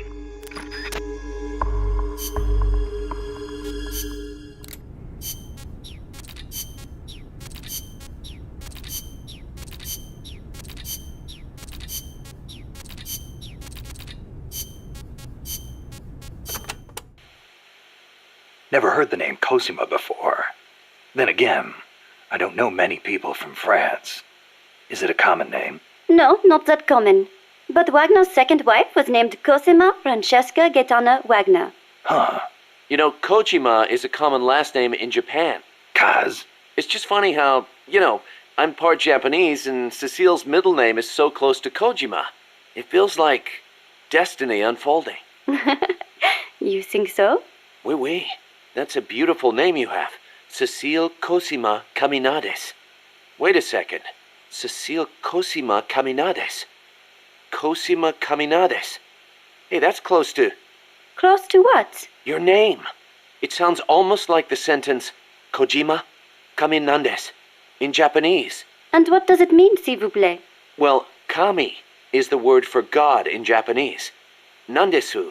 Well, it's hard to explain, but placed after God, it would turn the sentence into is God. Okay, so? Kojima is God. Cecile's name is a message. I don't believe it. Kojima is God. Kojima is God. Kaz?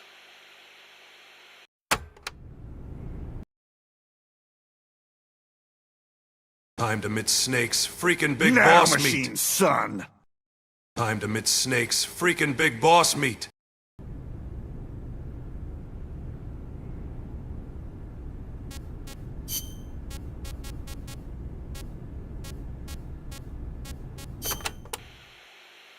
Hello? Snake? Mon chéri? You been drinking, Cecile?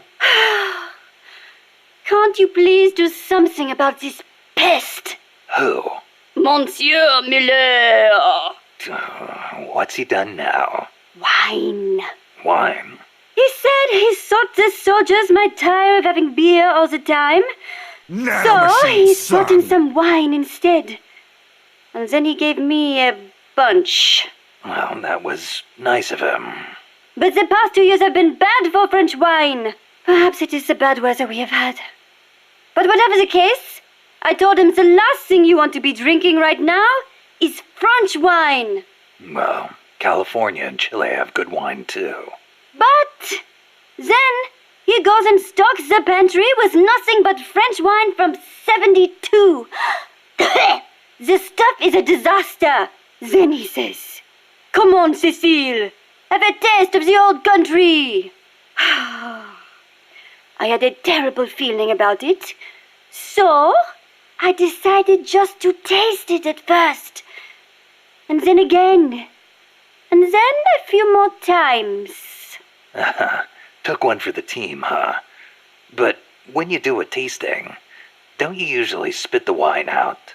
But bottle after bottle, nothing but garbage. Absolute garbage. Not one half-decent bottle in the whole lot. Taste of the old country, he says. Sorry to hear that. I cannot believe this. What will we do with all this wine? The guys aren't too picky when it comes to taste. Ugh, you sound just like Monsieur Miller.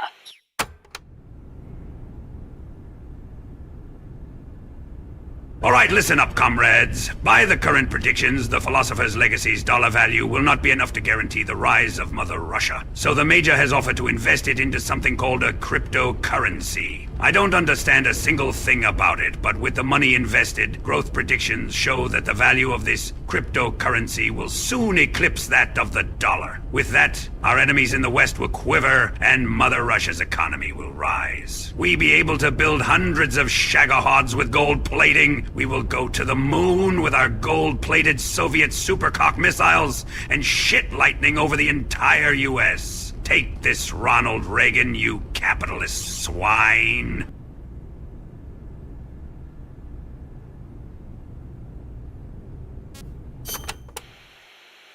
Tell me, Snake, do you ever put sweets in your rations? Never thought about it before.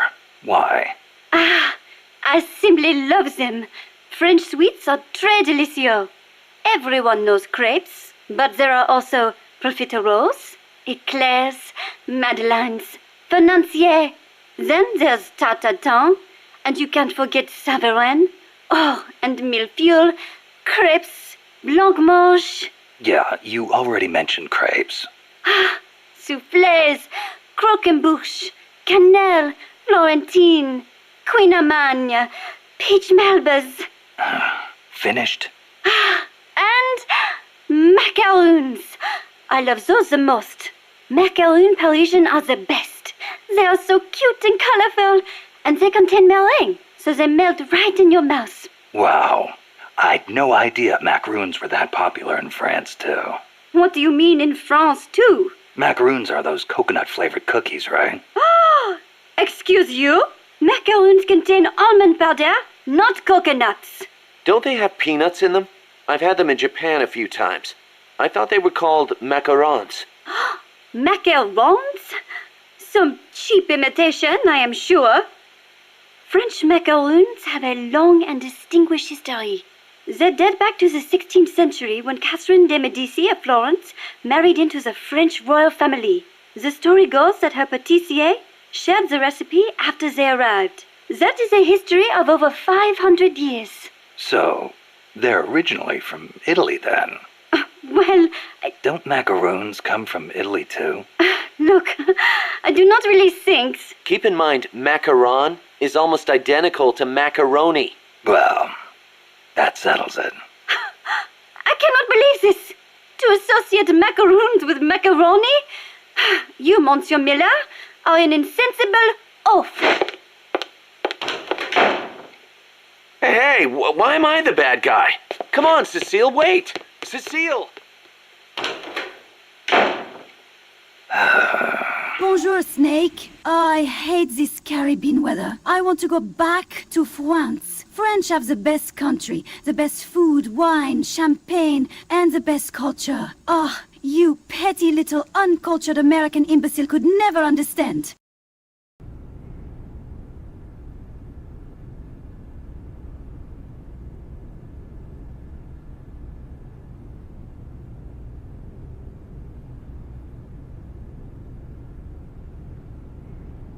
No, Huey. My loyalty is in simping for the boss. Please, I'm tired of the bedside chair.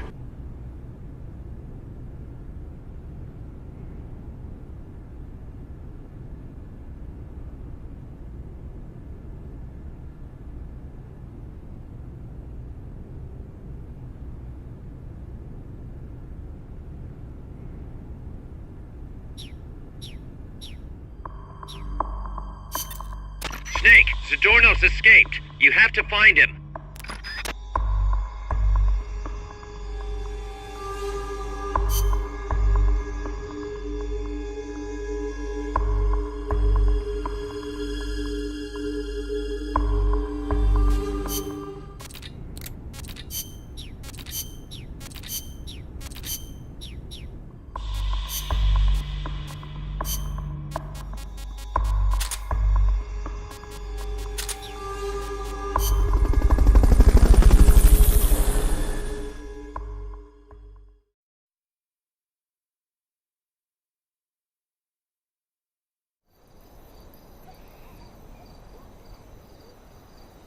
Find Zadornov and bring him back here with Fulton Recovery.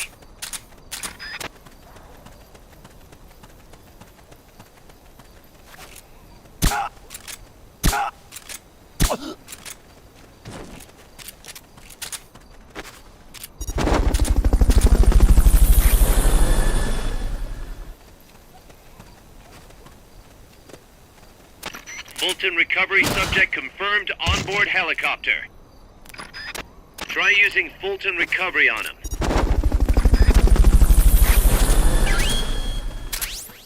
Okay, you're done with that area. Head for the... Mission complete. Great job.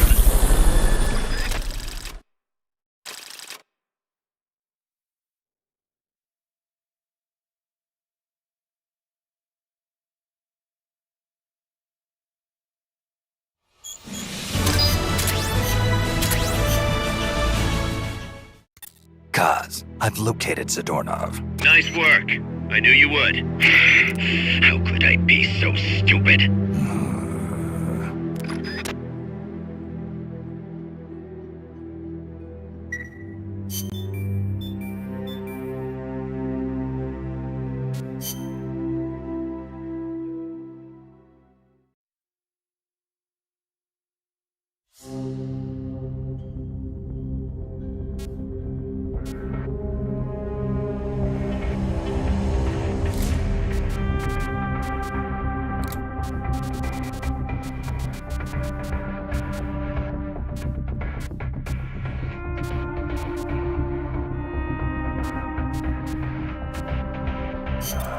Let's get this mission started.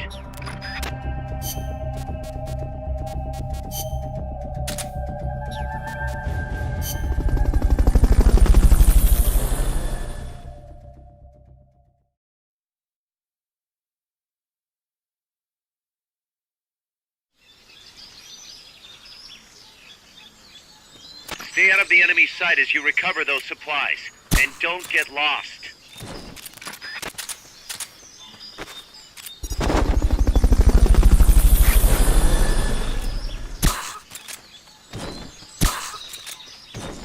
Fulton Recovery subject confirmed onboard helicopter.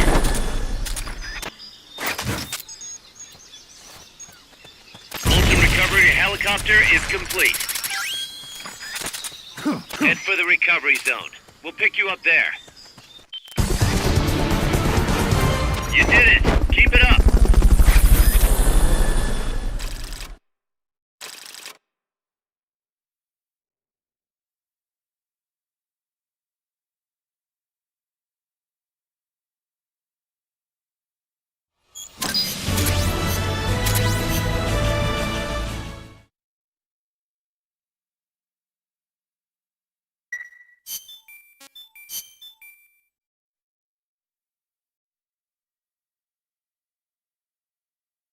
Here's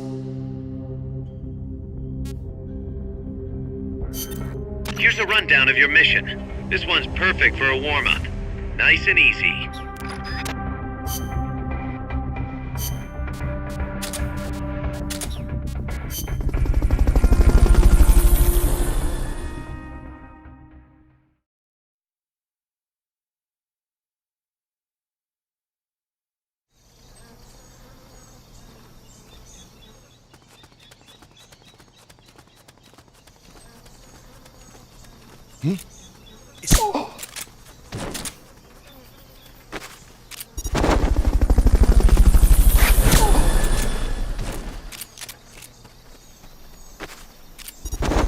Fulton recovery subject confirmed onboard helicopter.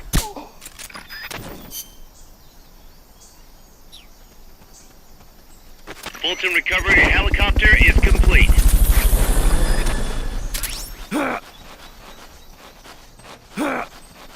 Fulton recovery subject confirmed onboard helicopter.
Head for the...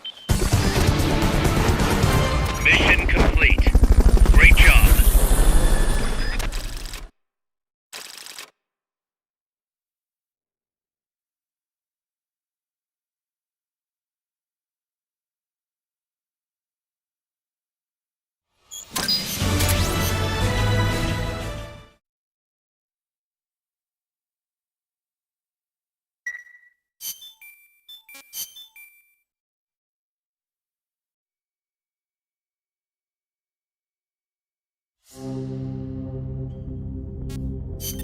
Let's get this mission started.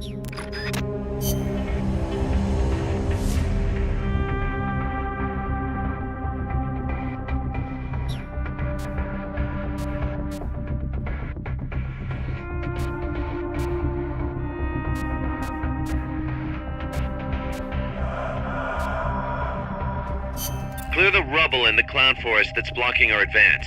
Some C4 could make short work of it. If you succeed, our efforts in this area will be made that much easier.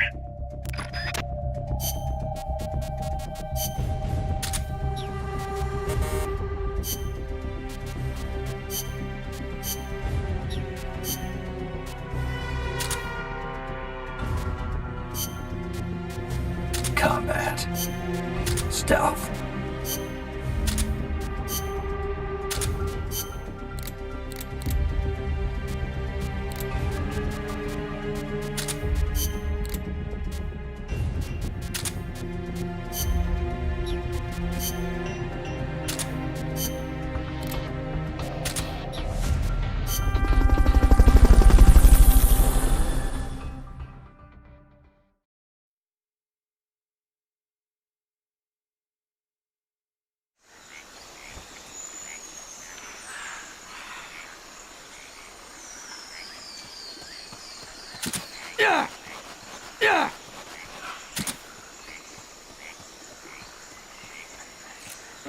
Who are you?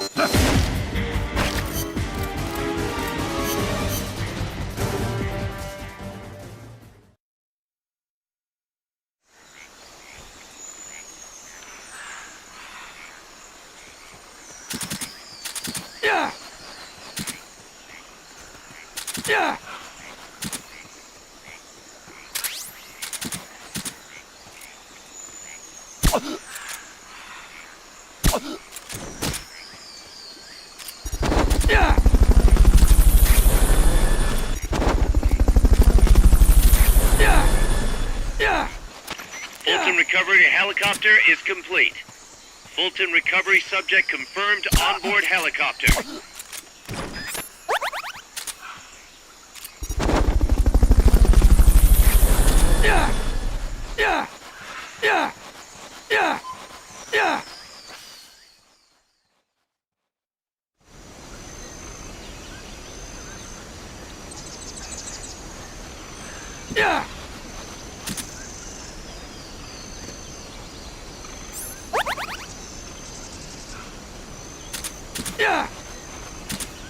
Freeze!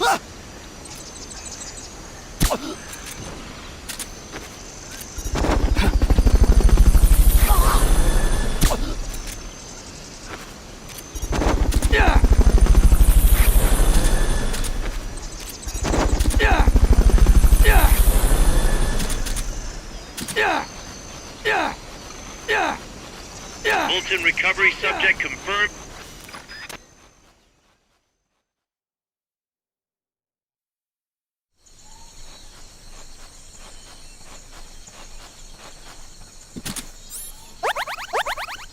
That pile of rubble's in the way, but some C4 should make short work of it.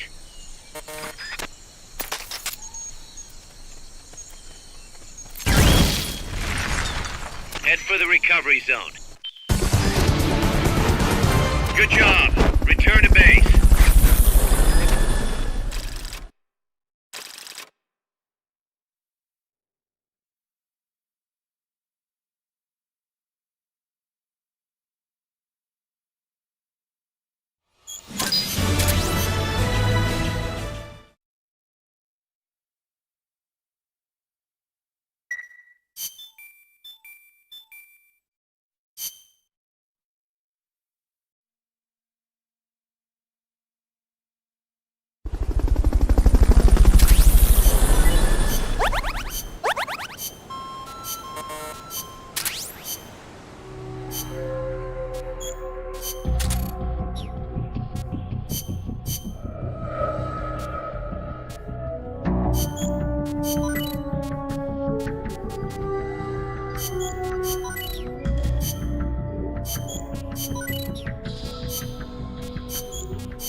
Bad news. The boss has fallen into enemy hands. I'm sure he'll find a way to escape. Actually, I'm more worried about his gear. He's gonna have a tough time without it. That's where you come in. I need you to sneak in through the mine's underground passage and recover all of the boss's equipment. I know you'd like to rescue him yourself, but have faith. This will be more than enough. I'll be watching you. Good luck.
Do you have an interest in the visual art, Snake? Not really.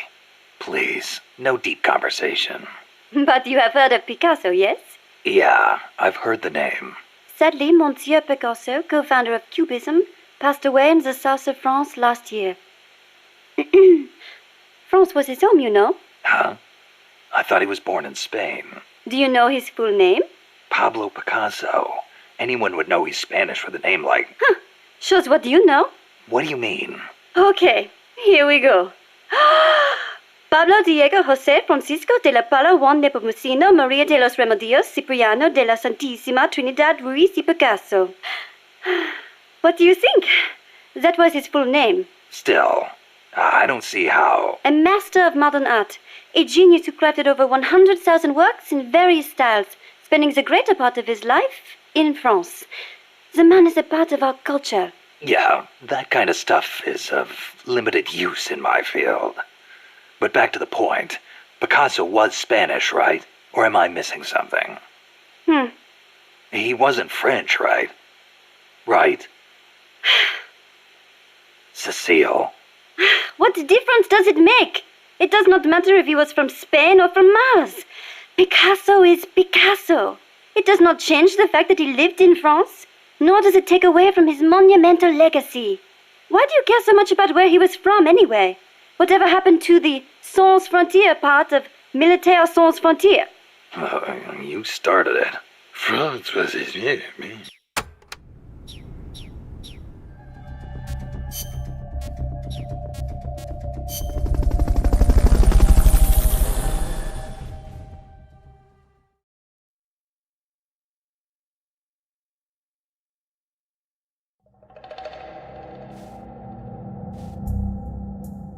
Gather up all the boss's equipment, and hurry! We gotta get to him ASAP. Freeze!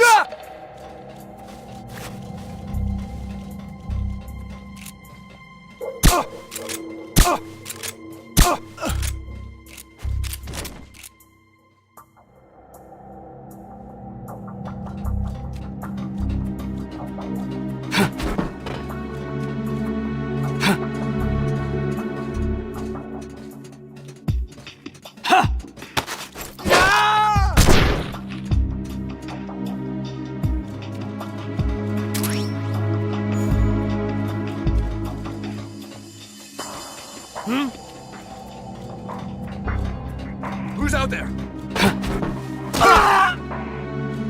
We're under attack!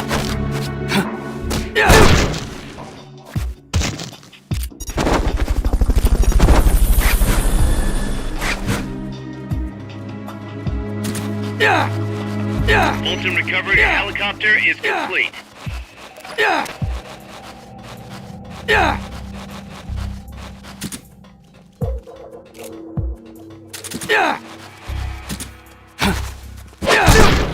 Freeze!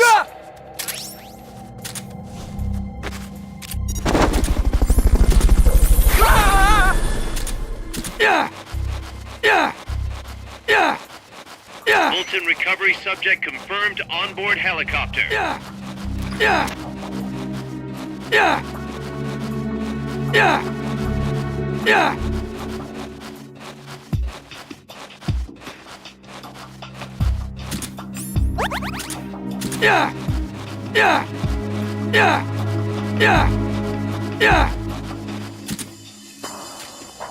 Hide until the elevator arrives. Don't let anyone detect you.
More of the boss's equipment is still out there. Make sure you recover it all. Yeah! Yeah! Yeah! Yeah! Yeah! Yeah! Yeah!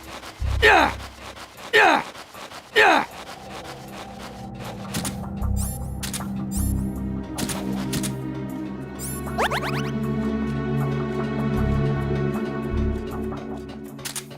Yeah!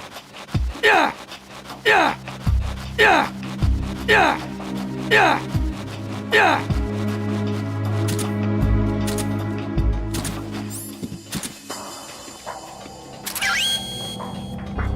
Head for the recovery zone. We'll pick you up there.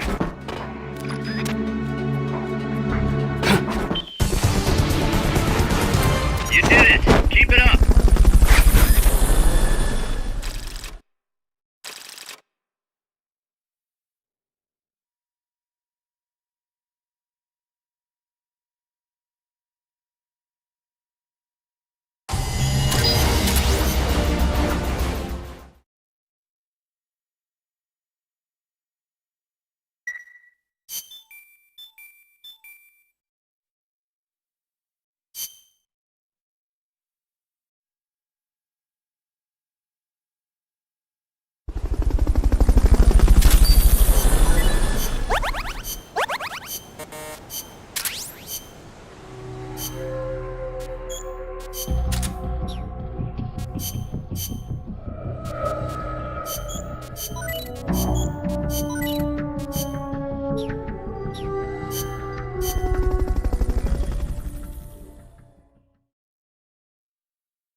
Let's get this mission started.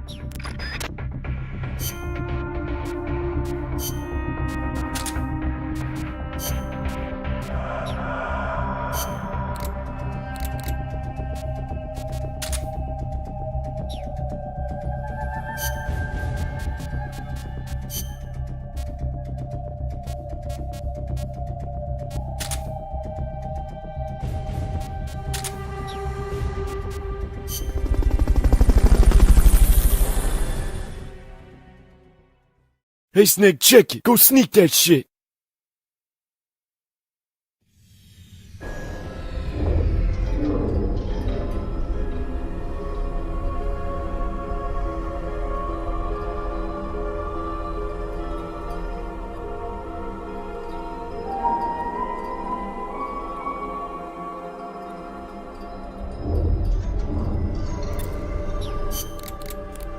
There are no such things as ghosts, like they'd really show up in a photo.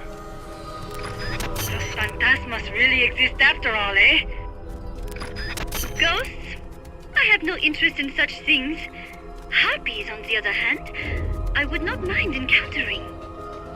Just out of curiosity, do ghosts have legs or what? Hurry and get a picture of the phantasma! I'm dying to see one! A photo of a ghost? It's gotta be some kind of hoax. Where would a ghost hang out? Sorry, I'm clueless at that kind of stuff. Let your sixth sense guide you. Those phantasmas really exist after all, eh? Just out of curiosity, do ghosts have legs or what?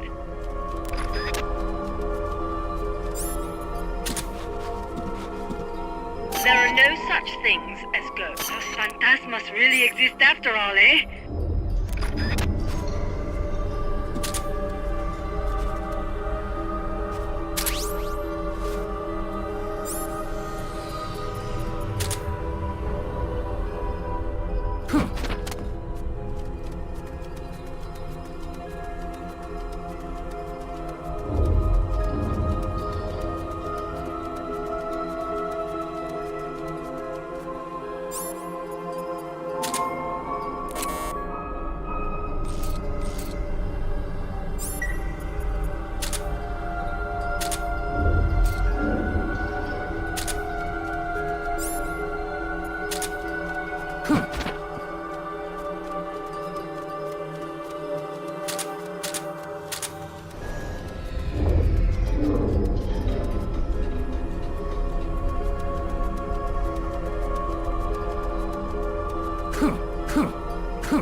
free zone.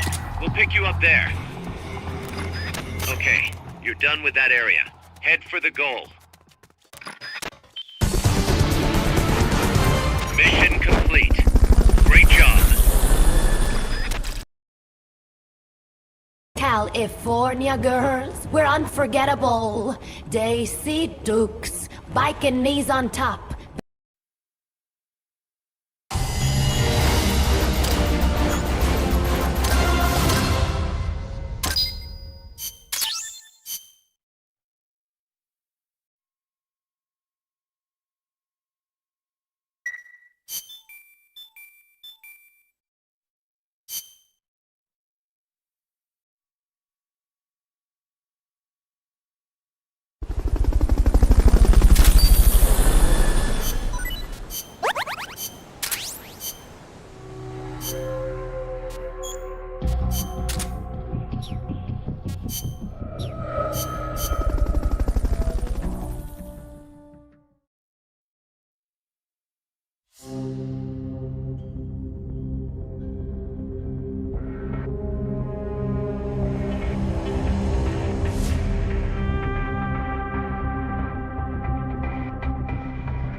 Let's get this mission started.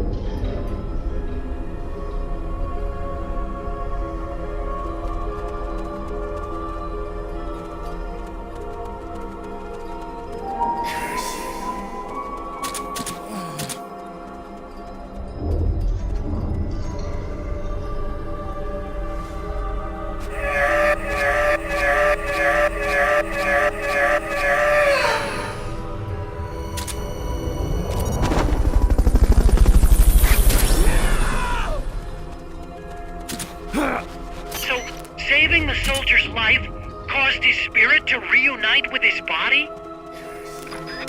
I believe in you, Snake. We're counting on you, boss. You're not finished yet. You have to get everything.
Those ghosts scanned straight too far from the dying soldiers.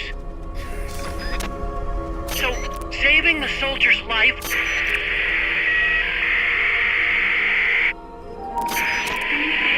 You are still not finished with the recovery. I know it is not easy. You are doing great, Snake. Keep... Hello, come in. Can you hear me? Hello, come in. Hello, come in. Can you hear me?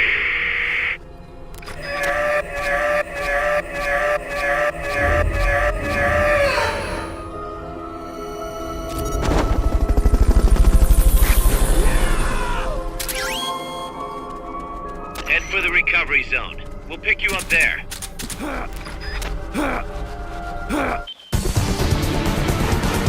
Mission complete. Great job.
Commencing training mission. Missions like this are key to building up your basic skills. Be careful out there.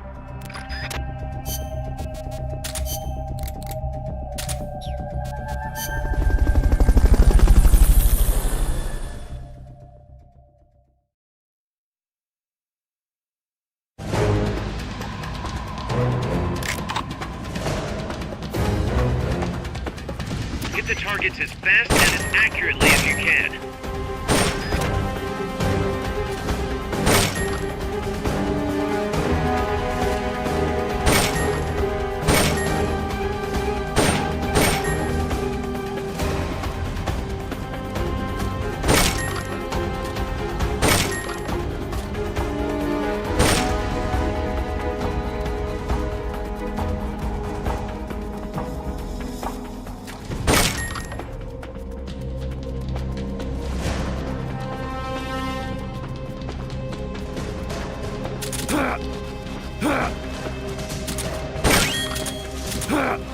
Okay, you're done with that area. Head for the goal. You did it! Keep it up!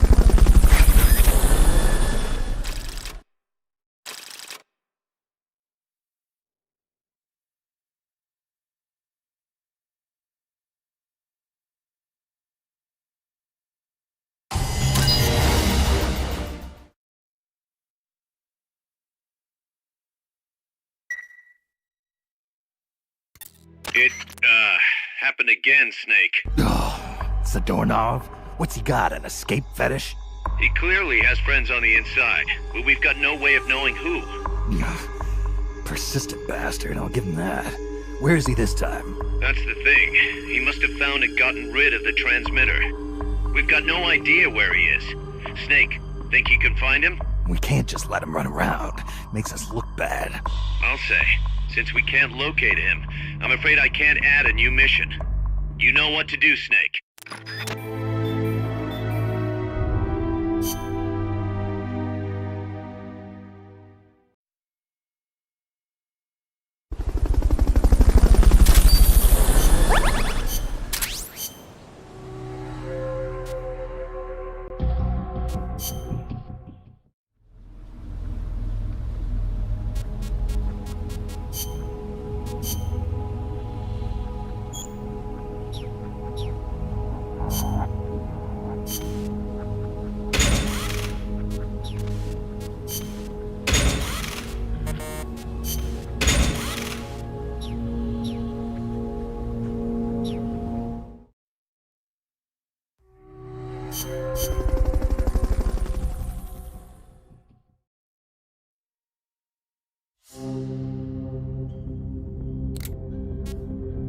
Commence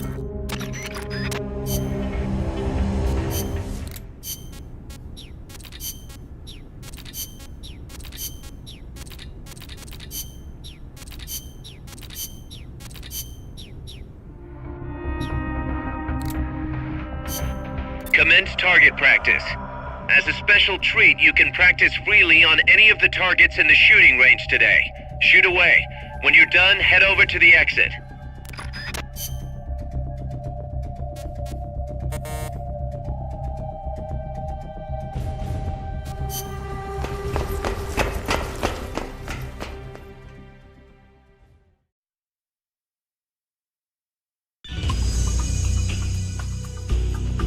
Welcome to the shooting range.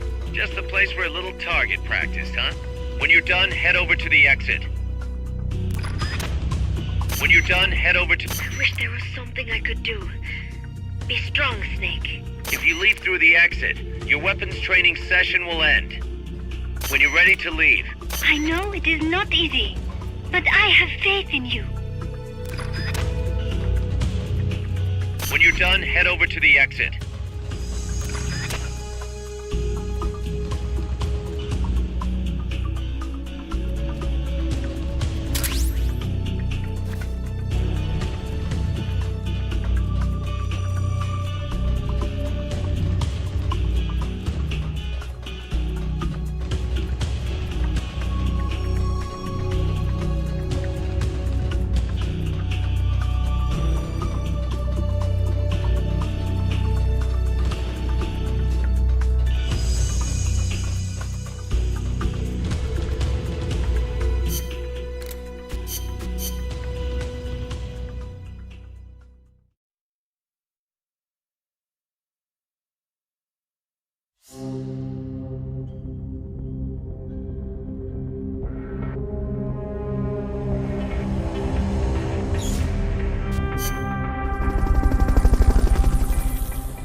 Come in.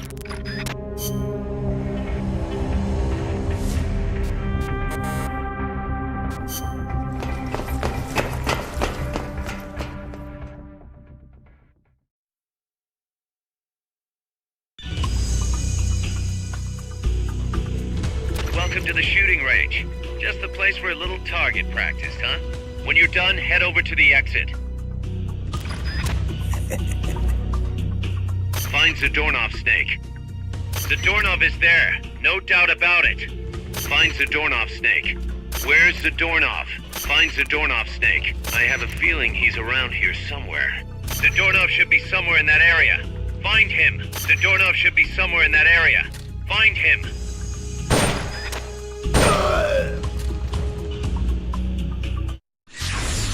The mission's a failure. Return to base.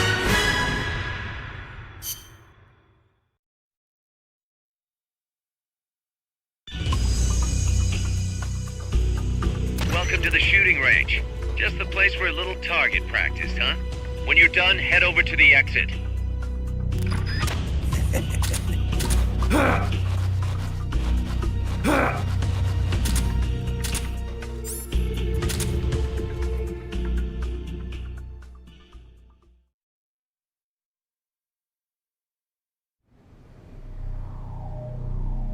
Big boss!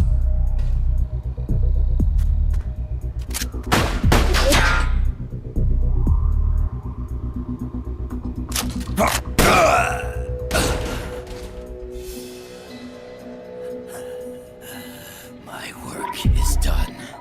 What are you talking about? V for victory!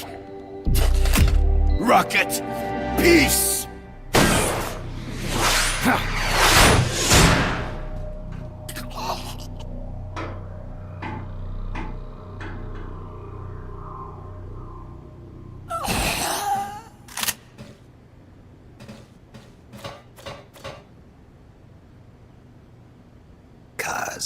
I found Zadornov.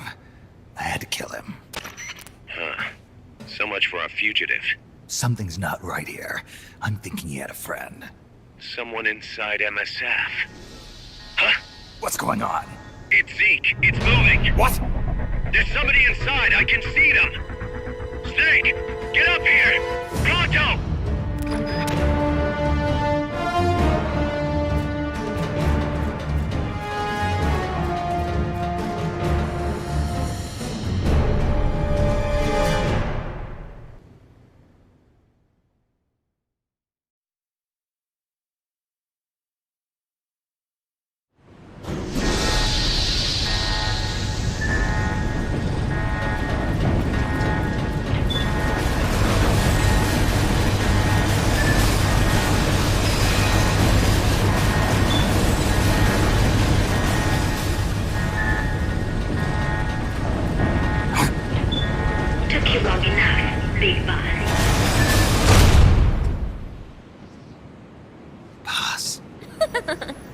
Get down from there before you hurt somebody. Maybe I want to hurt somebody. What's going on? She's not herself. Oh, I am myself, all right. My true self.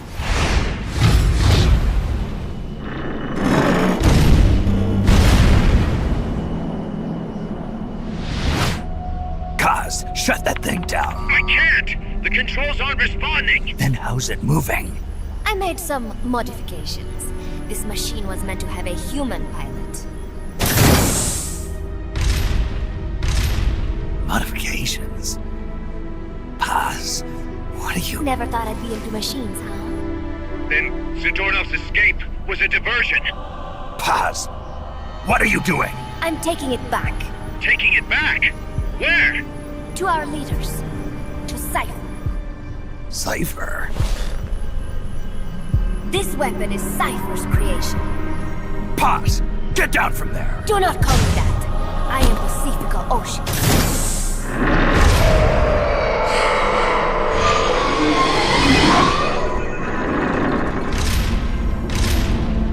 My name, my age, my mission. Cypher gave them all to me. My entire life has but one purpose. To carry out Cypher's plan. The nasty tobacco. The angel of peace crap. The whole teen with a dream routine. I am through with all of it. Paz, you can't. I told you not to call me that. It makes me want to puke. Everything is going exactly as we planned. Now the real Peace Walker project is finally about to reach its goal. The real project?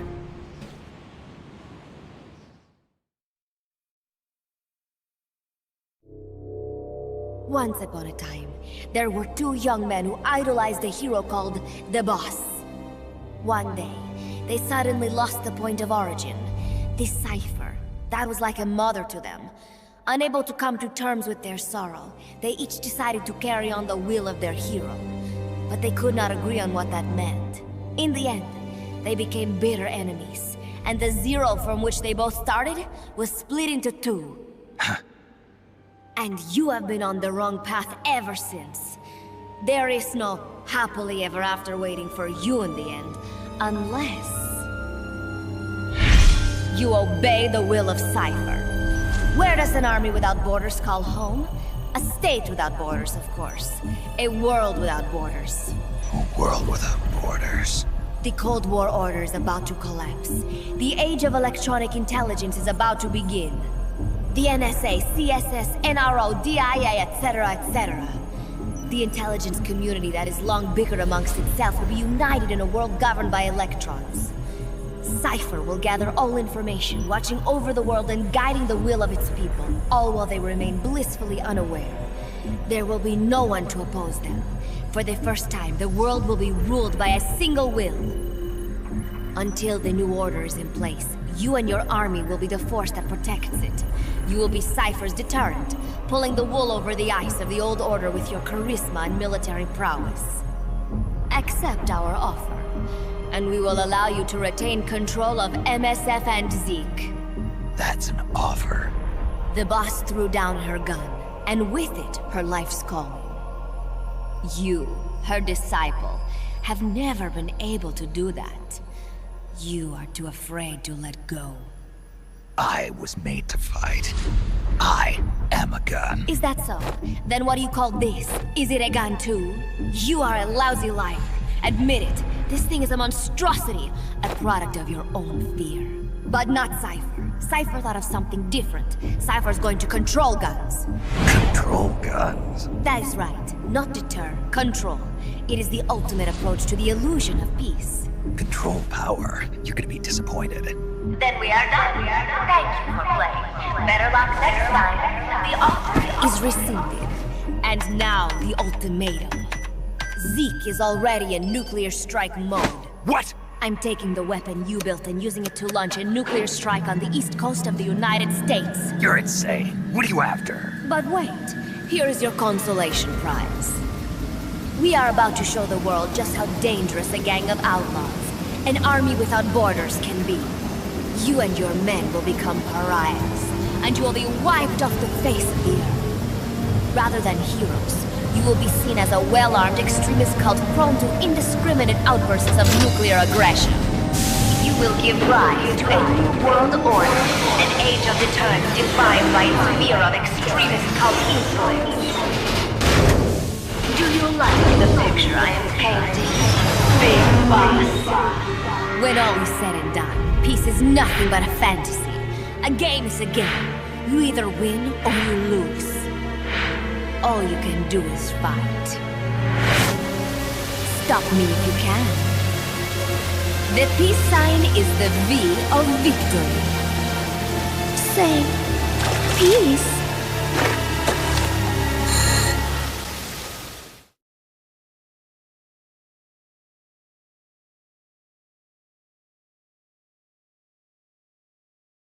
I am not past. I am war.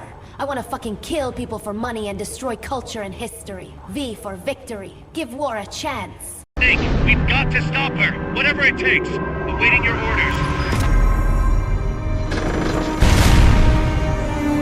Stop me if you can.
She's gonna launch a nuke.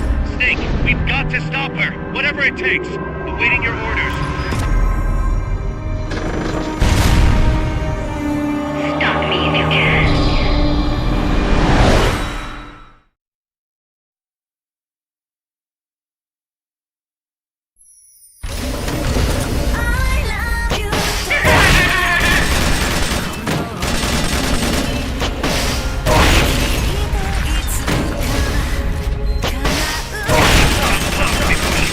That nuke.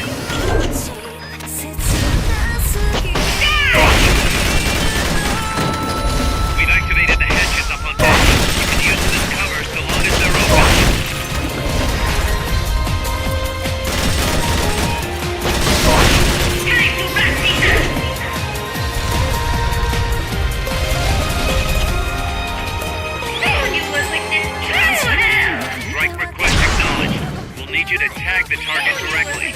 First, make sure you're safe by pressing up against the wall.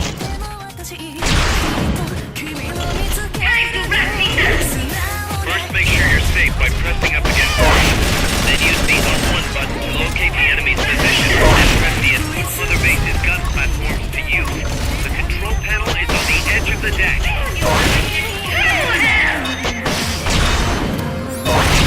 Do you have a target or not? We're aborting the strike for now.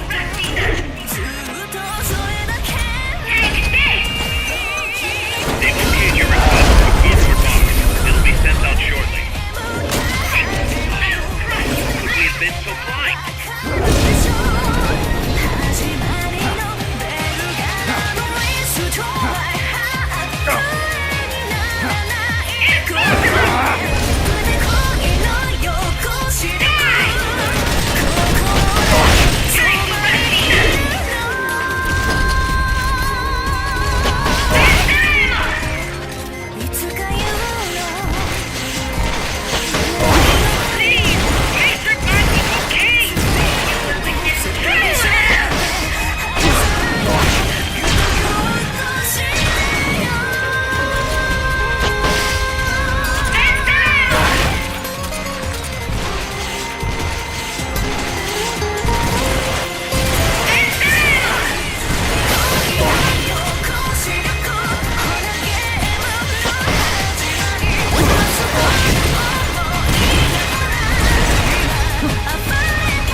wall.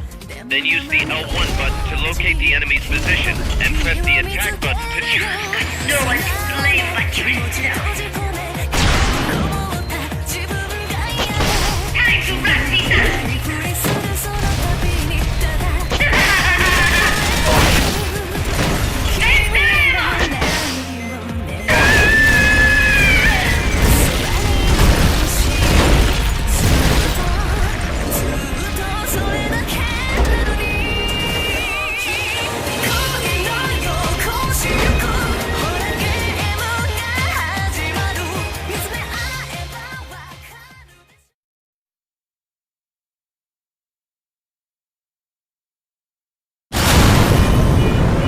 No use.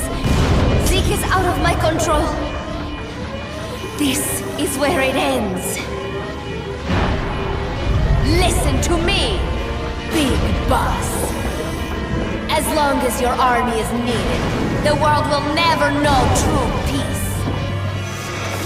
The peace you will know will be fleeting, elusive. They will use you, disgrace you, and then finally discard you like they would a cancer to society. This is the path you have chosen.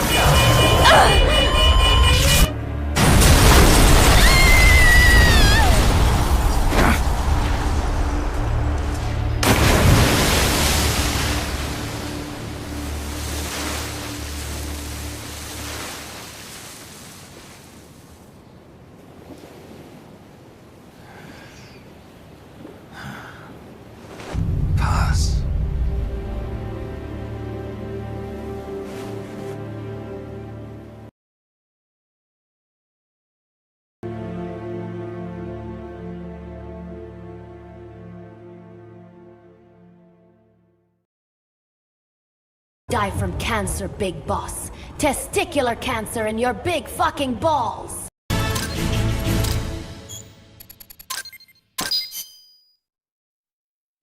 Who would have thought that little girl was working against us? Tell me about it. She had everybody fooled, me included. Can't believe I didn't pick up on anything. Snake, there's no point in beating yourself up over the past. But hey, maybe you should put in some practice against Zeke in case this sort of thing ever happens again. In any case, I need to go talk to Dr. Strangelove. Zeke still isn't ready. Huey!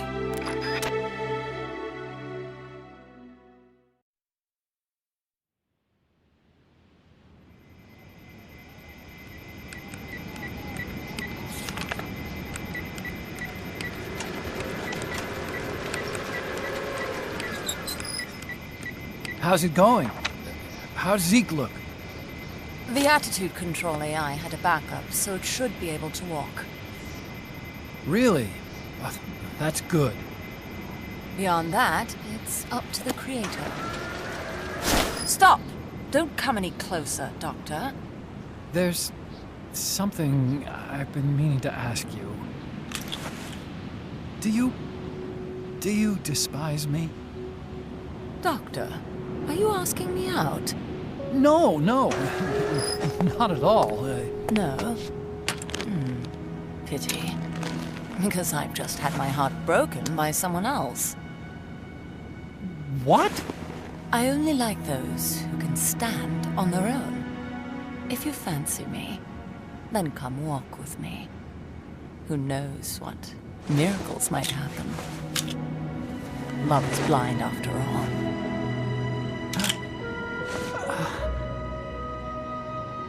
Take your time. I'll be waiting.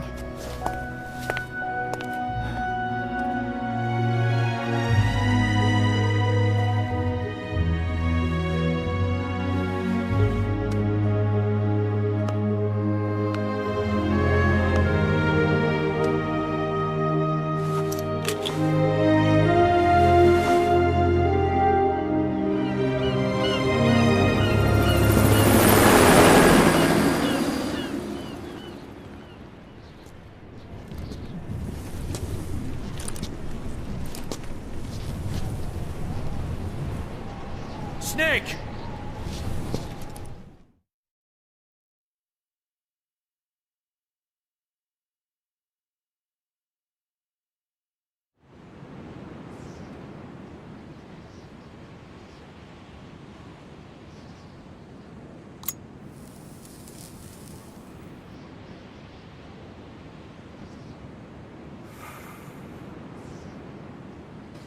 That name Paz mentioned at the end, cipher, it's a code.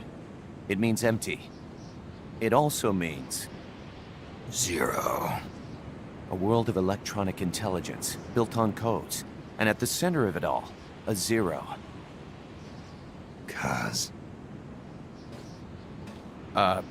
Look, boss. I owe you an apology. Hear me out, okay? Sure.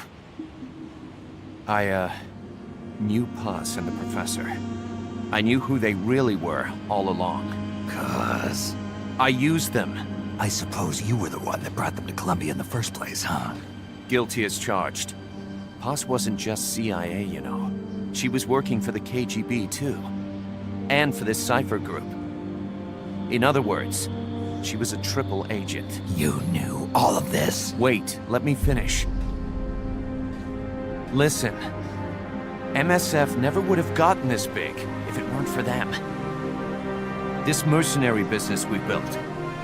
Someday it's gonna be a new driving force in the world economy. Is that your goal all along? The Cold War's not gonna last forever. Sooner or later, it's gonna give way to an era of regional conflicts and terrorism. A paradigm shift from counter-communism to counter-terrorism. In the new age, armies won't be tied to states, and war will become a business. We'll be a valuable commodity. There'll be clients all over the world who need our services. MSF is only the beginning. What we're creating here is a revolution in itself. Am I right? It's not going to be that easy. What do you mean? This whole Peace Walker thing has left our mark on the history of the old order. We've put ourselves on the radar of intelligence agencies and governments east and west. The whole world probably knows about us now. Including that cipher outfit. We've let ourselves interfere with the times, with the Cold War system of deterrence. We're an army without a flag. We weren't supposed to take sides in international affairs, but we did. I see your point. So what happens to us now? We'll be hunted. Not everybody's gonna be happy with us, huh? You're damn right. We upset the global military balance of power. And these people would rather our army without borders not exist at all? They're gonna come knocking real soon. There's no turning back now. We're a wrench in the old system of deterrence. As long as the times refuse to change, we're gonna make a hell of a racket. Then who are we gonna fight? The establishment. Anybody who tries to restore the old balance wants to snuff us out of existence. Which establishment? It won't be a particular country or ideology that hunts us. Who then? We are going to be fighting the biggest beast of all. The Times. 10 years ago, the Times rejected the boss and killed her. And now, we're the ones being tested. Will the Times erase us? Or work with us? It's gonna be a lonely battle. No good or evil. No winners or losers. Business will have to wait. The question we have to ask ourselves now is, can we survive long enough to see the 21st century? I'm with you, boss. We'll see how it turns out, together.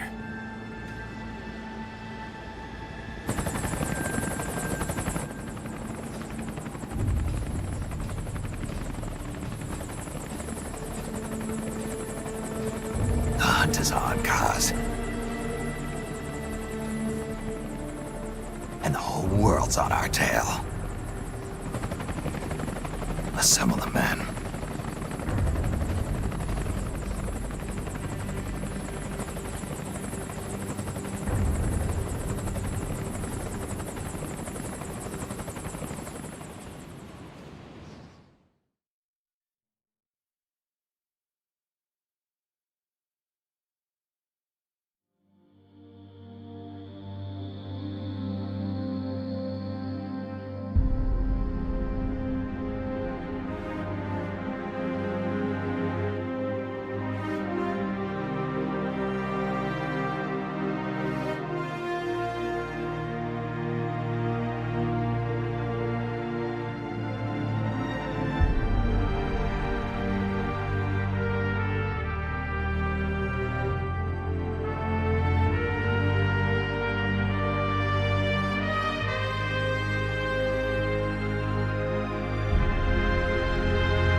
Paddles of white cover fields flowing in grieving tears, and all the hearts once new, owned and shattered now.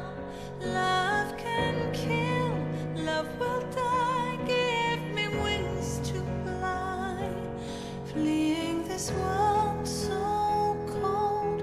I just wonder why. Cold as a dog, now my words are frosted with every breath. Still the heat burns wild, growing inside this heart. When the wind changes course, when the stars align, I will reach out to you and leave this all behind. When heavens divide.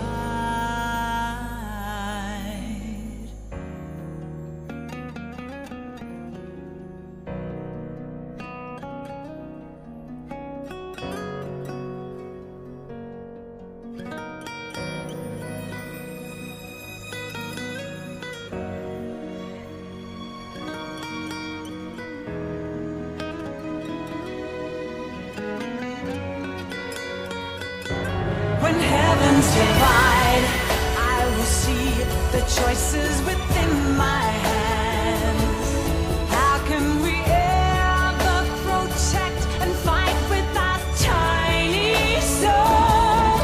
Let me shine like the sun through the doubts and fear.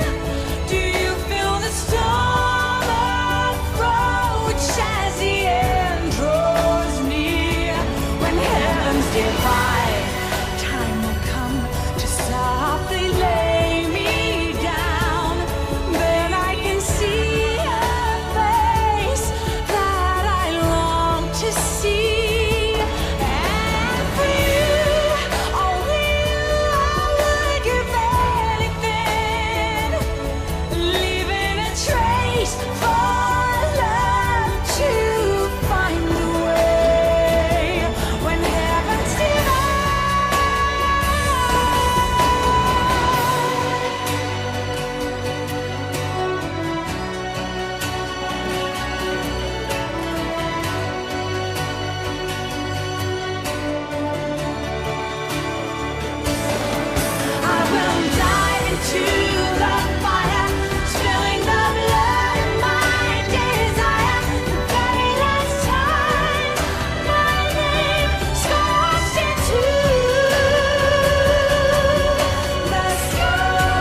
forsake our countries.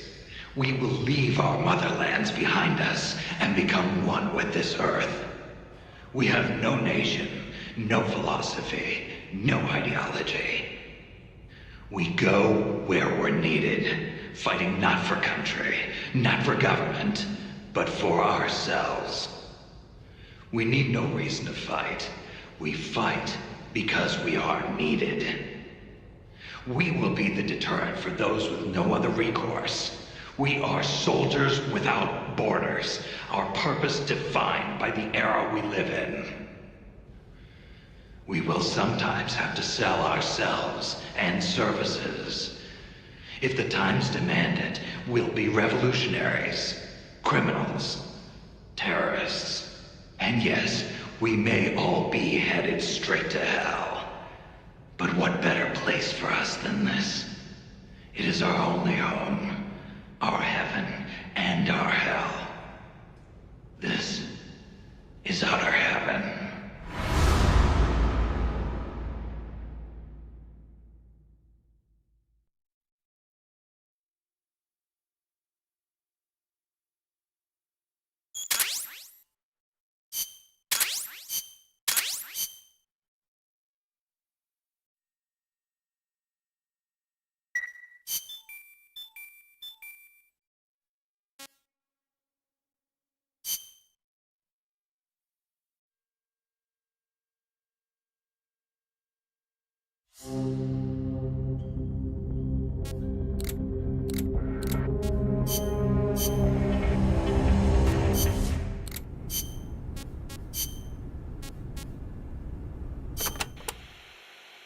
Remember that habit Paz had, Snake? How she always had her index finger on her upper lip like this? Yeah. It bugged me ever since we first met her. Never figured her for a snuff user. I can't believe we never noticed. She used the kind where you keep a pouch of leaf in your upper jaw, let it absorb through your gums. She might not have been used to it. Probably used her finger to keep it in place. How could Paz... We were gonna start a band together. She was posing as a KGB agent, too. She must have put on the act to get close to Galvez. Wonder how much Coleman knew.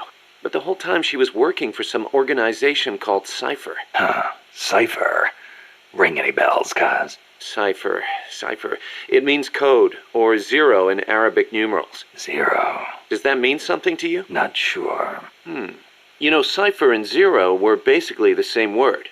It's a linguistic redundancy. The word stems from the Sanskrit shunya. It corresponds to the Buddhist concept of emptiness. In Buddhism, shunya means hollow.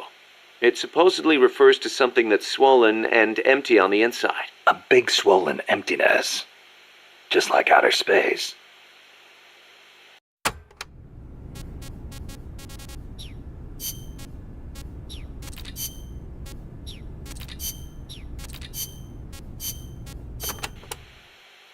Chico, I heard you saw Paz trying to sabotage Zeke before she activated.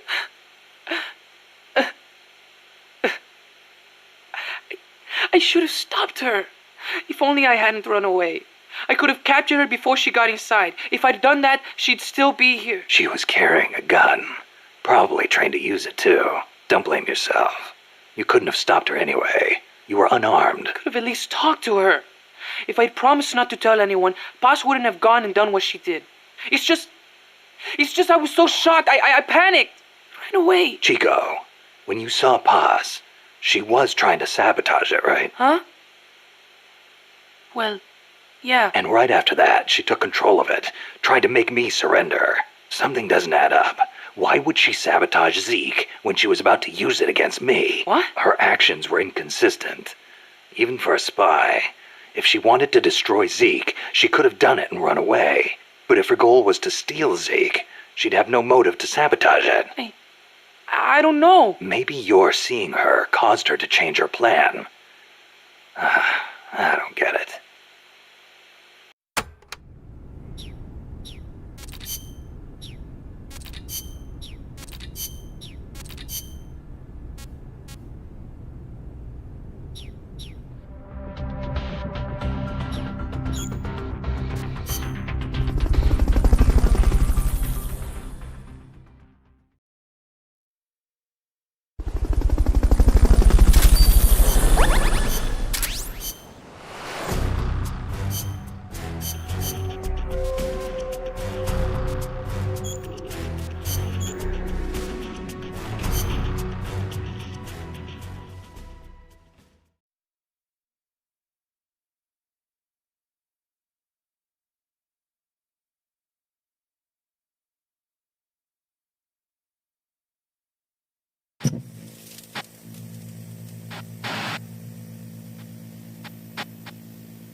You, sir, are an unrepentant criminal, guilty of illegally entering our country on multiple occasions.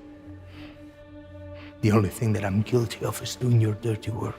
And by way of compensation, we have overlooked your crimes. Bring it on, because I'm not doing this shit anymore. What makes you think you have a choice? What kind of cargo? Cargo like brain dead, pregnant women. No one would possibly allow that. That's why I have to smuggle them in.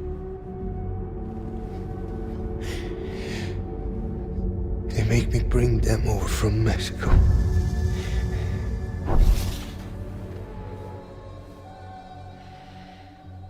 This thing between us. It was a mistake. No.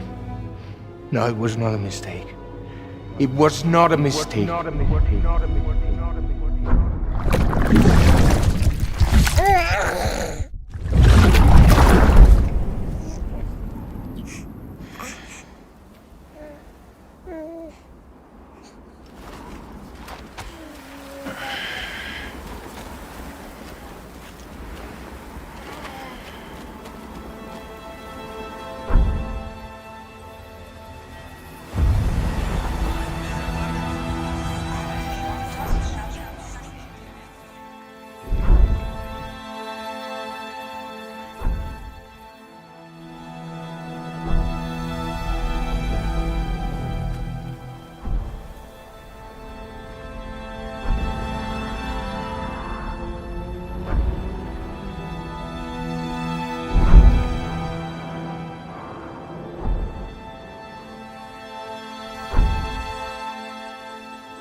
I couldn't protect Lou.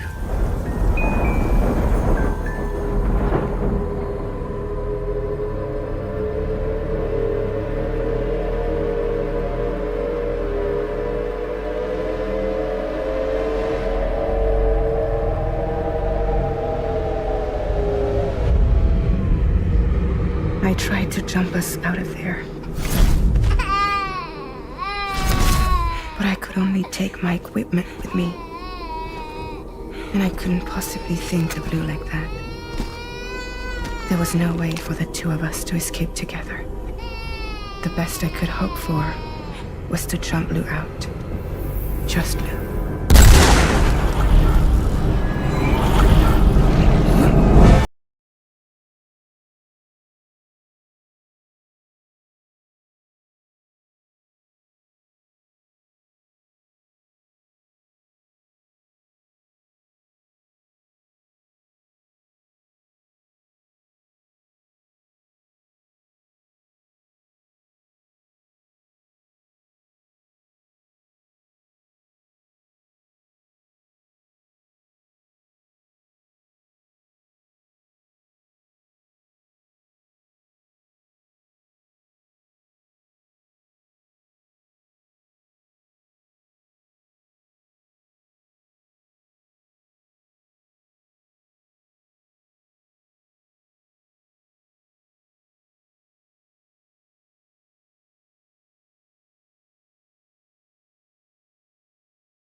This time, I'll make a lasting connection with the lady in red. The perfect ending humanity deserves. For the sake of the future, we must all come together. As a barrier to the bad, and a gateway to the good. All hands, brace for launch.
Divided, made whole. With a few sticks for encouragement. The UCA's precursor, the United States of America, had a prominent gun culture. A distinctly American philosophy, and one which would appear to have spread to this continent. The more we seek to unite the people with metaphorical ropes, the more essential sticks seem to become.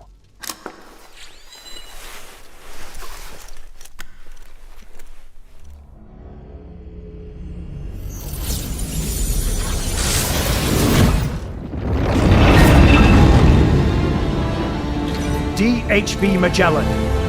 Integrate!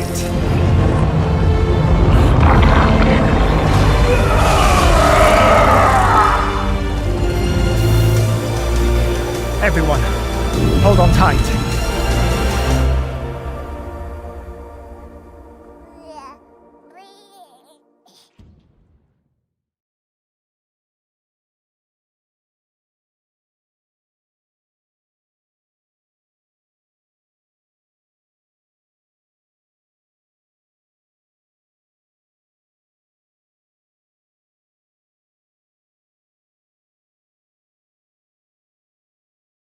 PlayStation.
As of today, I will be living here at Mother Base. Now my real trial begins. Zadornov was paying my room, board, and tuition, but he has since been captured. I told the man that with no more money from the KGB, I could no longer afford school. He bought my story, and when I said I would be willing to work, he took pity on me and let me stay. For some reason, Miller really pled my case. That was helpful, but the man is still a fool. His men are no better. They think their training makes them strong, but that kind of strength is nothing in the face of true power. And better yet, they wait on me hand and foot, believing I am just a schoolgirl.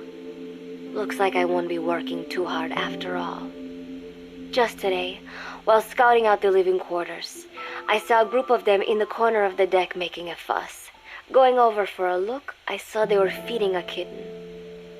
A bunch of grown hard men, and they're the ones acting like schoolgirls. Look, isn't he cute? What is wrong with them? Disgusted, I just nodded and smiled. I must stay in character after all. I indulged their chit-chat for a few moments. Then one of them asked me to give the thing a name. They had just taken it from its mother. I named it Nuke. I improvised some nonsense about how our compassion for living things can help prevent wars. The men gave me a little fish. I held it out in my palm and the kitten happily ate it up. What a pathetic, feeble creature. It sickens me.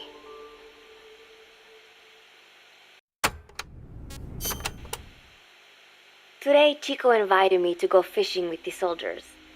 I suppose finding one's own food does have its merit, but I prefer not to be involved in such a degrading task. And their prattling on about fishing being fun is nonsense. I'm not here to find playmates. Nevertheless, distasteful as it was, I went along in order to maintain my cover. Chico thrust a fishing pole into my hands, and we went up onto the deck where several soldiers had gathered. They welcomed us warmly. With so few women aboard Mother Base, I'm treated like a princess. No one suspects I am neither a teenager nor a student. It was nice and sunny, with a gentle breeze and waves. As I cast my line and waited for a bite, the soldiers began to ask me all sorts of questions. As always, I answered according to our predefined scenario, feigning a smile. As I sat there feeding them lies, the fish began to bite, and the soldiers began to focus on their prey. Chico had his bait stolen by a fish, and got so angry that he stood up and nearly fell into the sea. Everybody laughed. It almost made me want to join in too. At some point, I got a bite myself. The instant after I felt that first gentle tug, the fish yanked the line with astonishing strength, and I let out a cry of surprise. I thought he was going to be huge. It was my first time fishing, and I was a bit flustered, so the soldier beside me helped by supporting the pole from behind. "Reel it in," they shouted. I nodded, turning the handle as fast as I could. I wondered what kind of fish lived below the surface, and thought back to the deep sea dives I had to do as part of training. Those were difficult days, but I remember finding the multicolored fish gliding through the water incredibly soothing. After a hard fight, I pulled it up. To my surprise, it wasn't even half a vara, rather anticlimactic. But I wasn't doing it for fun, so I wasn't the least bit disappointed. Nook was hovering nearby with an expectant look on his face, so I gave the fish to him. All in all, a thoroughly wasted day.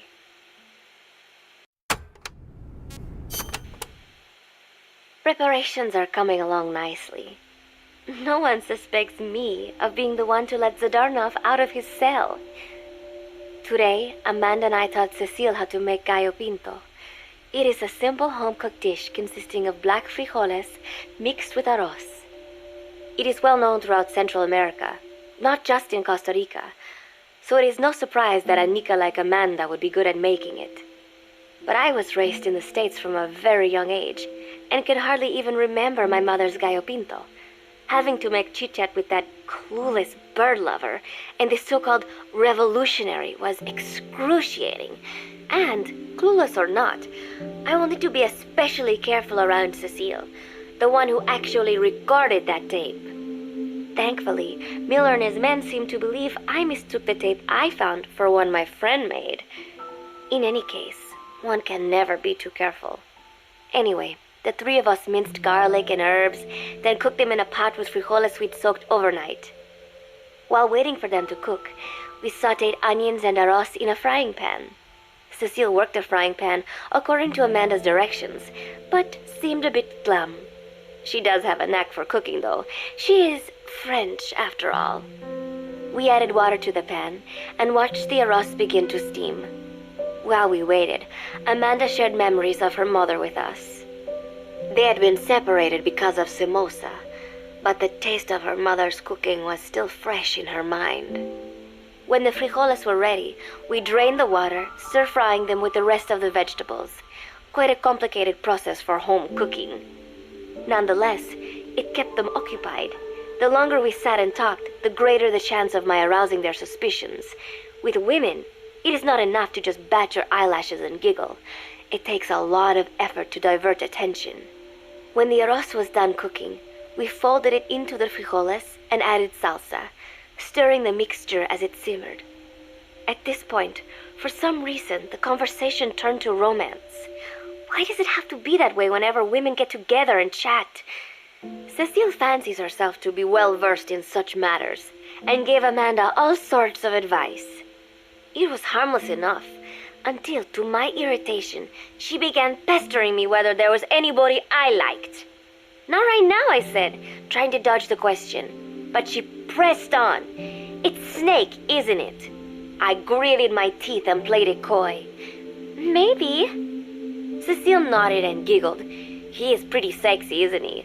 What a ditz! It's all I can manage to just survive. The thought of romance has never once crossed my mind. I have no interest in that kind of man. Soon enough, a rich aroma began to fill the room. The gallo pinto was ready. New came over and rubbed up against our legs, looking for a handout. Unfortunately, it was not the kind of food a cat would like. We let a few of the soldiers have a bite, and then headed off to the mess hall. The home-cooked flavor we'd achieved was a big hit with the men of MSF. Not that we are trying to impress them or anything. Even I could manage a dish like that. Snake enjoyed it too. Let me make this absolutely clear. I have no interest in that man.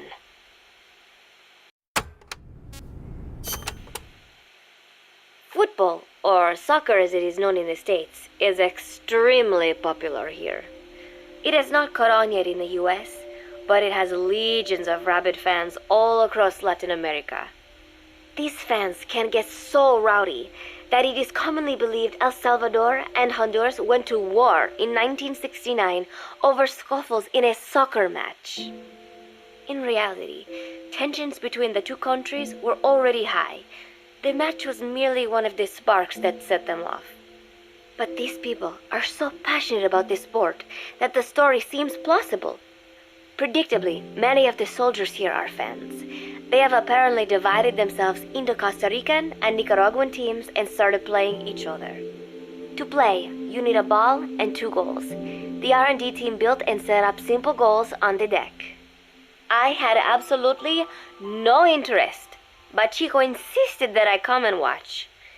It was not a proper match by any means.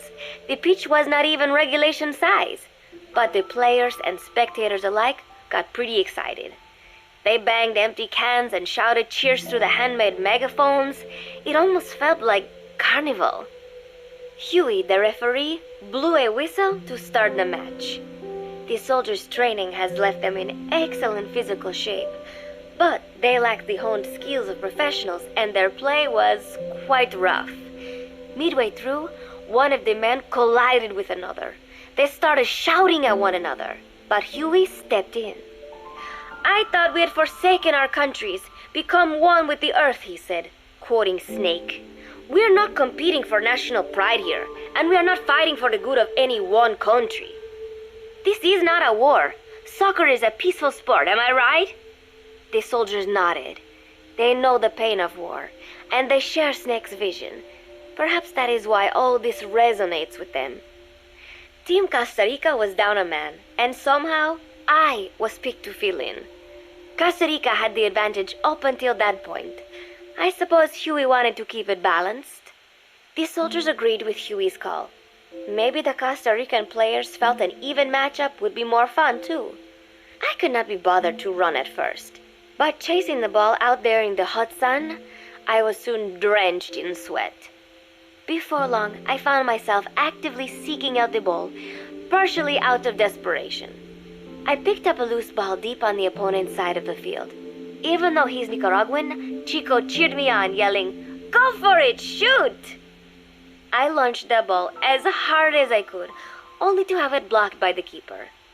Disappointment only increased my determination.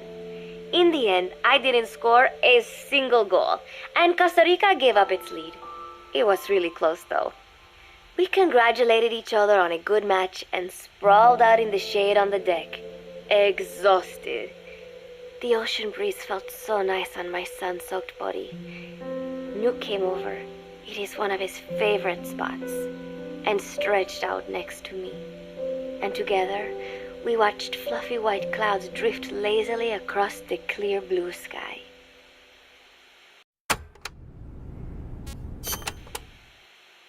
It was lovely out today, so I decided to sun myself in a lounge chair up on the deck when Strangelove came up to me. Despite the heat, she was in her usual long sleeves and pants. I waved at her.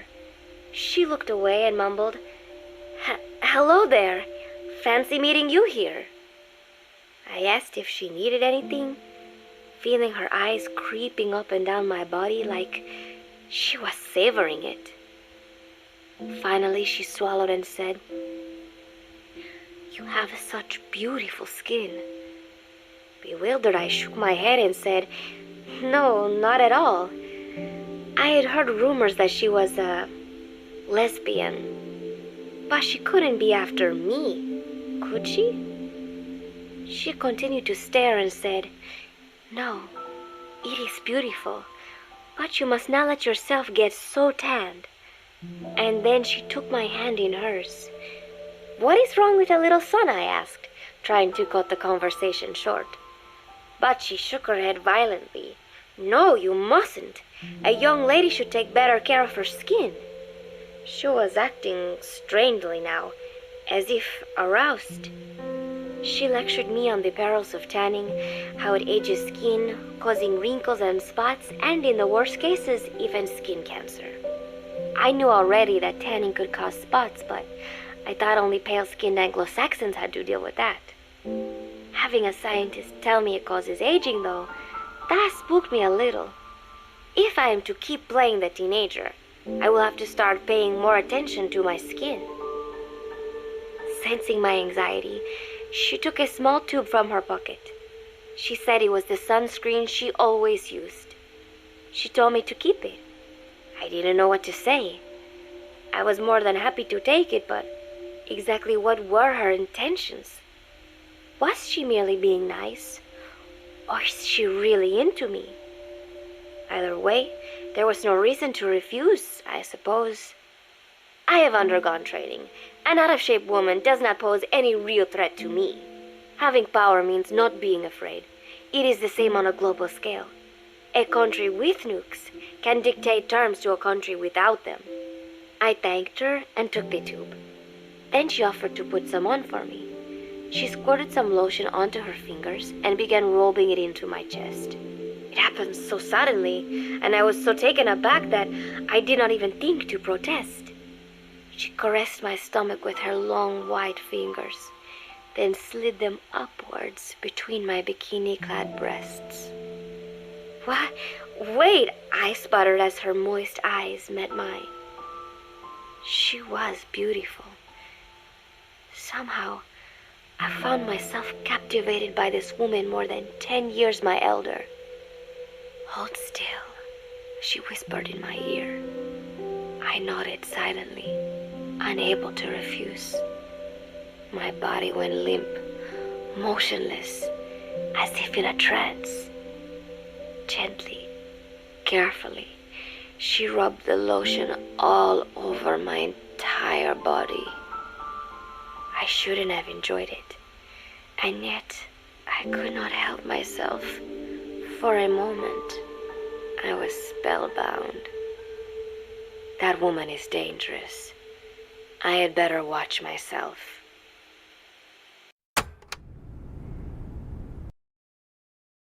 Stranger love, let me make it absolutely clear. I had no sexual relations with that woman. Now, I have to get back to spying for Cypher. Thank you. Protecting one's health is an important part of any agent's job. But despite my best efforts, I have caught a cold. Now that I think about it, Mother Base's numbers are on the rise, with soldiers coming from all different places and backgrounds. It is no wonder, then, that sooner or later someone would bring in a virus. That said, what I have got is just a common cold. The medical team said I'd need a few days rest, so I've been restricted to my room and put on bed rest. I thought I'd gotten used to not having anyone around to relate to, but at times like these, being alone is just miserable. All I could do is lay there and stroke Nuke's back, trying to take my mind off how bad I felt. Nuke just sat there, not making a sound. But I did have visitors. Amanda and Chico, Huey, Cecile, Miller, and a few of the soldiers I've become relatively close to. Amanda made me a soup with herbs she said were good for a cold. Miller told me to take it easy. I will sing you a lullaby, he said, then broke out a guitar and sang some incomprehensible song in Japanese. I did not need to understand the lyrics to know he is an awful singer. Then he said, "You know what is good for a cold? Suppositories. Here, I'll show you." He began to take off his pants, so I threw my tissue box at him to make him go away. Then Strangelove showed up, saying she had some miracle Indian cure. "It has got eucalyptus extract," she said.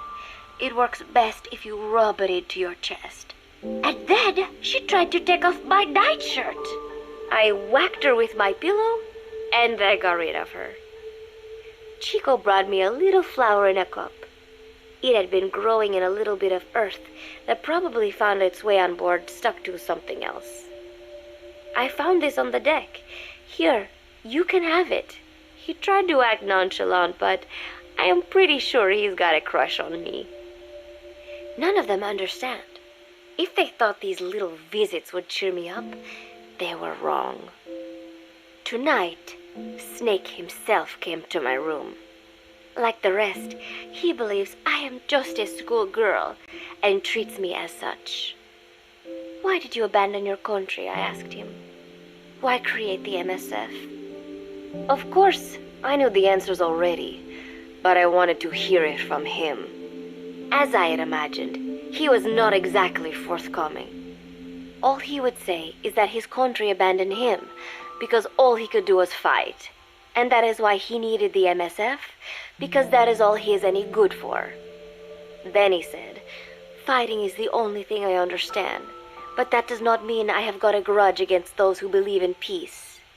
I am not one of them, and I do not believe in peace. Conflict is in man's nature. We fight our enemies in order to survive." Maybe we are not so different after all, he and I. But that is exactly why I'm going to have to kill him, or else he will have to kill me. When I stop and think about this wretched existence, being killed by a man like that suddenly does not seem like such a bad thing.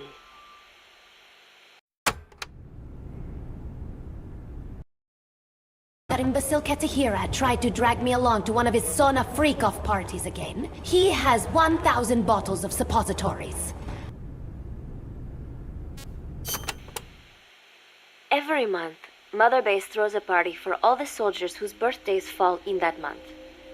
There is something strange about a military organization having parties. Really though, it is just an excuse to drink and make noise. It is not easy to get alcohol on a fortress in the middle of the ocean. Most days they are training from dawn till dusk. They do not have time for things like drinking. That is why Snake and Miller came up with the idea, to give everyone a chance to let loose. Obviously, a bunch of boors like that are not going to bother with blowing out candles on a cake. Rather, they sit there in a cloud of cigarette smoke, drink beer, eat meat, tell tasteless jokes, and swap crude insults about one another's hometowns. But it hardly ever breaks out into something serious. They talk up a storm, but they're just having fun. It is funny. You have got members of FSLN rubbing shoulders with the UCLAs, people who once would have considered the other mortal enemies. I wonder if that is what makes Big Boss so popular. In leaving their countries behind, they leave their hatred for other countries too. Miller seemed a little protective of me. Hope they're not being too crude, he said.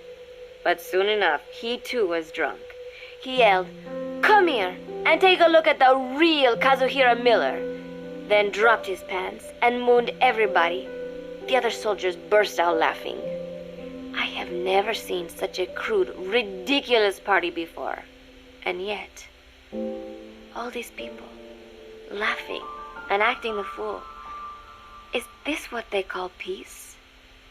For some reason, I began to think about all that has happened since I came here. Fishing with Chico, cooking with Amanda and Cecile, playing soccer, having visitors when I caught a cold. When I stop and think about it, my time here has been the most peaceful of my life.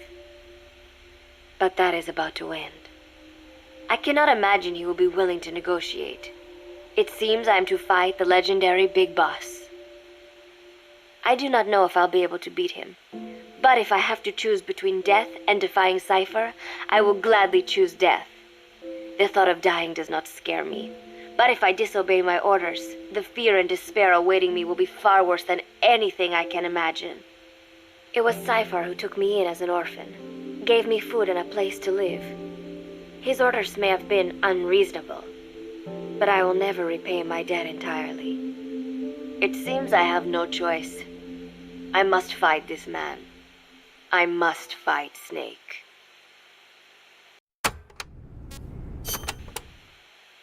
Juno Miller, Snake's right-hand man, apparently has got at least one serious weakness. He is an insatiable womanizer.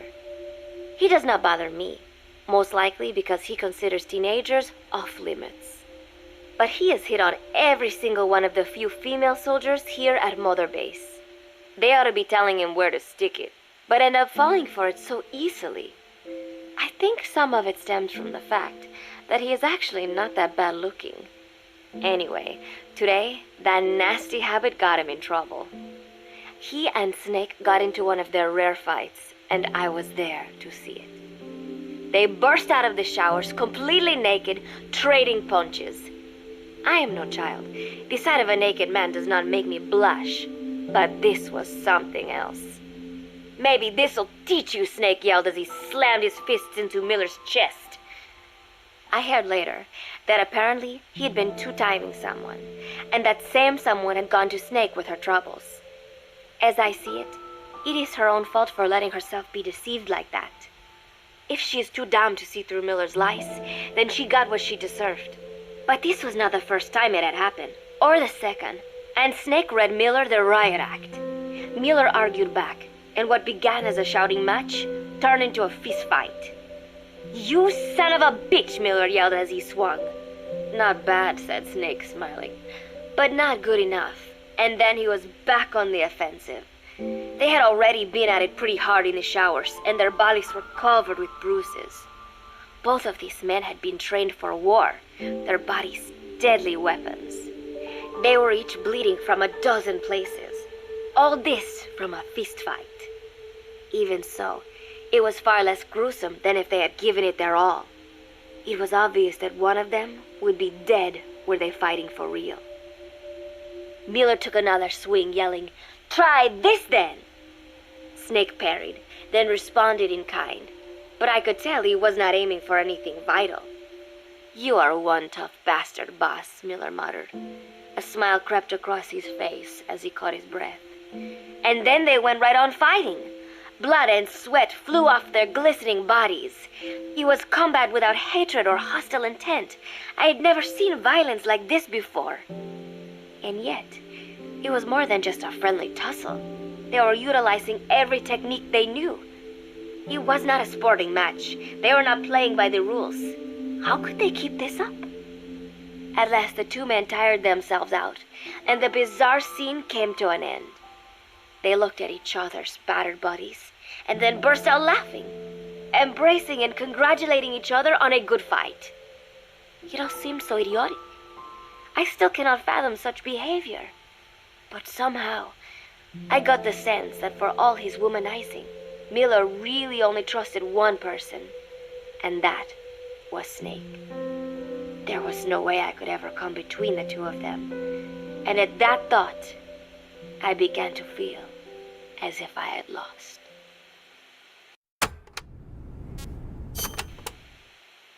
All of Mother Base is preparing for a festival.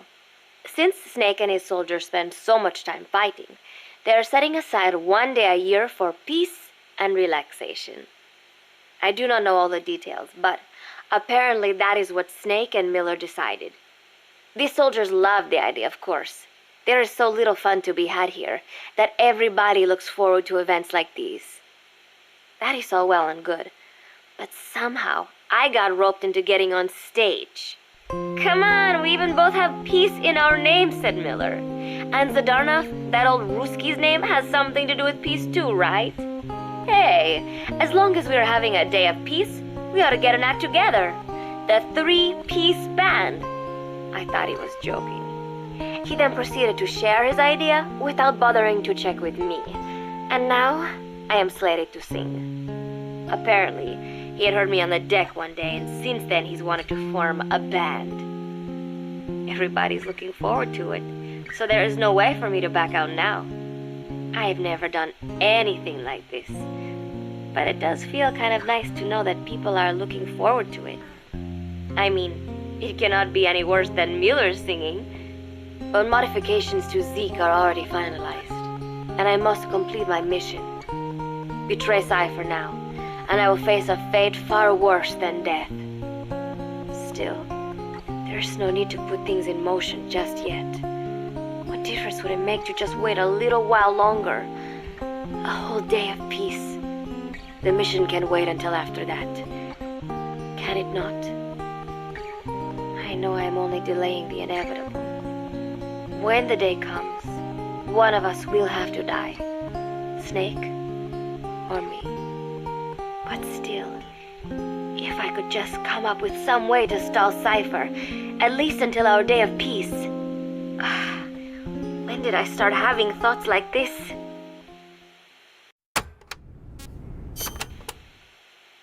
My cover is blown. They know nothing of Cypher or my true objective, but they know I am a spy. There is no more time left. I must act now. I must complete my mission. How did it come to this? All I wanted was 3 more days. Just 3. Miller's already finished writing the song. It is called Love Deterrent. It is about a girl who cannot express her true feelings. I have been practicing. I am no pro, but I was pretty sure I would do a decent job. And now this. Cypher found out that Zeke was complete. He must have someone inside Mother Base besides me, spinning his tightly wound web of control, leaving no room for individual will. Typical. When they found out Zeke was complete, I was ordered to execute the operation immediately. If I was going to enjoy just one day of peace, I had to ensure the plan could not move forward. I tried to sabotage Zeke. I thought by damaging the drive system, they would have no choice but to delay their plans. I waited until midnight, and then snuck into the hangar. There would be trouble if it looked like sabotage. I selected one of the drive system's load-bearing parts and carefully worked to warp its shape. The leg's drive system requires a high degree of precision to operate. Even the smallest deviation would have done it. Then, Chico walked in. Maybe it was one of those nights where he could not sleep. In any case, he saw me, panicked, and took off running. It would have been easy to kill him, but I could not. I know he likes me. It is not as if I would ever have an interest in a child like him, but I could not pull the trigger. Not at him, not in the back. Will he tell them? Or is there a chance he will keep it a secret? Protect me? No. He knows now.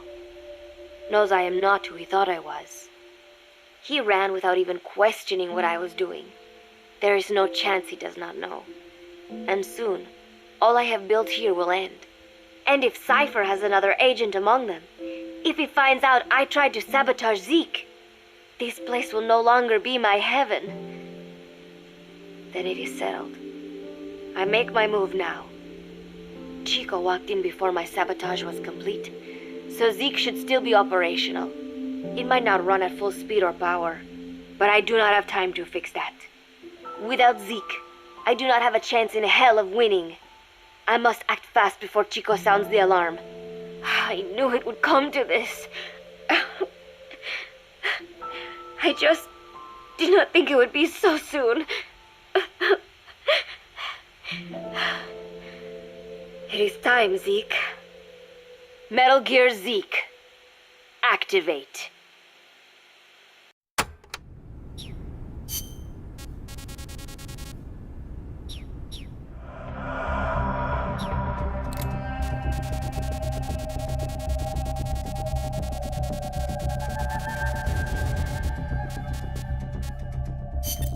Snake, the sunsets are so pretty here. Are you feeling okay, Kaz? Yeah, I mean, I've got MSF business to think about and all. And sometimes, it's nice to just sit and watch the sunset, you know? Yeah. Snake, would you be up for going to the coast to watch the sunset? Just the two of us?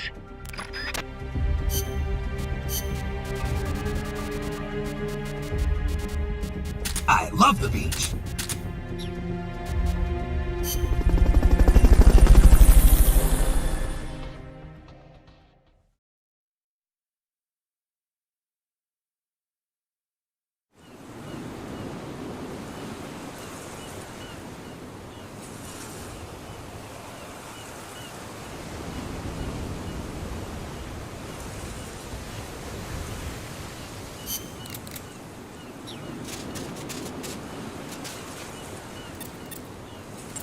Kept you waiting, huh? Can't wait any longer. I've been waiting for you. Ooh, got room for two? Yes. Snake, play me like a damn fiddle! Settle down, pal.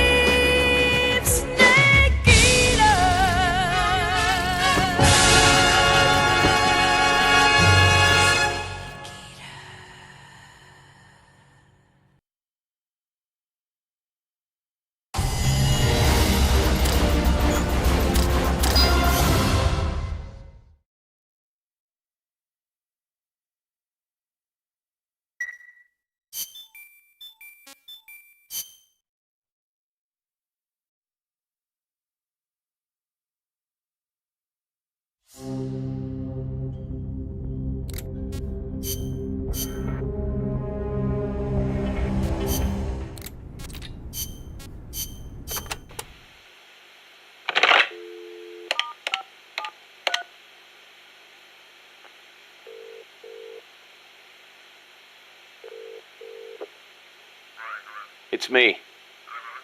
Smoothly? Naturally? No. Big Boss doesn't know the truth. No, Langley hasn't decided what to do yet. Their hands are full with their own mess. True. Lubyanka is in the same boat. Yes. Other eyes continue to watch, but no sign of contact so far. Exactly. It's a non-state army to use however they want. They've probably decided there's no sense in wiping them out just yet. Better to make use of them. Indeed they have. There's a site near Angola. And we fully validated the AI as well. Agreed.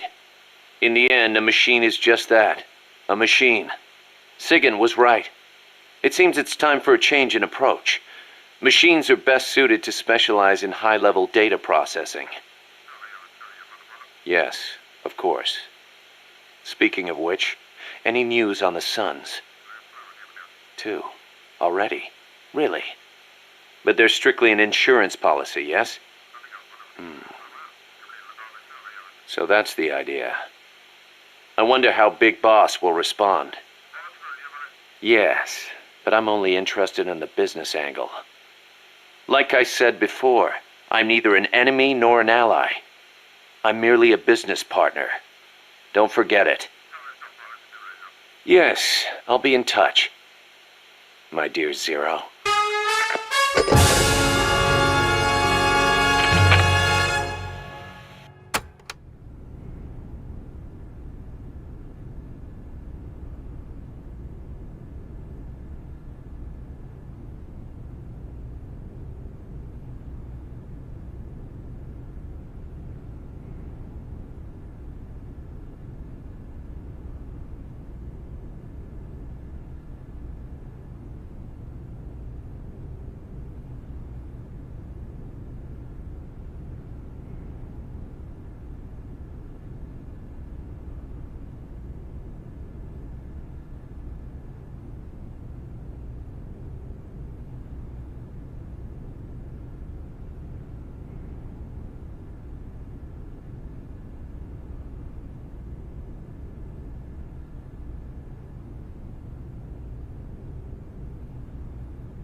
Please try to relax. There is plenty of time. I need to tell you something. You've been in a coma for quite some time.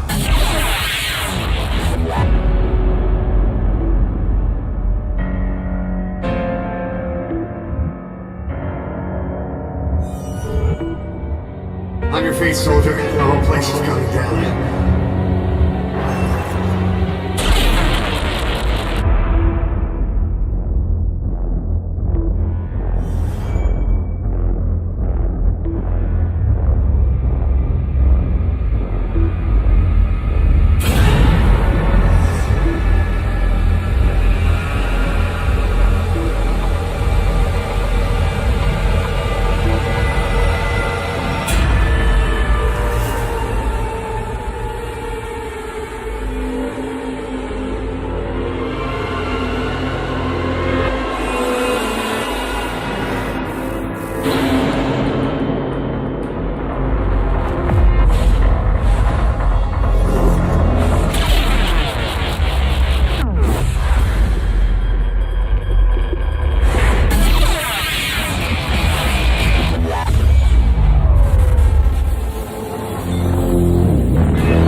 V has come to.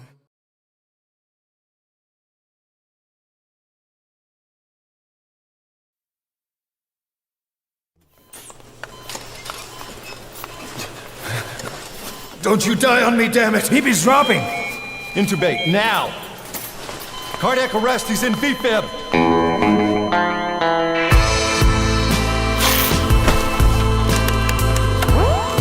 Clear!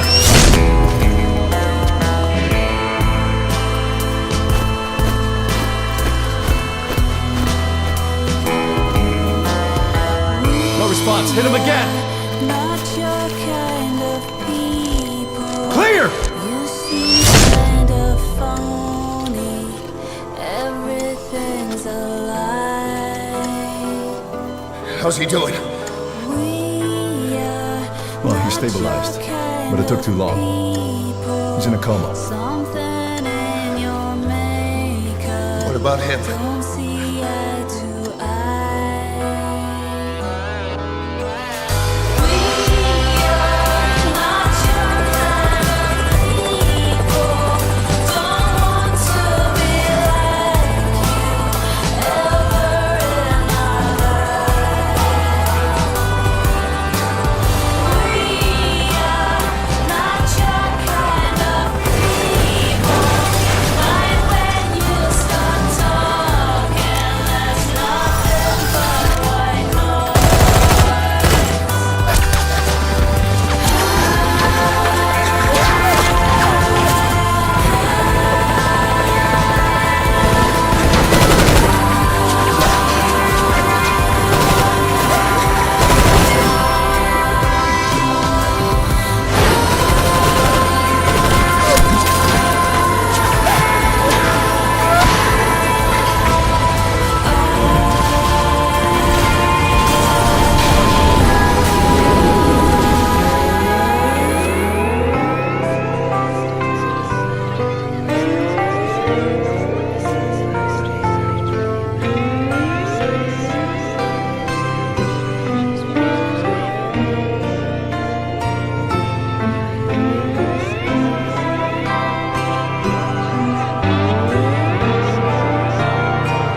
quite some time.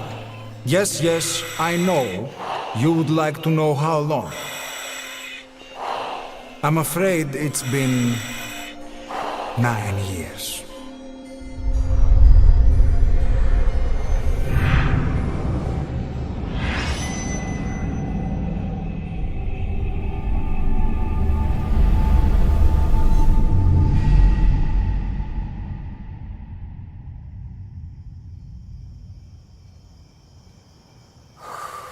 You see this? Diamond Docks.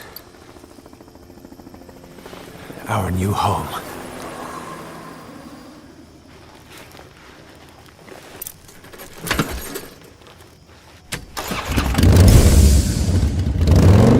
V has come through.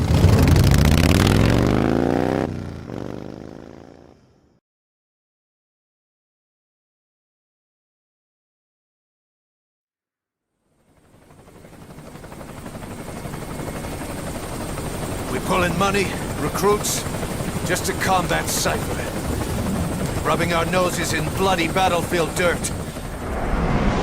All for revenge.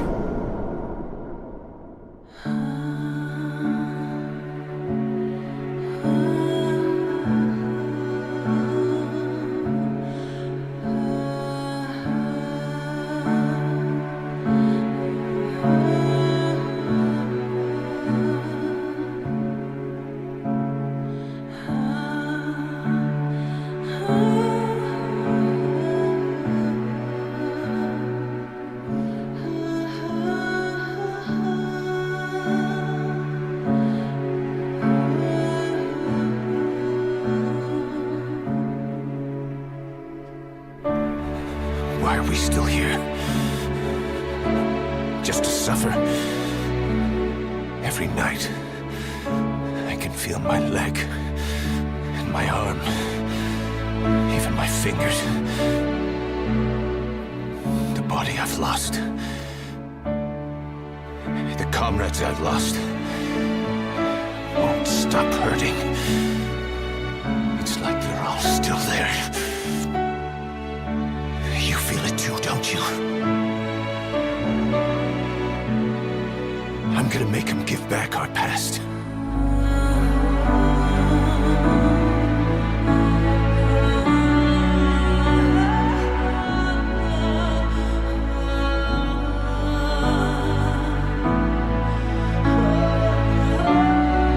Snake, I can't feel me leg, I can't feel me arm, I can't even feel me dick.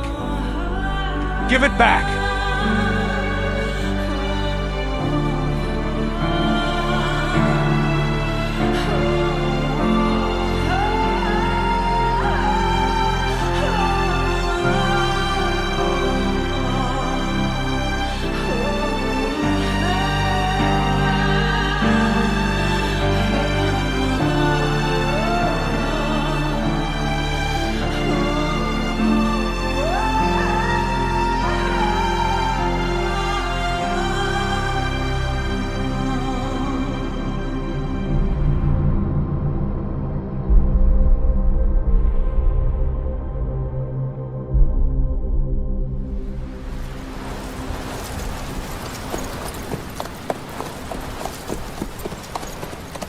It's not just them. The whole world wants you dead. You'll have to join up with Miller. Build that private army of yours one more time. First, we need to save Miller. He's in Afghanistan.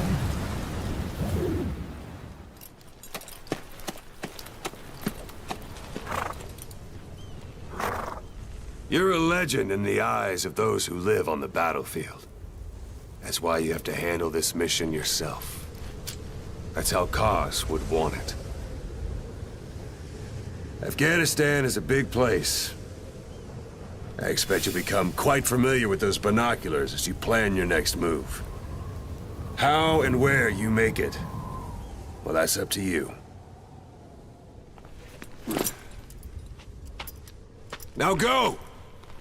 And let the legend come back to life.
I'm here to get you out. Snake.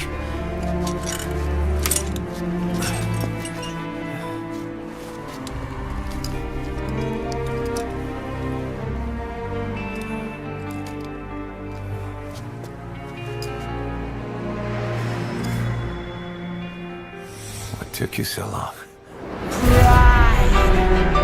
Feeds that blackened heart, and thirst must be quenched through hypocrisy.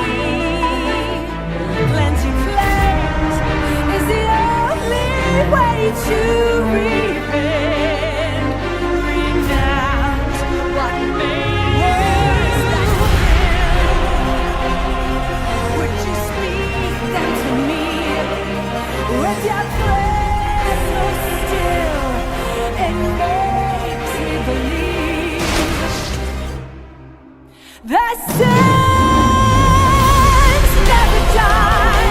Can't wash the blood off our hands. Let the world fear us all. It's just means to an end. Our salvation lies in the beyond the truth. Let me suffer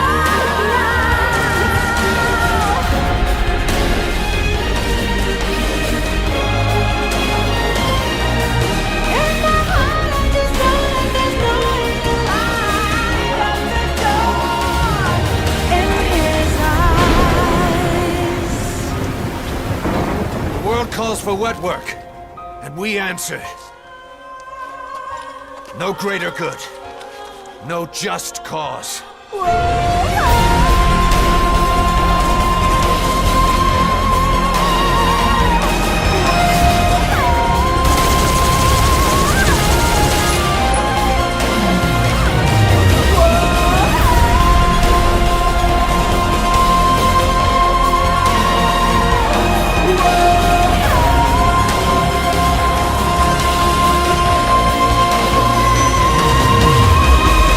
Cypher sent us to hell, but we're going even deeper. Take back everything that we've lost. Cause I'm already a demon.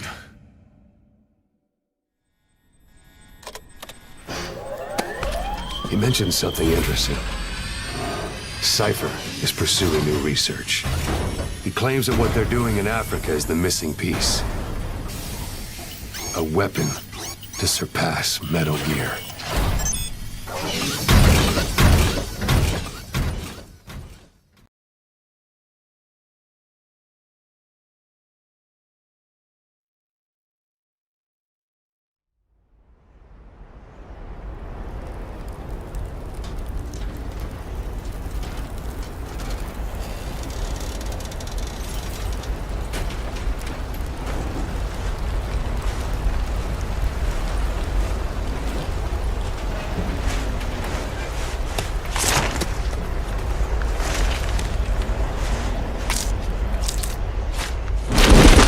Standing on the edge of the crater, like the prophets once said, and the ashes are all cold now, no more bullets, and the embers are dead. Whispers in the air tell the tales of the brothers gone. Desolation, devastation. What a mess we made when it all went wrong. Watching from the edge of the circus for the games to begin. Gladiators draw their swords, form their ranks for Armageddon.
not burying them at sea. What then? We'll make diamonds from their ashes. Take them into battle with us. A shining light to our brothers in arms. Even in death. We are diamond dogs.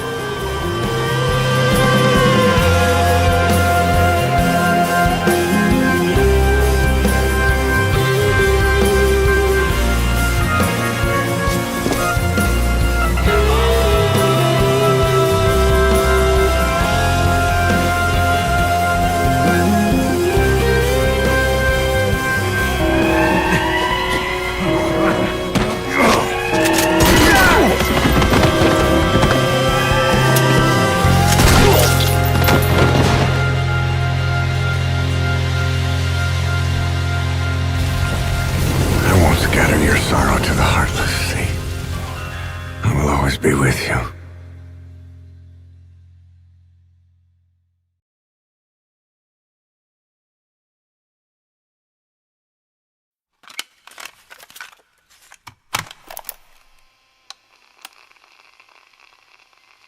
I was born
The chain of retaliation is what will truly bind this world together as one.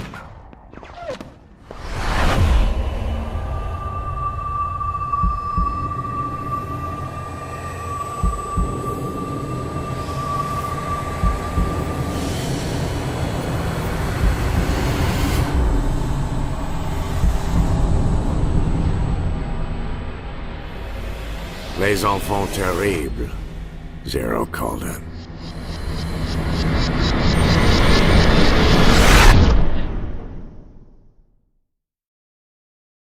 Yes, sir. No, sir. Yes, I am still in Africa cultivating parasites, not anywhere near the Caribbean, and plotting to play big boss like a damn fiddle. Yes, thank you. Goodbye, Cypher.